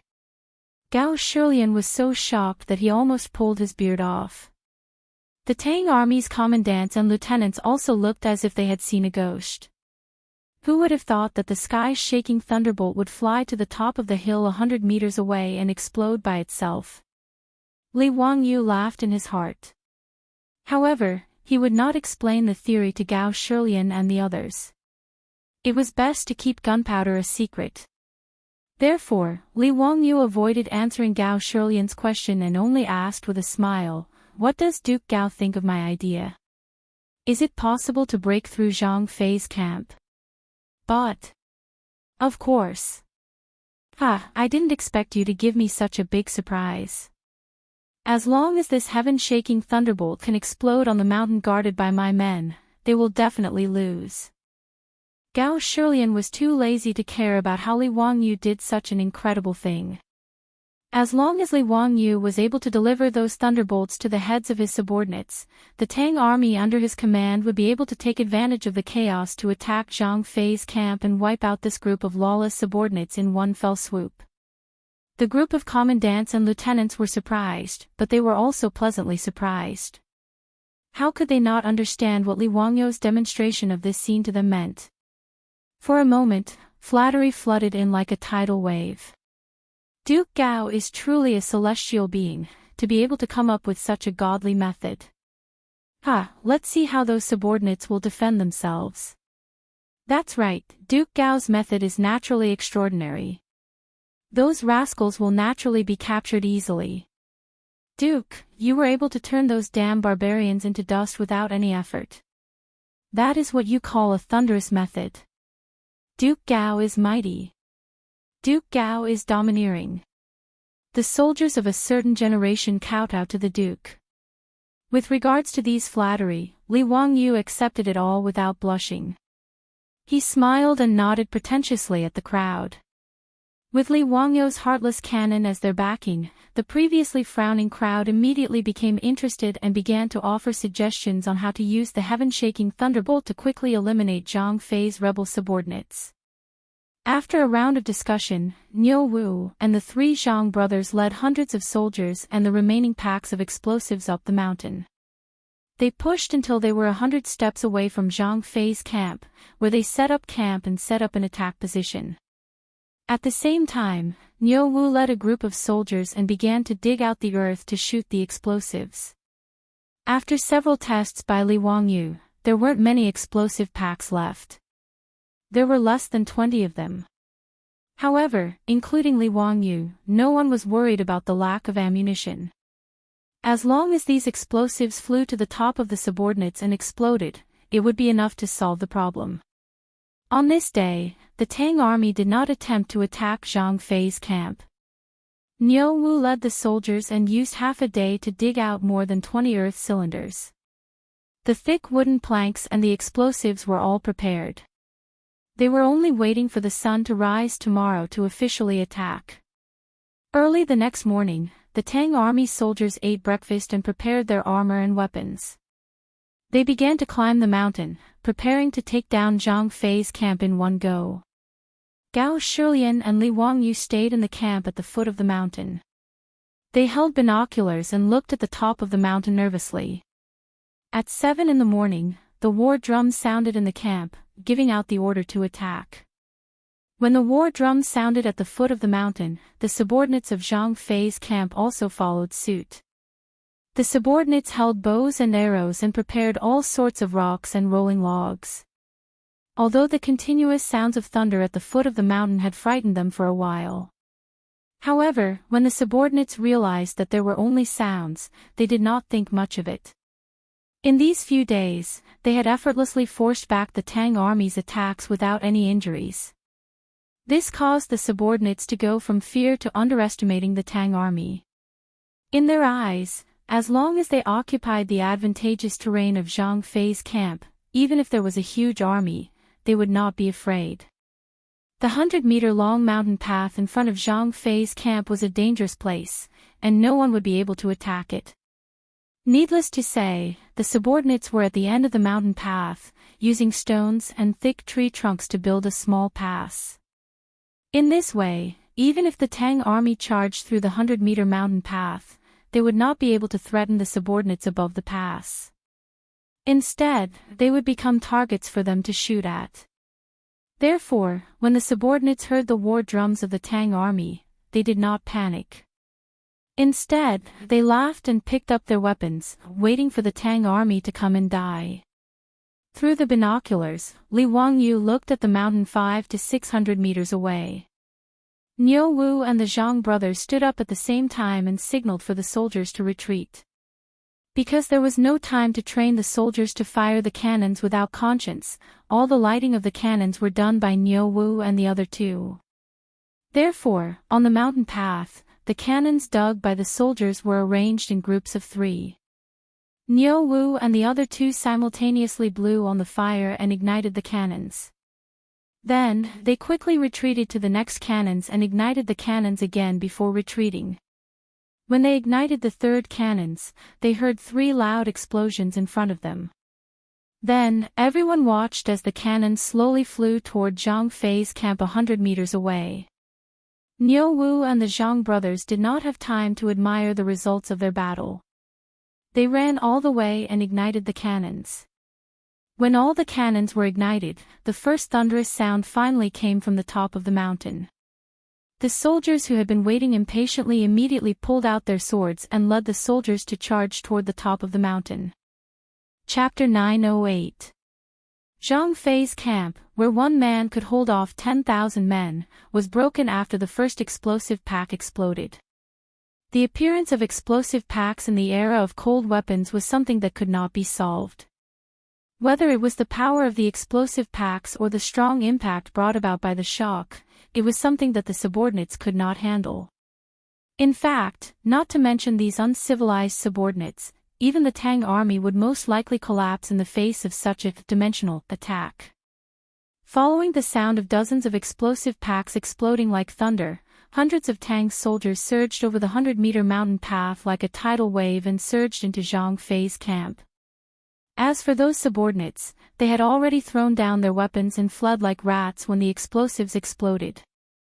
When the fully armored Tang soldiers charged into Zhang Fei's camp, there was no longer any suspense in this battle. Although Zhang Fei's camp was about 3,000 mu in size, it would still take some effort to capture all of them if they wanted to escape in all directions with just these 2,000 soldiers. But the subordinates had already lost their will to fight after being shocked by the explosive packs. They ran back to their camp like frightened birds returning to their nest. This saved the prefecture soldiers the effort of capturing them from the top of the mountain. When the Tang army arrived, the subordinates of the 5 tribes quickly put down their weapons and surrendered. Knowing that the battle on the mountain had ended, Gao Shilian could not help but laugh and invited Li Wangyu to go up the mountain to see the captives.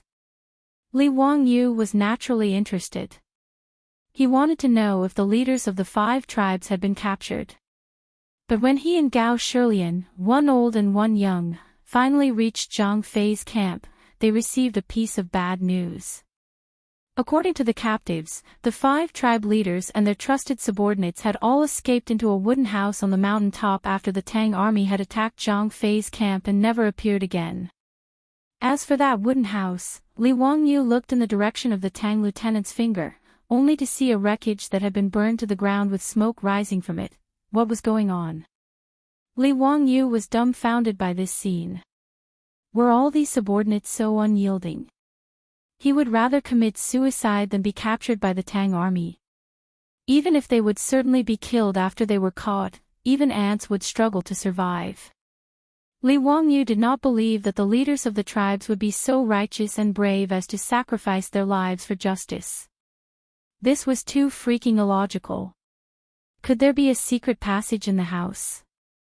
Did those deputy leaders escape through the secret passage? Li Wangyu asked, unwilling to give up.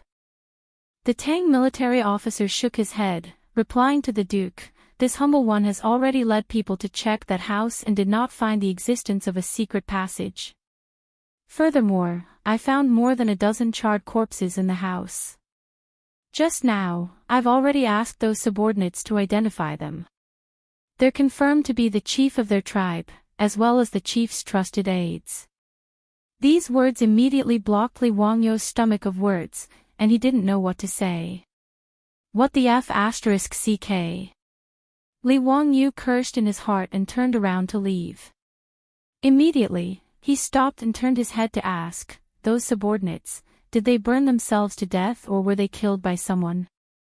This humble one does not know. The officer's face was troubled. He was a military officer, not a coroner in the yamen.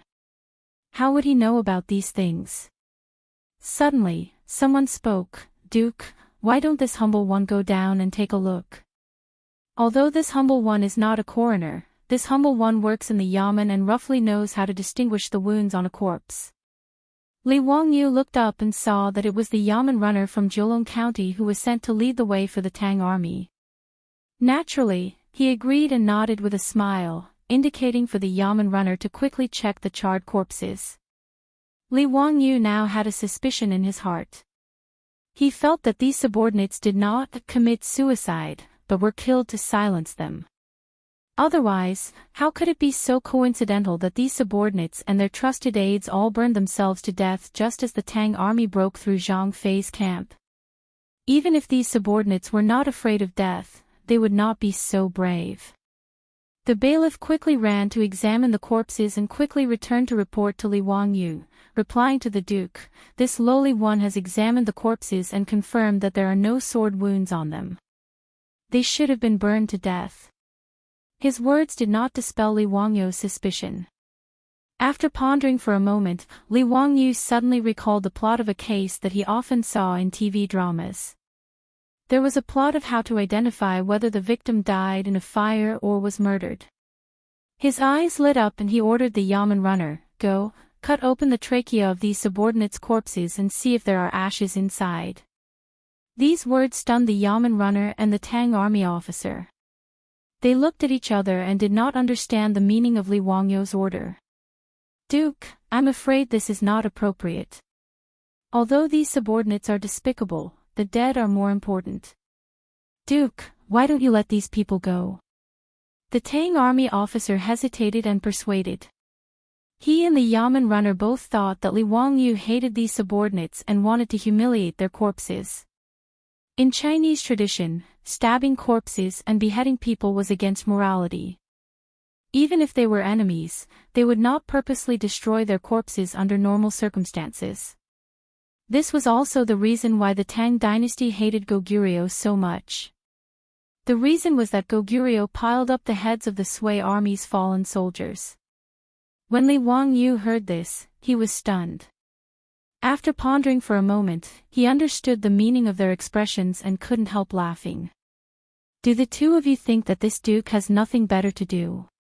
The reason why I asked you to cut open the trachea of these corpses is to determine if they died in a fire or were killed and burned. The yamen runner and the officer were stunned. They could not understand how cutting open the trachea of the corpses would reveal this point. The yamen runner bowed and asked, Duke, please forgive this lowly one for being slow-witted. I really don't understand what Duke means. Cutting open the trachea of these corpses would reveal if they were burned or killed. Li Wangyu pretended to pull out a fan from his waist and flung it open with a schwa sound. He fanned himself with the fan in his hand and explained unhurriedly, dead people can't breathe. Naturally, there won't be any ashes in their trachea. If they were burned alive, then there will definitely be ashes in their trachea. How can you not understand such a simple principle? In truth, his words were something that he had seen in television dramas. In the era of information explosion in the future, people would unconsciously accept any useful or useless information. In the future, this was naturally useless. But in the Tang dynasty, it came in handy. But if his words were heard by the forensic doctors of the future, they would probably laugh their heads off. Naturally, this was not completely correct. Some of the dead would quickly go into shock and stop breathing due to the pain of being burned. Naturally, there would not be any ashes in their trachea or lungs. Of course, the method he spoke of was also feasible to examine the corpses of these subordinates. After all, it was impossible for all the subordinates to go into shock from being burned alive. Therefore, as long as they examined the corpses, they would definitely find something. How could the Yamen runner and the officer know about this? They only felt that Li Wangyu really knew everything from heaven to earth. As expected of a celestial figure, they hurriedly agreed and ran to examine the corpses, taking a break over the weekend. Only one update today. Chapter 909. Li Wangyu thought about the many movies he had watched in his previous life, and they all had plots where people passed off as genuine. For example, in Lion, the killer, Leon, took advantage of the chaos to disguise himself as a police officer and sneak out of the encirclement. In Ocean's 11, a group of highly intelligent criminals also disguised themselves as police officers and stole large amounts of cash from the casino's vault. There were quite a lot of similar plots. Then, was it possible that the wretched mastermind, the Tang man who killed the leader of the Farron tribe, was in Zhang Fei's camp, among the 2,000 soldiers? The more Li Wangyu thought about it, the more he felt that it was possible. After all, these 2,000 soldiers belonged to more than 20 brigades. It was impossible for all of them to know each other. If there was really a Tang man who put on the armor of the soldiers, it was entirely possible for him to sneak into the army during the chaos. Everyone's attention, including Gao Shilian, was focused on the Farron tribe. Who would have thought that there would be a fake among them? At this thought, Li Wangyu immediately found Gao Shilian and told him his guess. Gao Shilian frowned. After a moment of contemplation, he slowly shook his head and rejected Li Wangyu's idea. Zio, I'm afraid your worry is not possible. Why is that, Duke Gao? Seeing that he did not understand, Gao Shilian simply called over a lieutenant beside him.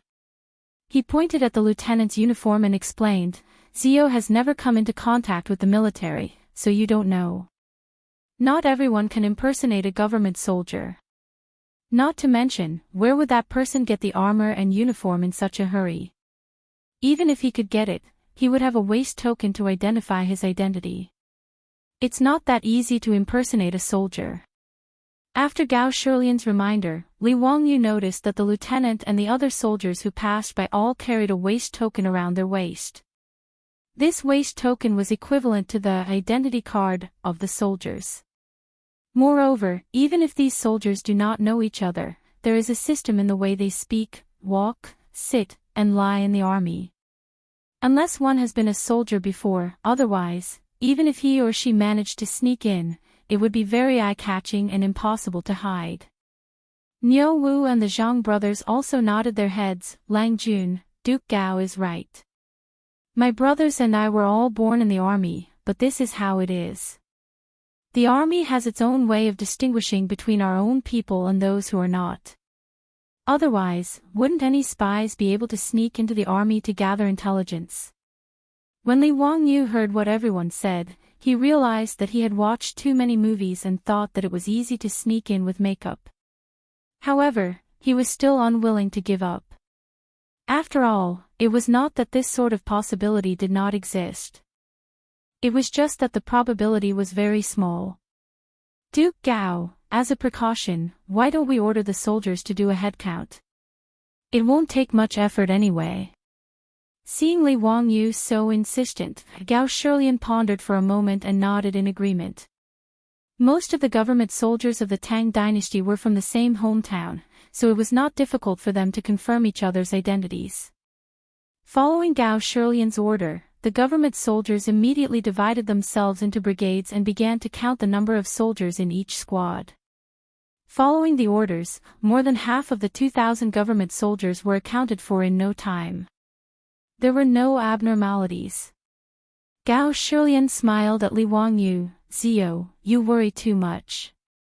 This old man has already said that it is impossible for anyone to sneak into the government soldiers. Before he could finish his words, there was a sudden commotion not far away. Li Wangyu and Gao Shilian looked up in shock, only to see a person suddenly jump out from the government soldiers. He held a saber and went straight for Li Wangyu and Gao Shilian. Seeing that person's ferocious expression, Li Wangyu could not help but feel a little nervous. He and Gao Shilian, one old and one young, did not have any ability to protect themselves. If this person really came up to them, it would be terrible. However, Li Wangyu did not panic or dodge. After all, Niu Wu and the Zhang brothers were beside him. Li Wangyu was confident that this government soldier, who suddenly rushed out, could not threaten his safety. The reality was no different from what he had expected.